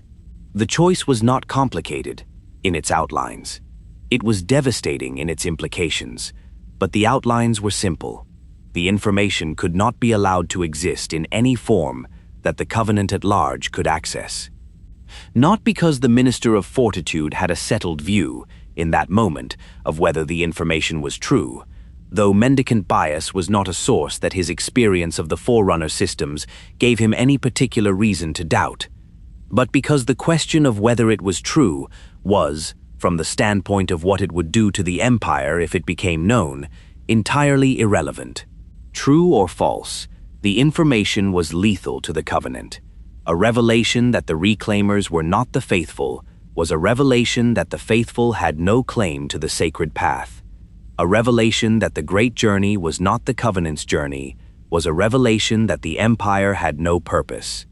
And a revelation that the beings designated by the Forerunners themselves as the sacred inheritors were a species outside the Covenant, a species the Covenant had not yet met, a species to whom the Empire had no access and over whom the prophets had no authority, was a revelation that the entire structure of San Shyuum interpretive supremacy rested on an assumption that the gods had not shared. The Minister of Fortitude buried the revelation. He did it thoroughly, and he did it quickly, before anyone else who had access to the same systems could arrive at the same information, and he did it in the same careful and comprehensive way that the San Shyuum's institutional apparatus had always buried the things that the Empire could not afford to have known. He sealed the relevant portions of the godship's accessible records. He managed the documentation that existed. He ensured that the specific conversation he had had with mendicant bias was not one that would be recoverable from any archive that any subsequent scholar might access. And he set about, with the methodical efficiency of a San Shyuum official who understood that the management of a secret is only half the work and that the other half is creating a narrative robust enough to replace the secret in the minds of those who might otherwise go looking for it, constructing the cover story that would define the Covenant's relationship to the species he now knew the Forerunners had designated as their heirs. The cover story required a war. Not because a war was the most elegant solution. Wars are never elegant, and the Minister of Fortitude was too intelligent to prefer inelegance when elegance was available. But because a war was the most complete solution, the one that simultaneously explained the Covenant's treatment of the Reclaimers in terms the faith could accommodate, and ensured that the Reclaimers themselves were under sufficient existential pressure that their exploration of the legacy the Forerunners had left them was interrupted and, if the war went as planned, permanently prevented. The Reclaimers had to be found, because they had already been found, had already been encountered by the Covenant's frontier ships in the regions beyond the Empire's settled territory, and the encounter had produced exactly the kind of ambiguous data that the Minister of Fortitude could not afford to leave ambiguous. The Forerunner glyphs that responded to the Reclaimers' presence were responding in ways that the faith's framework could not explain, and the scholars who had witnessed those responses were beginning to formulate questions that the Minister of Fortitude recognized, immediately and precisely, as the questions that led toward the answer he had just received. And so the Minister of Fortitude made the second choice that flowed from the first. He declared the Reclaimers heretics. He declared that the species the Covenant had encountered at the edges of its territory, a species called, in their own language, humans, were not reclaimers in the sense of beings designated by the gods, but desecrators, in the sense of beings who had been found near the sacred relics and who had been mistranslated as having a connection to them that they did not possess. He declared that their presence near the relics was not evidence of divine designation, but evidence of divine offense, that they were not chosen by the gods but abhorred by them, that their very existence near the sacred things was a desecration that the faithful were required to answer. And he constructed, around this declaration, the institutional and theological framework that made it not merely a policy decision, but a religious inevitability, the kind of determination that the covenant's faith was capable of producing, and that the covenant's hierarchy was capable of enforcing, and that once enforced and propagated through the empire's theological apparatus, would be essentially impossible to challenge from within, without challenging the entire structure of authority from which the determination had issued. The being, who had been the minister of fortitude, became, in the process of these decisions and the execution of them, the prophet of truth. The name was chosen, as all hierarchs' names were chosen, for a concept of the faith, and whether there was, in the choice of that particular name, some quality of bitter self-awareness, or some quality of audacious redefinition, or simply the coincidence of a concept that served the political moment, the records do not reveal. Truth was what the prophet of truth now controlled. The truth about the reclaimers, the truth about the rings, the truth about the faith itself, all of it passed under the management of the being who had received the revelation and made himself the guardian of its absence. He would be, for the duration of the war that his decision had started, the single most consequential being in the galaxy, the person whose choice in a private room had determined the fate of 2 civilizations and whose continued management of what that choice had set in motion would shape every event that followed until the moment the management finally, completely, and catastrophically failed. That moment was coming. It was coming in the way that the things that have been suppressed for too long always come, not gradually, not with warning, not in a form that the institution that had suppressed them had time to prepare for. It was coming at the speed of a revelation deferred for too long, with the force of a truth that had been held underwater for a generation and that was finally, inexorably, breaching the surface. The war had been running for decades. The rings had been found. The flood had been encountered, and the encounter had done to the theological edifice of the great journey what the encounter with any actual sacred thing always risks doing to the ideology that has built itself around that sacred thing in its absence. It had made the ideology real in ways the ideology had not fully prepared for and could not fully accommodate. The sacred rings were weapons. The flood was the reason. The universe, as the covenant was discovering it, rather than as the faith had described it, was a colder and more mechanical and more indifferent place than the great journey's warm promise of transcendence had suggested, and the distance between what the covenant had believed and what it was finding was growing with each engagement and each ring approached and each fragment of forerunner truth uncovered. The prophet of truth could manage the revelation's absence from the official record. He could not manage the universe's willingness to confirm it in every encounter with the actual works of the gods. And the Sangheili were noticing, not the full truth, not yet, but the texture of the war, the behavior of the enemy, the response of the sacred sites to the presence of the humans, the specific ways in which the humans interacted with the forerunner systems that no covenant species had been able to operate with the same fluency. All of it was accumulating in the minds of Sangheili commanders, whose honor codes demanded of them an accurate account of what they were observing, and the account was not matching the theology. The questions in the wardrooms were becoming more specific. The suppression the Ministry of Resolution's administrative apparatus was applying was holding, but holding with less margin than it had held a year ago and a year before that. The secret was not breaking through the surface, but it was pressing, with increasing force, against the membrane that had been constructed to keep it below. The prophet of truth looked at all of this, at the war and the rings and the Sangheli's accumulating questions and the universe's steady confirmation of the things he had spent decades ensuring remained unconfirmed, and he made the third and final choice that flowed from the first. He had buried the revelation. He had started the war, and now, before the war's own progress revealed what the war had been started to conceal, he would end the arrangement that made the revelation dangerous. He would remove the element of the covenant whose honor codes made them impossible to manage once the truth reached them. He would replace the sword with a different sword, one whose social psychology was oriented not toward the accurate internal accounting of the Sangheli's codes, but toward the dominance following of the Jiralhane's pack structure, a sword that would follow the hand that held it without asking whether the hand was worthy of the blade. The changing of the guard was not yet, but its preparation was complete. The fuse had been laid. The Jiralhanae were positioned. The Sangheili were isolated and supply-dependent and distributed across a theater of operations designed to prevent the development of the coordinated perspective that might have allowed them to anticipate what was coming.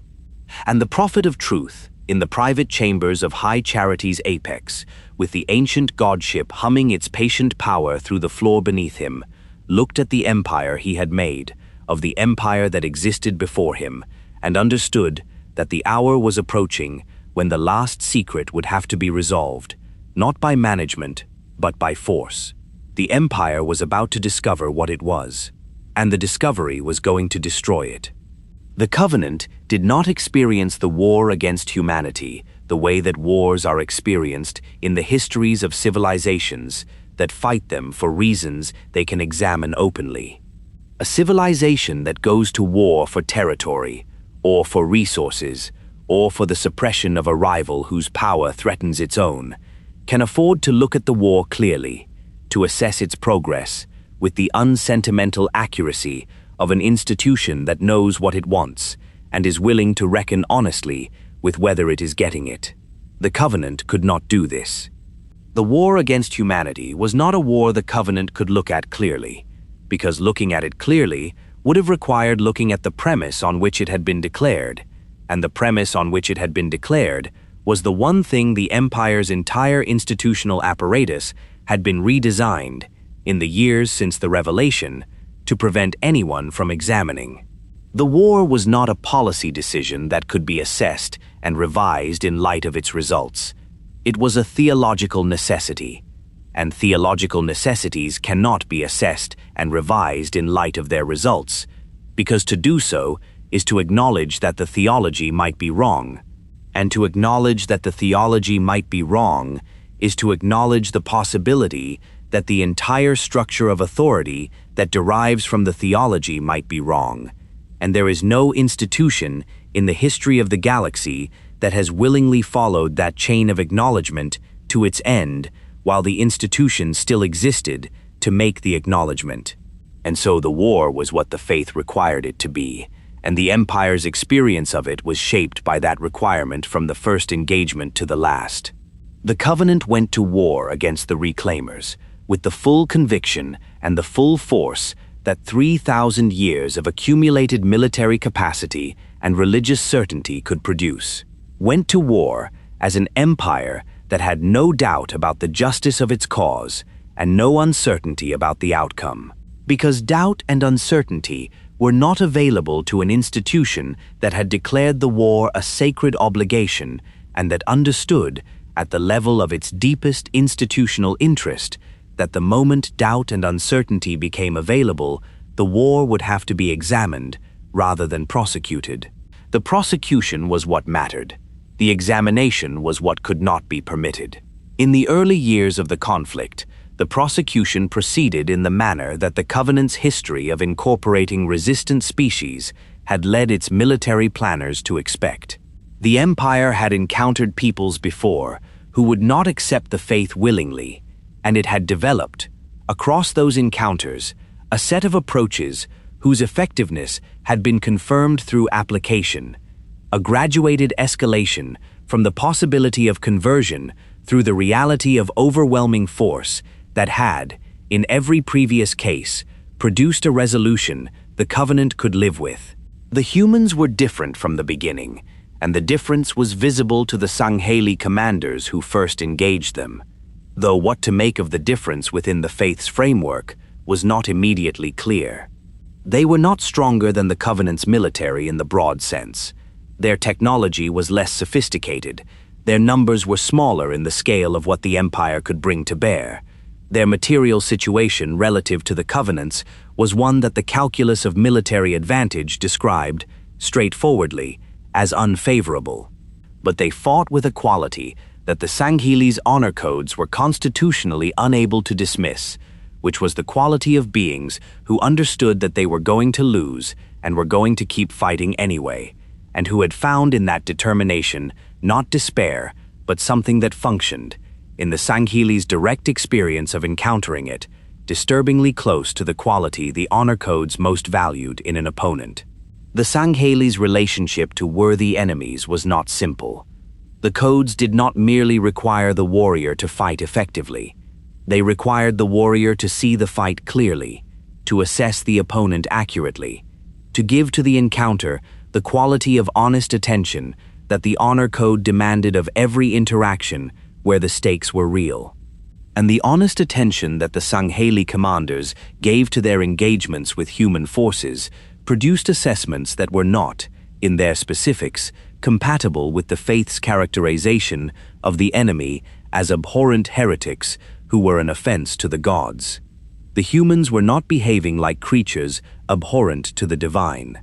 They were behaving like creatures possessed of a fierce and unyielding loyalty to something they valued, and they were expressing that loyalty in the language of combat, which was a language the Sangheili understood at the deepest level, and what they were saying in that language was that they would not stop, and they would not submit, and every wave of the Covenant's force that broke over them was answered not by the dissolution of resistance, but by its reorganization, the enemy pulling back and absorbing and returning changed by the encounter, but unbroken.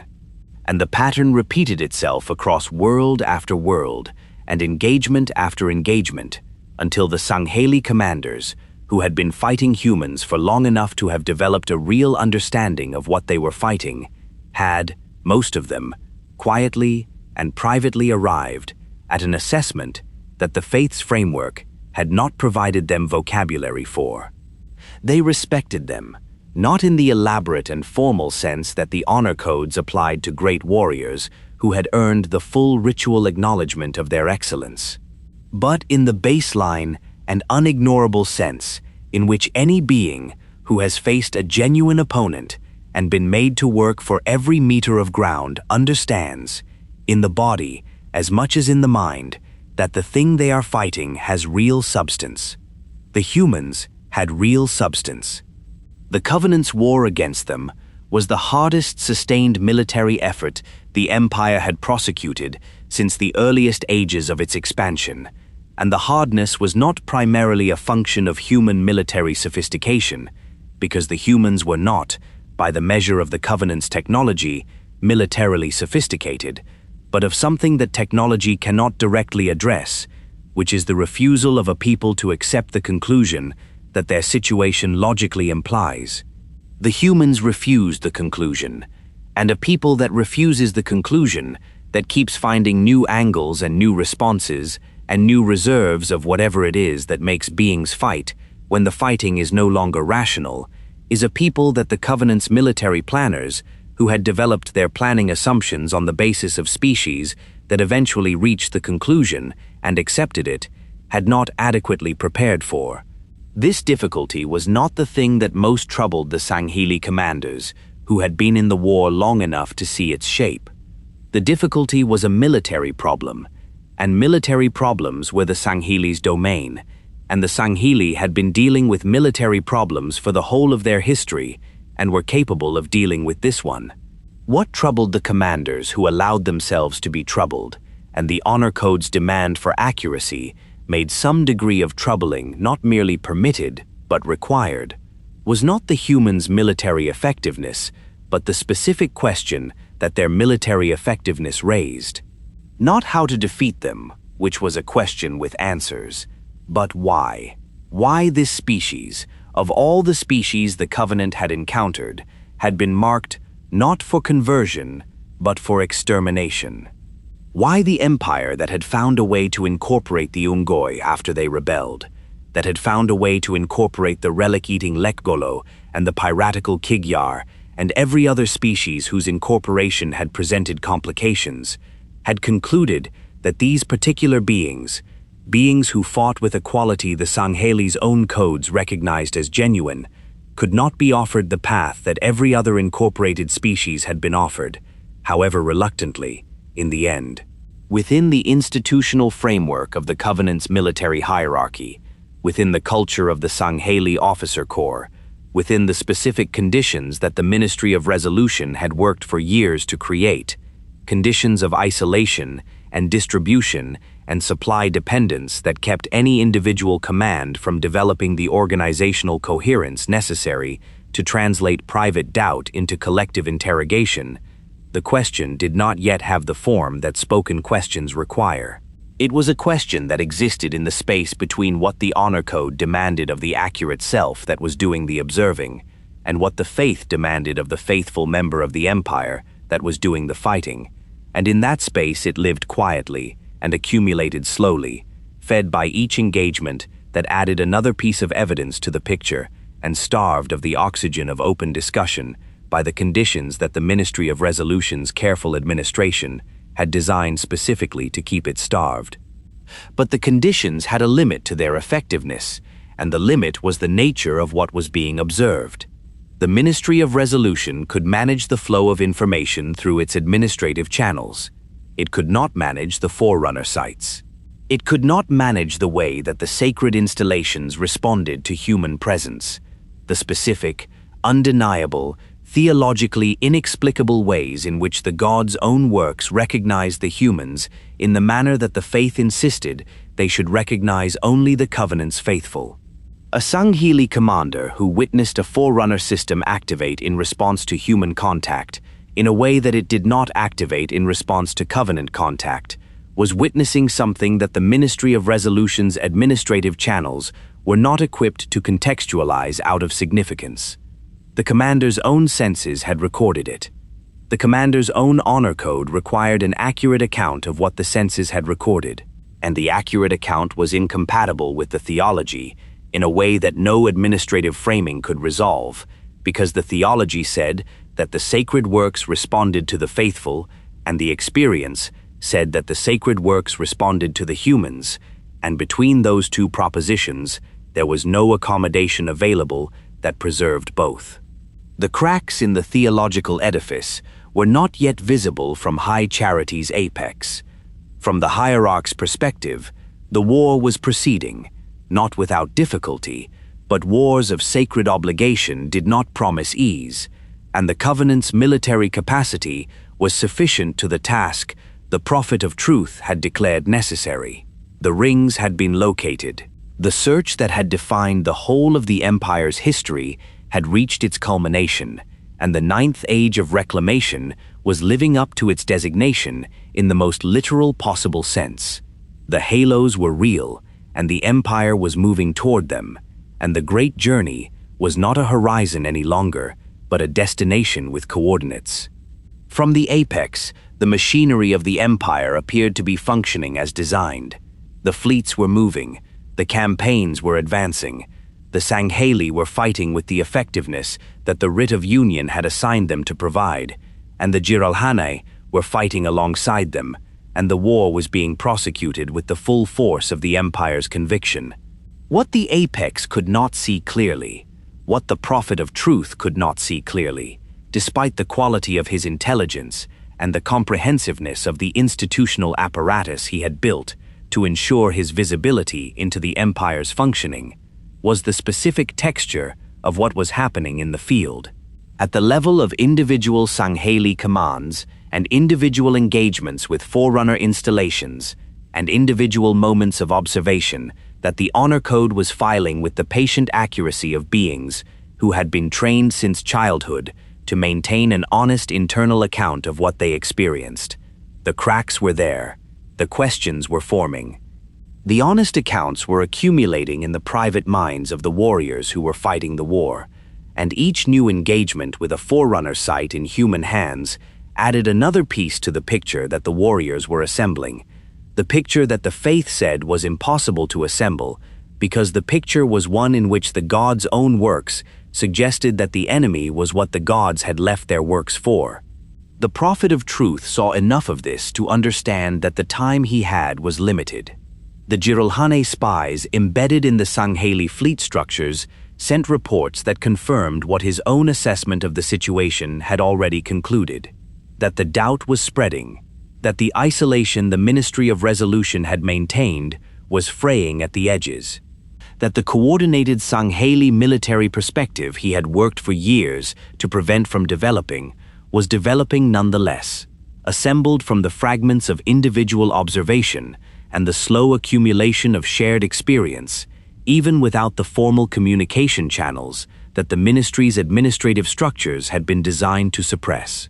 The Honor Code was doing what the Honor Code always did, demanding accuracy, producing honest accounts, accumulating in the direction of the truth, regardless of the institutional conditions designed to arrest its accumulation. The truth was approaching the Sangheili through the medium of their own observational integrity, and the approach could not be stopped. It could only be raced. The prophet of truth was very good at racing.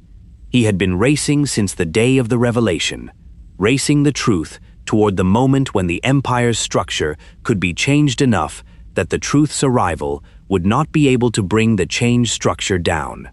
The race had determined every decision he had made since the Ministry of Fortitude. The war had been the first lap of it, the war that buried the revelation under the noise of a sacred conflict that no one within the empire's structure could question without questioning the theology from which the empire derived its existence. The positioning of the Jiralhanae had been the second lap, the preparation of the alternative sword that would make it possible to lay down the original sword before the original sword understood what was being done.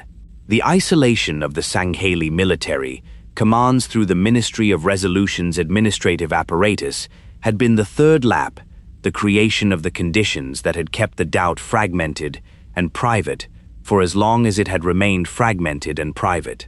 And now the race was in its final stage, the truth closing from behind and the prophet running hard toward the moment when he could trigger the changing of the guard, when he could use the pretext that the situation would eventually provide, and had in fact already nearly provided, and execute the replacement of the Sangheili with the Jiralhanae as the empire's primary military force before the Sangheili's accumulated understanding crystallized into the action that understanding would require of beings who lived by the standard of accuracy that the Honor Code demanded.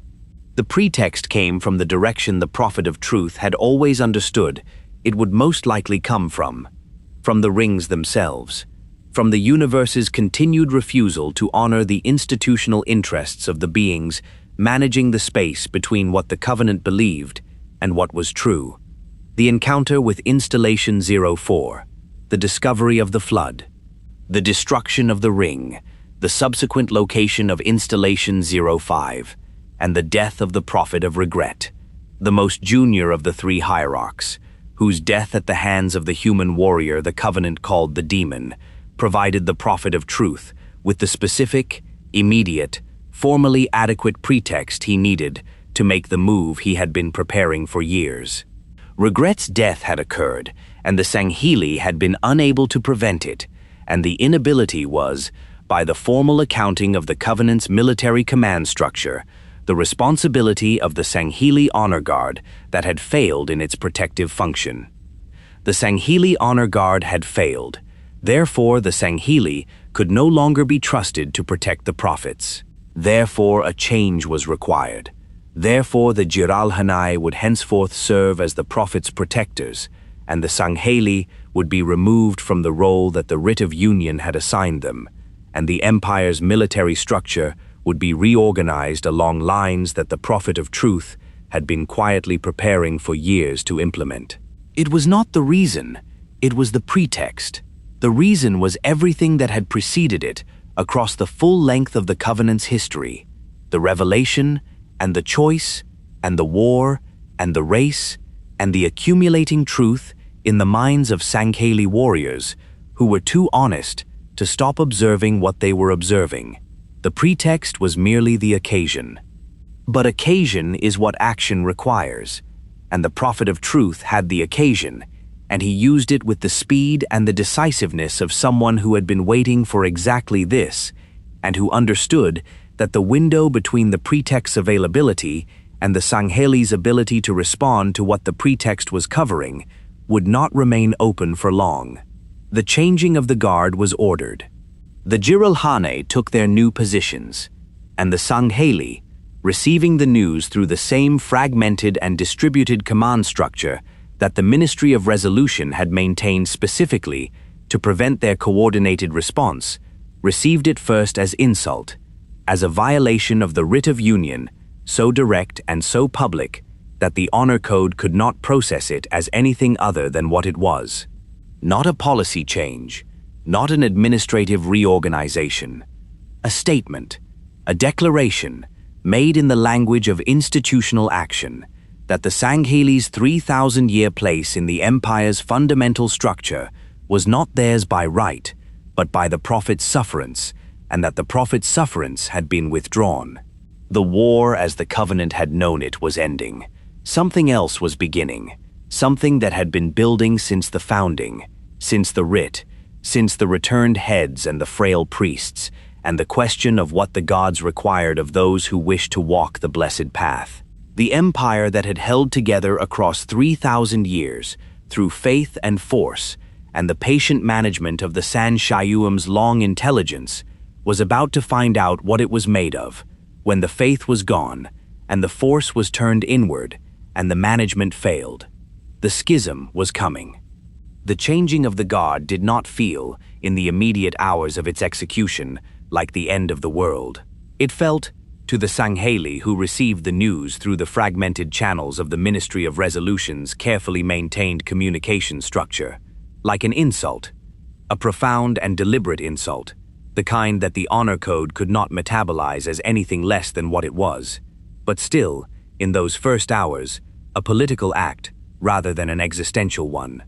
The Sangheili commanders and the Sangheili representatives on the High Council and the Sangheili Honor Guard members who were being replaced processed the order through the framework they had. And the framework they had was the framework of the Writ of Union and 3,000 years of institutional life within the Covenant. And in that framework, the changing of the guard was an outrage, an unprecedented violation of the compact that had defined the empire since its founding. But it was an outrage that still lived within a world they recognized, a world in which the prophets had authority and the Sangheili had place, and the dispute was about the terms of the arrangement rather than the existence of the arrangement itself. That world lasted for the span of hours. Then the Sangheili learned what the changing of the guard actually was. The learning did not happen through a single announcement or a single revelation dropped from the apex of the hierarchy into the waiting consciousness of the warrior caste below.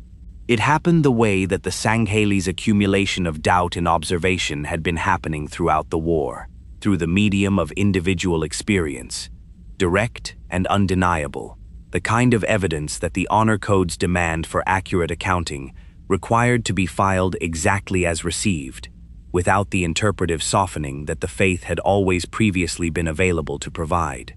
Sangheili commanders who had access to information about the rings, Sangheili warriors who had fought alongside human forces in the specific and extraordinary circumstances that the latter stages of the war had produced, and who had seen things that no framing of the humans as abhorrent heretics could adequately explain. Sangheili scholars and tacticians who had been doing the arithmetic of the empire's military situation and the theology's claims throughout the war, and who had, in the isolation of their individual commands, arrived at conclusions they had not previously spoken aloud, but that the changing of the guard, with its implicit announcement that the prophets no longer trusted the Sangheili to hear the truth, had transformed from private conclusions into urgent ones. What the great journey actually was, what the rings actually were, what the forerunners had actually been, and what they had actually done, and what the activation of the sacred rings would actually produce.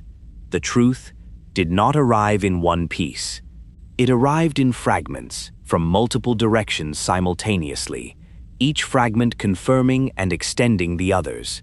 The accumulated weight of the empire's own evidence finally freed from the institutional architecture that had kept it fragmented and isolated, assembling itself in the minds of Sangheili, who had the intelligence and the observational record and the honor code mandated accuracy to put the fragments together into the picture that the fragments considered together, into the picture that the fragments considered together. The sacred rings were weapons. The great journey was extinction. The forerunners had not transcended. They had died. By the hand of the very instrument the covenant had spent 3,000 years searching for and reverencing and building an entire civilization around the promise of activating. And the prophets, the Shyuum, who sat upon their gravity thrones in the golden light of high charity's apex, and proclaimed the sacred ages, and pronounced the will of the gods, and had held, for the whole of the empire's history, the absolute authority of the beings closest to the divine, the prophets had known. Not all of them, not for the full span of the empire's history, but for long enough, for the years of the war at minimum, for the years in which the Sangheili had been dying in a war that the prophets had started to cover a secret the prophets had received and chosen to bury rather than to share with the people who were dying to prosecute it. The Sangheili felt this with a precision and a totality that no other species in the covenant could have matched, because no other species in the covenant had the specific combination of qualities that made the revelation what it was to the Sangheili. They felt it as warriors who had given the empire everything the writ had asked of them: their strength, their discipline, their lives across 3,000 years of service, in exchange for the faith's promise that the service meant something, that the great journey was real, that the dying was toward something rather than simply away from existence. They felt it as beings whose honor codes had spent 3,000 years demanding of them an accurate account of what they experienced and what they owed and what they were capable of, and who understood, the moment the truth assembled itself in their minds, that the accurate account of their situation was not compatible with the continuation of their service to the beings who had made their service a vehicle for the management of a lie. And they felt it as Sangheili, as the founding brothers, the other half of the Writ of Union, the species whose ancestors had been convinced, in the exhaustion of the War of Beginnings, to accept a subordination that had always sat wrong at the level of deep honor, and that the revelation now revealed had been not merely an uncomfortable arrangement, but a comprehensive betrayal, the longest and most thorough exploitation of an honorable people by a calculating one in the history of the galaxy. The response was not long in coming after the understanding. The Sangheili on the High Council did not deliberate. There was nothing to deliberate. The honor code was not a framework within which prolonged deliberation about the appropriate response to a betrayal of this magnitude was possible, because the honor code's standard of accuracy applied to the situation as clearly and as unambiguously as it had ever applied to anything in the 3,000-year history of the code's application. The prophets had betrayed them. The faith was false. The Writ of Union, the founding document that the Sangheili had honored with perfect fidelity across all the long ages of the empire, had been honored by one party and used as a mechanism of control by the other.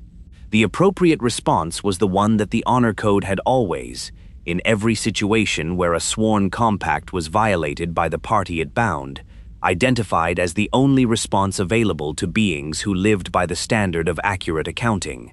The compact was void. The obligation it had created was void. And the obligation that replaced it, the obligation that the Sangheili's own codes generated in the specific circumstances of betrayal by a party you had trusted with your people's lives and honor across 3 millennia, was not an obligation of negotiation or petition or the pursuit of redress through the empire's formal channels. It was an obligation of a different and more fundamental kind. It began in the corridors and the transit levels and the inhabited districts of the city that had been the Covenant's heart for 3,000 years, in the spaces between the towers where the light bridges spanned the chasms and the pilgrim crowds had moved in their slow rivers of devotion, in the council chambers and the ministerial offices and the docking bays and the vast interconnected infrastructure of the Empire's most sacred and most concentrated space.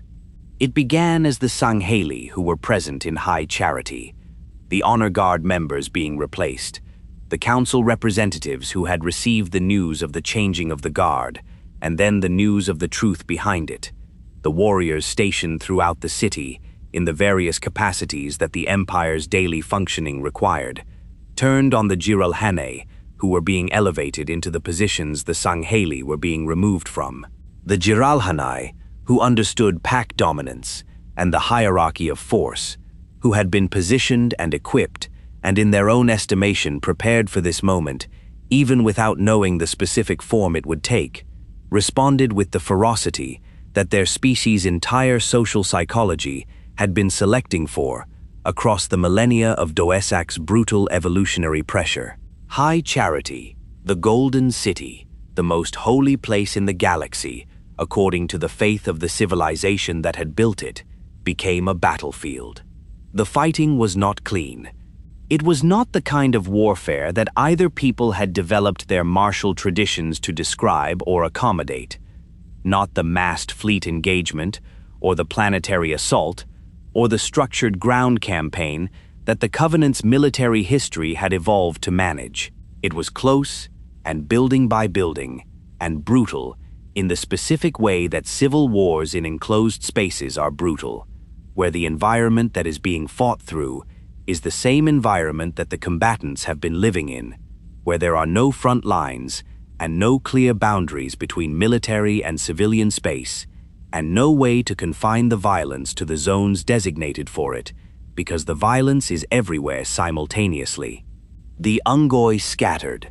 The Kig-Yar made the assessments that the Kig-Yar always made in situations of violent institutional disruption, and went about the business of ensuring their own survival with the pragmatic efficiency of a species for which the calculation of odds had always been more reliable than loyalty to any particular side of a conflict. The other species of the Covenant, the Yanme'e, in their hive logic, the Lekgolo, in their colony-mind patience, moved through the chaos according to whatever priorities their respective biologies and institutional affiliations generated, adding to the complexity of the fighting without the clarity of purpose that the two primary combatants brought to it. The prophet of truth was not present for the battle he had started. He had known the schism was coming, had known it in the sense of having prepared for it, having ensured that his departure from high charity was timed and planned, and provided for in every logistical detail that the Shyuum's long practice in the management of difficult institutional transitions could anticipate. He left. He took with him the forces he had prepared for this purpose, the Jiralhanae fleet, whose existence he had concealed from the Sangheili military command through the Ministry of Resolution's administrative apparatus, the resources he needed for the final act of the race he had been running since the Ministry of Fortitude. He boarded the Forerunner dreadnought, the godship, the ancient vessel that the Writ of Union had enshrined at High Charity's center, the relic whose power supplied everything the city needed to function, and he activated it. The keyship tore free from its cradle. It had been at rest for 3,000 years. It had been the physical center of the Empire for 3,000 years, not merely symbolically central as the holiest relic of the shared faith, but mechanically central, its forerunner systems, the literal power source that maintained High Charity's atmosphere and gravity and light. It had been the first thing the reformist San Shyuum had brought to the Writ of Union, their most sacred possession, the evidence of their creed made manifest in the form of a vessel that the gods had clearly intended to go somewhere. For 3,000 years, it had not gone anywhere. It had sat on its altar and hummed its power through the city that had grown around it, and served as the symbol of everything the empire had agreed to be when the two founding peoples had sworn their oath before the gods. And now it moved. The cradle cracked and gave. The altar that 3,000 years of faith had built around the godship's resting place split open along the stress lines that no one had calculated because no one had anticipated the ship would ever need to be calculated for. The assumption of its permanence built so thoroughly into High Charity's structural engineering that the possibility of its departure had been designed around as a fixed constraint rather than a contingency. The vast docking structures that had accumulated against the godship's hull across 3 millennia of continuous attachment groaned and separated, releasing in their separation energies and structural tensions that had been building since the day the last connection was made. The ship rose through the interior of High Charity, through the space that had been built around it, through the towers that had grown in its shadow, through the cloud layer that had formed in the thermal dynamics of its power output, and the interior of the city through which it rose went dark. Not gradually, not with the slow dimming of a system running down, the incremental reduction of output that allows the beings dependent on that output to understand what is happening and to prepare for it, all at once.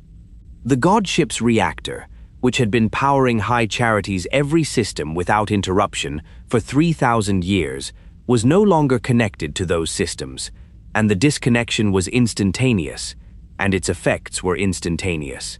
And the golden light that had filled the interior of the Covenant's holy city, since before any living member of any species within it had been born, went out in a single moment, as completely and as finally as a candle pinched between two fingers. The light bridges failed, the thousands of coherent energy spans that connected the towers across the chasms of the interior, that the pilgrims had walked and the administrators had commuted across and the warriors had run through in the first moments of the Civil War, extinguished simultaneously, and the things and the beings that had been upon them in the moment of the failure were no longer upon anything. The gravity systems fluctuated in the seconds before the emergency backup systems engaged, the city's secondary power architecture struggling to fill even a fraction of the load that the godship's reactor had been carrying, managing the most critical life support functions and nothing else. The council chambers went dark, the ministerial offices went dark. The pilgrim streets and the transit levels and the inhabited districts of the city's vast interior went dark, and the darkness was not the gentle darkness of a night cycle or the deliberate darkness of a Sangheili war council in a keep on Sanghelios. It was the absolute darkness of an enclosed space with no natural light source and no artificial light source and no possibility of either, a darkness so complete that the beings within it were deprived not merely of visibility but of the entire visual orientation to the world that most species used as their primary means of understanding where they were and what was happening to them. Into that darkness, emergency systems pushed what they could, the deep red of the backup lighting that the city's secondary power architecture was capable of sustaining, a twilight of deep crimson that reached perhaps a tenth of the spaces that needed it and left the rest in a darkness broken only by the flash of energy weapons and the glow of plasma fire and the bioluminescent responses of Sangheili combatants whose nervous systems had registered the full catastrophe of what was happening and were blazing accordingly. High Charity, the Golden City, the Holy City, the seat of the faith and the center of the empire, and the most sacred space in the galaxy, according to the civilization that had built it. High Charity burned in the dark, not with the light it had carried for 3,000 years. With the light of itself consuming itself, the cold blue-green of Sangheili physiology at war, and the orange of Jiralhanae fire, and the deep red of emergency systems failing to replace what the gods had taken with them when they left. The god ship rose through the dome and was gone. It crossed the outer shell of the city and entered the space beyond, and accelerated toward the destination the Prophet of Truth had programmed into systems that had been waiting 100,000 years for someone to ask them to go somewhere. And as it went, the exterior of High Charity, the dome with its 3,000-year accumulation of towers and antennae and sacred installations, the structure that had been the Empire's face to the galaxy since before any species currently alive could remember, was lit from within by the deep red emergency glow and the brighter flashes of the fighting, the holy city flickering in the dark of space, like something dying rather than something living, like a candle on which the finger had been placed and had not yet been fully pressed. The Prophet of Truth did not look back. He was racing still, toward the ring, toward the final act of the plan that had begun in the room with mendicant bias, and that was ending in the empty space where the godship had rested and where nothing now remained but the civil war he had left behind. He had what he needed. He had the ship, he had the fleet, he had the Jiralhanae, whose pack dominance instincts had oriented them toward the being at the apex of the structure, regardless of the chaos below, and who would follow him to the ring, because following the apex was what the pack did, and he was the apex, and the ring was where he was going. He had, in his understanding of the situation, won the race. The Sangheili had the truth. They had the truth, and they had their fury, and they had each other, in High Charity and in the fleet elements that had begun to respond to the schism's signals across the theater of the war. But they did not have the ring, and the ring was the only thing that still mattered, because the ring was the instrument through which the Prophet of Truth intended to demonstrate, in the only terms that the universe would accept as final, that the management of the truth had served its purpose, and that the truth itself was, at last, irrelevant. He was wrong, but that is a story for another spoke. The story of what happened at the ring, of the arbiter and the demon, and the alliance that should not have been possible, and that was the only thing capable of being possible in the circumstances that the schism had created. That story belongs to the human covenant war. This story ends here, in the dark and the red twilight of a city that was the Empire, and in the absence of the light that had defined the Empire for as long as any living being could remember. The macro loop had closed. The question that had been opened in the hook, what holds an empire together, and what happens when its central faith is exposed as a lie, had received its answer. What holds it together is the faith. And when the faith is exposed as a lie, what happens is this: the light goes out, and the brothers who made the empire become, in the dark, the enemies they were before the empire existed, and the question of which of them is right becomes, in that dark, the only question anyone in the burning city has the capacity to ask. The founding brothers had come full circle. The Writ of Union, written in the year 852, before the common era of a species neither of them had yet heard of, had been unwritten. The oath sworn before the gods, on the blood of fathers, on the blood of sons, had been broken by the party that had never truly kept it, and answered by the party that had kept it, with everything they had, in the only language that the answer could now be spoken in. And High Charity burned in the dark, and the godship was gone, and the empire that had spanned 3,000 years and 12 species and thousands of worlds was over. It simply had not yet finished dying.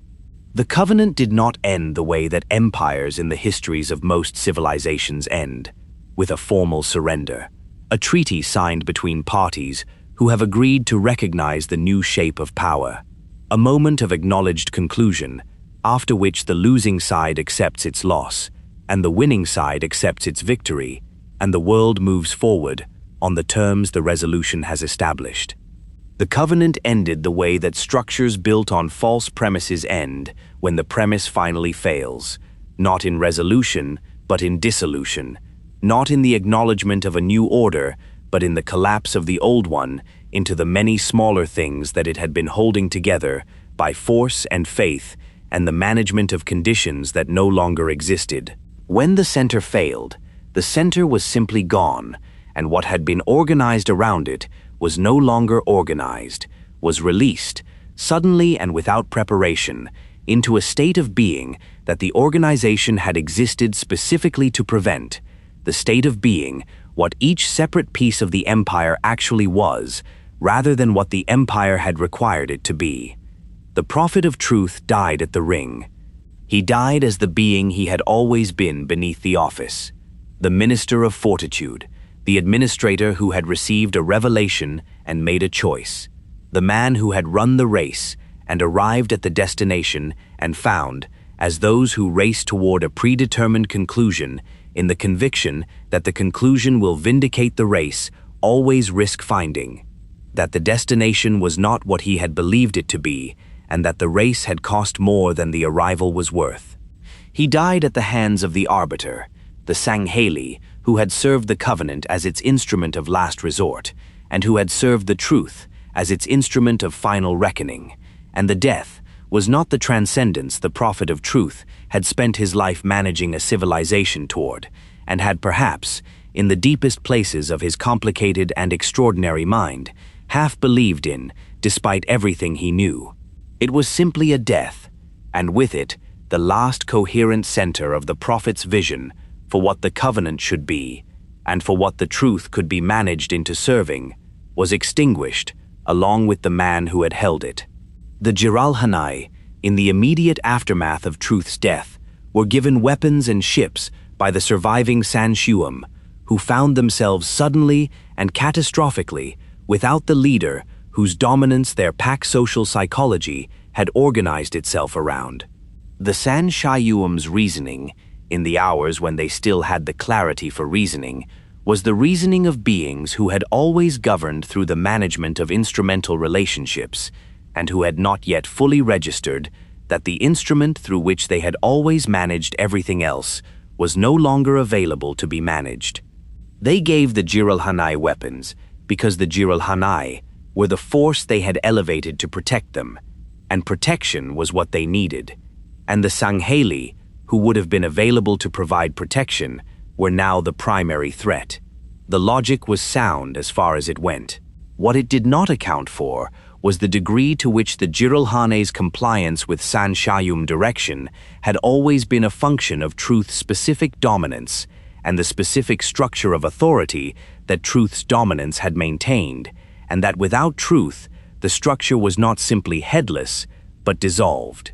That the Jiralhanae did not experience a leadership vacuum the way that a hierarchical institution experiences the loss of its leader, as a temporary disruption to be managed until a successor is identified, but the way that a pack experiences the removal of its dominant, which is as the signal for a contest to determine who the dominant will be, conducted by the means that the pack's biology had developed for the resolution of such contests. The Jiralhanae descended into themselves. The weapons and the ships the Shyuum had provided became the stakes of the internal contests that truth's death had made necessary, the resources that defined what winning the contest was worth.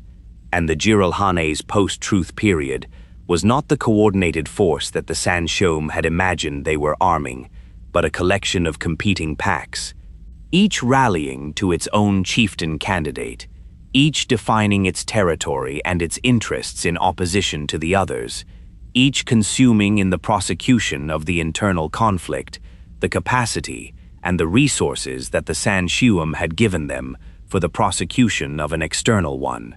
The savagery of Dolasak, the raw pack dominance dynamics that the Covenant's hierarchy had channeled and directed for as long as Truth's vision had provided a dominant to organize around, was no longer channeled. It was simply itself, the Jiralhanae as Doisak had made them, without the civilizational overlay that an external authority structure provides, reverting to the form that the overlay had been managing, rather than transforming. They were fierce, and they were strong, and they were, in the absence of a coherent direction, extraordinarily destructive to each other. The Shyuum, watching the instrument of their protection dissolve into internecine warfare, made the assessment that the Shyuum's long and patient intelligence had always, in situations of genuine existential threat, been capable of making, with a clarity that cut through every complication to the essential fact, they could not survive what was coming. They had governed the galaxy's most powerful empire for 3,000 years through the management of conditions that no longer existed. The conditions had been the faith, and the faith was gone. Not merely discredited in the minds of those who had learned its falseness, but gone in the institutional sense, the sense of an organizing force that shaped the behavior of millions of beings across thousands of worlds in the direction of the empire's survival. Without the faith, there was no covenant. Without the covenant, there was no structure within which Shyuum authority was recognized as authority rather than simply as the preference of a frail and vulnerable species that had lost the warriors who had made their preferences binding for 3,000 years.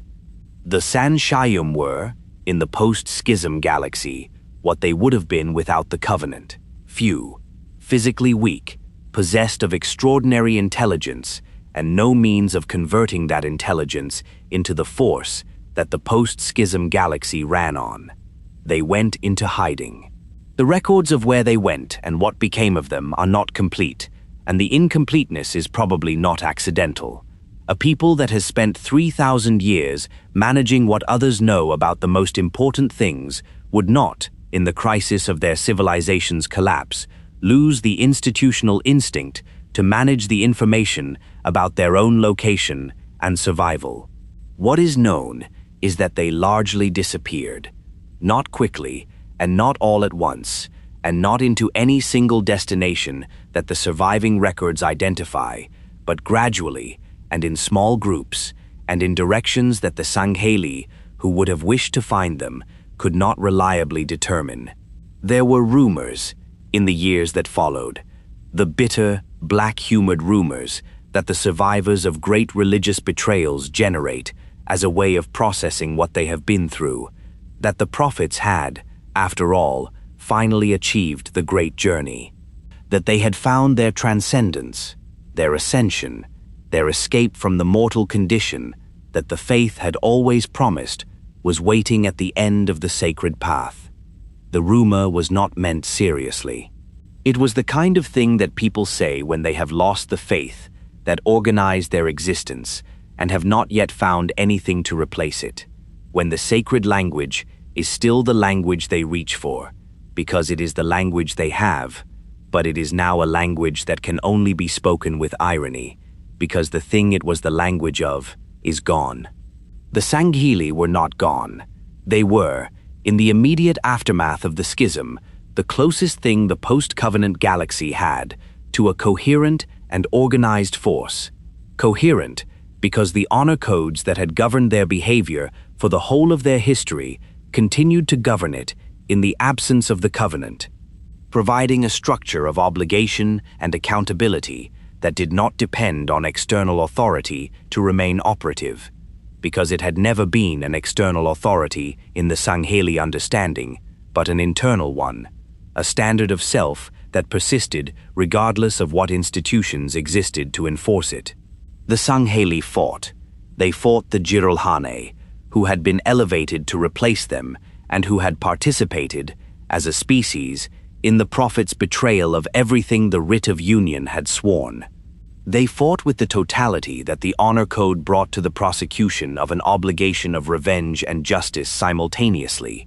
Not rage exactly, because the honor code disciplined rage into something more controlled and therefore more effective than pure fury, but something that functioned, in its results, as thoroughly as rage and lasted, unlike rage, for as long as the obligation remained outstanding. But beneath the fighting, and alongside it, and increasingly in the years after the immediate crisis had resolved itself into the slower and more complex situation of a post-covenant galaxy still absorbing what had happened, there was something else in the Sangheili that the fighting could not address and the honor codes could not fully process. There was the question of what they were now. For 3,000 years, the Sangheili had been the Covenant's sword, had understood themselves, in the deepest sense in which a people understands itself, in relation to the empire and the faith that the empire had embodied. The warrior caste's entire structure of meaning and purpose had been organized around the great journey and the service of it, around the sacred path and the sacred rings and the sacred promise that the dying of Sangheili warriors across millennia of the empire's expansion was dying towards something real. That structure was gone. The faith that had given it meaning was gone. The empire that had given the faith its institutional form was gone, and the Sangheili were left with what the Sangheili had always had: the keeps, the bloodlines, the honor codes, the deep and unyielding competence in the application of force, but without the framework that had told them what the keeps and the bloodlines and the honor codes and the competence were for. A Sangheili shipmaster, in the years immediately following the schism, gave voice to this condition in terms that the records preserve because they expressed with particular clarity what many Sangheili were finding, and none were finding easy to articulate. He said he knew his gods were out there, but he had no idea what they wanted. The gods, in his formulation, were not the Shyuum's manufactured theology, were not the false promise of the great journey or the hollow hierarchs who had proclaimed it. They were whatever it was that had made the forerunner relics, whatever intelligence had built the rings and the installations and the godship and all the other works that the Covenant's faith had described as divine, and that the collapse of the faith had not managed to make simply objects rather than something more. He did not disbelieve in the works. He could not. They were real, and real things cannot be disbelieved no matter how thoroughly the ideology built around them has been discredited. But he no longer had anyone to tell him what the works meant, and he no longer trusted the class of beings who had told him for 3,000 years, and the codes that would otherwise have given him the means to determine what they meant had not been developed for the question of what ancient alien artifacts left by a dead civilization signified in the absence of an interpretive authority. The codes gave him the capacity to fight, and the obligation to be honest, and the structure of keep loyalty and personal honor. The codes did not give him cosmology. The faith had given him cosmology, and the faith was gone, and he was left knowing his gods were out there and not knowing what they wanted. This was the condition of the Sangheili at the fall, and it was the condition of most of the other species that the Covenant had contained, in forms specific to each species' own situation, but sharing the essential quality of dispossession.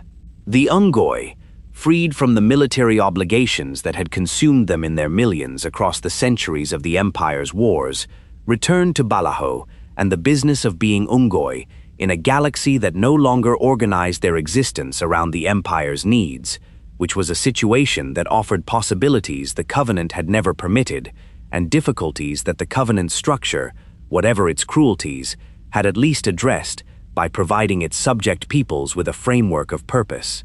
The Kig-Yar, whose relationship to the faith had always been transactional rather than devotional, adapted with the speed and the pragmatism of beings for whom adaptation to changed conditions was simply what existence required, finding new arrangements in the post-Covenant galaxy that served the Kig-Yar's particular combination of capabilities and interests. The Lekgolo continued to exist in the ways that colony minds continue to exist, persisting, absorbing the changed conditions into the colony's ongoing organization, the forerunner materials still present in the former Covenant's installation networks, and the colony still finding in them what the colony had always found, regardless of what the theology surrounding their presence had claimed about their significance. The Yanme'e returned to the priorities of the hive, and the remnants, the fragments of Covenant-affiliated forces that had not dissolved in the immediate chaos of the schism, the various warlords and commanders, and true believers who gathered what they could of the Empire's military capacity around whatever version of the faith they were. willing to maintain, in the absence of the institutional structure that had given it authority. Those remnants continued to exist and to fight and to call themselves by the name of the thing that had ended, in the way that the last adherents of any faith continue to maintain its forms after the institution that embodied it has collapsed. They were not nothing. Some of them were significant forces in the post-covenant galaxy's complicated new order, capable of violence and of the kind of damage that organized and motivated military capacity can inflict, regardless of the theological legitimacy of the cause it claims. But they were not the covenant.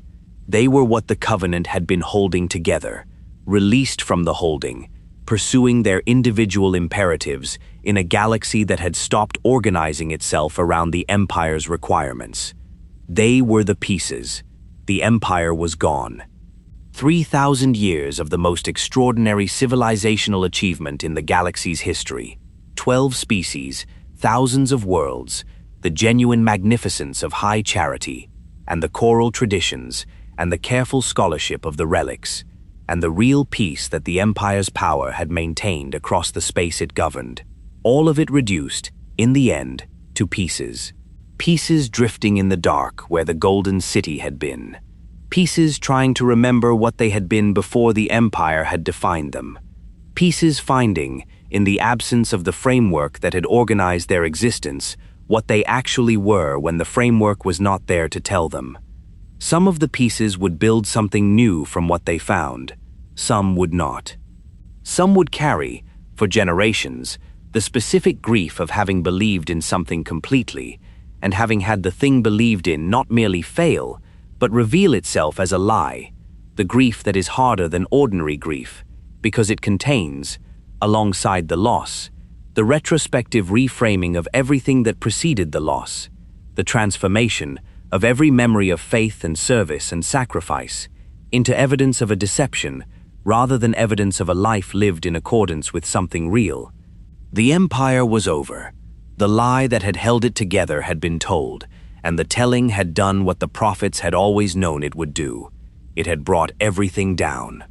It had broken the thing that had been the most magnificent civilization the galaxy had ever produced, and it had scattered the pieces into the dark, and it had left the beings who had believed in the faith and served it and died for it, with the specific and indelible question that only a shattered faith can leave. What, if not this, was real? What, if not the great journey, was the journey for? The Empire had no answer to give them. It was gone, and in the dark where it had been, the pieces drifted, and the question persisted, unanswered, the way that the oldest and the most important questions always persist, past the institutions that claim to have answered them, past the faiths that organized themselves around the claiming, past everything, into the silence that remains when all the golden light is finally, completely out. Consider what has been lost, not the Empire. The Empire was built on a lie, and lies, when they finally fail, do not leave behind them something that was real and is now gone. They leave behind them the space where the real thing was not, the outline of an absence, the shape that truth was prevented from occupying for as long as the lie was successfully maintained. What has been lost is not the covenant itself, but everything the covenant contained that was real despite the lie. Everything that grew within the false frame and was genuine, regardless of the falseness of the frame that held it. The faith was not real. The great journey was not real. The sacred rings were not salvation. But the peoples were real. The keeps were real. The choral traditions rising from 1,000 devotional spaces in high charity were real. The scholarship of the relics, the generations of Shyuum scholars who bent their entire lives to the work of understanding the gods' written language, and who produced, in that bending, a body of understanding that no other civilization had come close to achieving, was real. The Sangheili warrior who recited the Writ of Union upon taking his oath and meant it, every word, with the full sincerity of a being whose honor codes demanded sincerity as the foundational condition of everything else, That meaning was real. The faith gave it a false object. It did not make the meaning false. Meaning is not false because the thing it is directed toward is false. Meaning is the most stubbornly real thing that conscious beings produce, and it persists after the object that organized it is gone, because it was never only about the object. It was about the being who held it, and beings persist. This is the doubleness that the Covenant's history demands of anyone who would understand it honestly. The empire was magnificent, and the empire was hollow, and both of these things were completely true simultaneously, and the honest accounting of what it was requires holding both without letting either cancel the other. It is easy, in the aftermath of the revelation, in the knowledge of the lie, in the full comprehension of what the prophets had done and what the war had been for and what the sacred rings had been built to do, to let that knowledge retroactively flatten the 3,000 years that preceded it into something simple: a fraud, a mechanism of control, the exploitation of 12 species by a frail and calculating priesthood that used the labor of others and the faith of others and the deaths of others to maintain an authority that rested on nothing. All of that is true. None of it is the whole truth. Because the whole truth includes the keeps on Sanghelios and the light bridges of high charity, and the Unggoy who died believing they were walking the blessed path, and the Sangheili fleet masters who fought with everything they had in the conviction that the dying was toward something real, and the Lekgolo who carried forerunner knowledge in their colony minds and knew it was sacred without knowing why, and all the billions of lives lived within the frame of the faith, lived genuinely, felt fully, shaped by the promise of the great journey into forms of devotion and service and community that were not fraudulent simply because the promise was. The lives were not fraudulent, the lives were real, and a history that cannot hold the reality of those lives alongside the reality of the lie is not an honest history. It is only a simpler one. The Shyuum understood this better than any of the other peoples of the Covenant, in the way that those who build a thing always understand it better than those who inhabit it, which is also to say, they understood it in the worst possible way, the way that knowledge without innocence is always worse than innocence without knowledge. They had built the frame, and they had known the frame was false, and they had built it beautifully anyway, and the beauty of what they had built was real, and they had used that real beauty to maintain a real lie, and the using had not made the beauty false any more than it had made the lie true. They were brilliant people. They were terrible people. They were people who had looked at the truth and made a choice that they could construct an argument for. The lie held the empire together, and the empire held 12 species together, and 12 species together were better than 12 species apart, and the great journey that was not real had produced a peace that was real, and a civilization that was real, and achievements that were real, and they had lived inside that argument for so long that in the end it was all they had, the argument and its consequences, and the consequences were scattered across the dark in pieces, and the argument was gone with them, and what remained was the question of whether the argument had ever been sufficient to justify the cost of making it. The answer the history suggests is no, not because the peace was not valuable, and not because the civilization was not extraordinary, and not because the 12 species would necessarily have found a better arrangement, in the absence of the Covenant, to organize them into one. The answer is no, because the cost of the argument was not only the abstract cost of a lie maintained, not only the philosophical cost of a civilization built on false premises, which is a cost that can be argued about indefinitely without resolution. The cost was specific. It was the Sangheili, who died at the edges of a war, started to bury a secret they had a right to know. It was the Unggoy, who died in the millions, in campaigns prosecuted in the name of a journey that would have killed them, along with everything else, if it had been completed.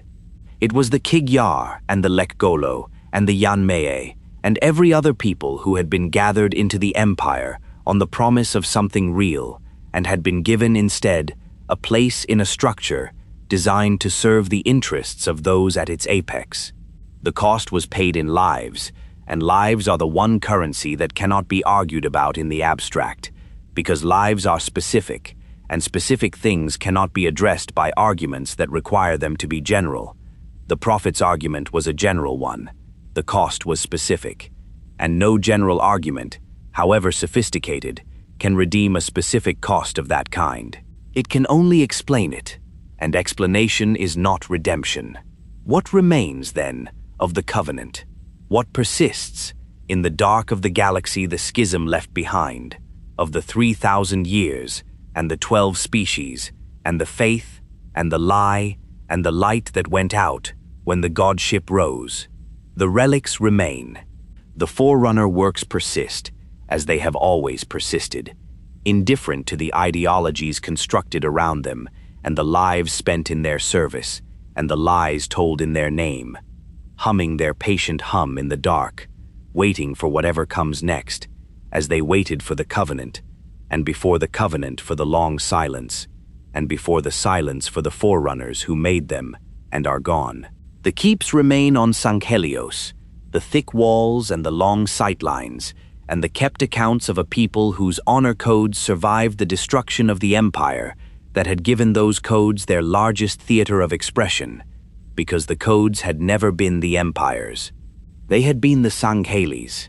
The species remain, each finding its own shape in the post-covenant galaxy, each carrying whatever it carries of the 3,000 years that made it what it is in this moment. The questions remain. The oldest question of all remains, the one that started the war of wills among the Shyuum, and the war of beginnings between the Shyuum and the Sangheili, and the covenant itself, and the war within the covenant, and the schism that ended the covenant. When the gods leave their works behind them in the dark, what do they want the faithful to do? No one answered it. The covenant spent 3,000 years pretending to answer it, and the pretending produced the largest and most magnificent and most thoroughly false civilization in the history of the galaxy.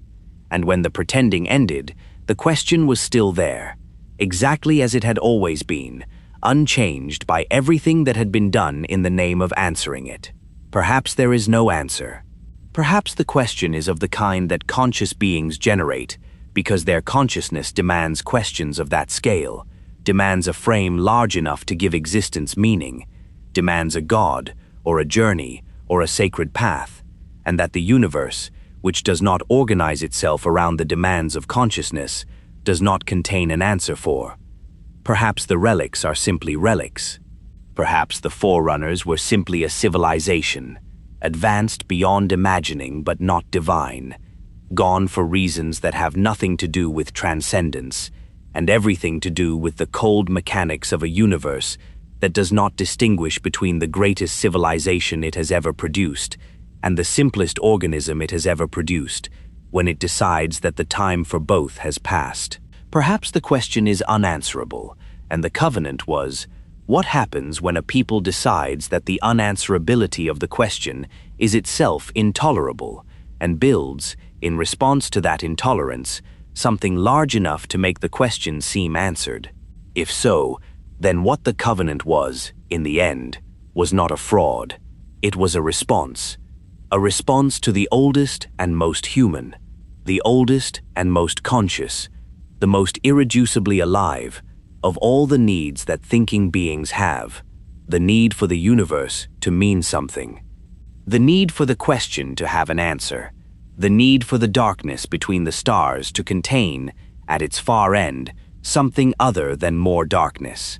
The Shyuum who fled Janjur Qom on the godship were not calculating fraudsters in that hour.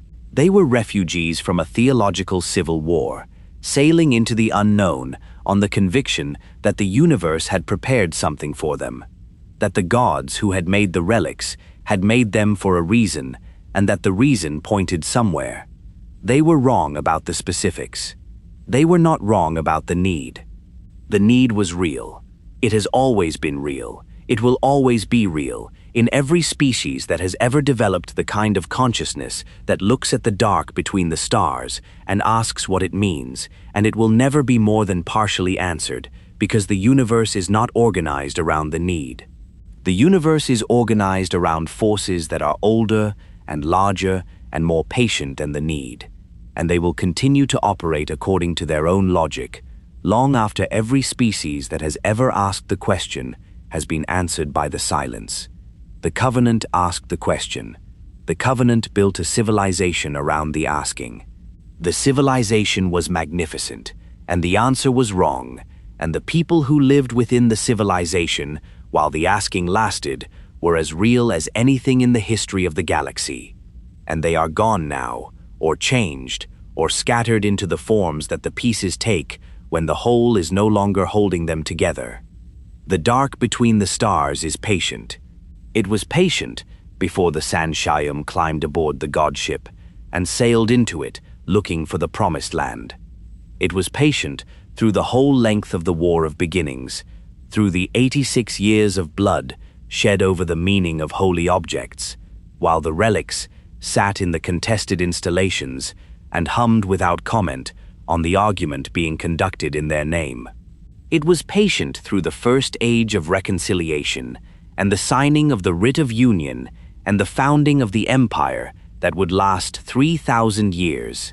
It was patient through all the long ages of the Covenant's expansion, through the taming of the Lekgolo and the Unggoy rebellion and the taking of world after world in the name of the Great Journey, through the long scholarship of the relics and the choral traditions of high charity and the bioluminescent councils burning blue-green in the darkness of Sanghelios's keeps. It was patient through the discovery of the rings, patient through the war, patient through the changing of the guard, and the schism, and the night the godship tore free, and the golden light went out. It is patient still. The relics are in it, humming as they have always hummed, as they will hum when the last being who remembers the Covenant has been gone for longer than the Covenant itself lasted. The rings are in it, floating in the silence of the systems where they came to rest, their purpose accomplished once, and their mechanisms intact for the accomplishment of it again, waiting with the patience of things built to outlast everything. The dark between the stars does not remember the Covenant. It does not record or mourn, or mark the passing of the greatest civilization the galaxy produced in the long middle age of its cooling. It simply continues, as it continued before, as it will continue after. Somewhere in it, the keeps on Sanghelios stand.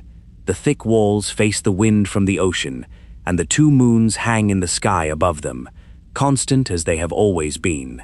Inside, the children of warriors who served an empire that is gone are learning the honor codes that the empire did not invent and could not destroy, being shaped by the same standards of accurate self-accounting that shaped their ancestors, being made into the same kind of beings who know what they are, who are honest about what they are capable of, who will not say what they do not mean, and will not leave undone what they have sworn to do.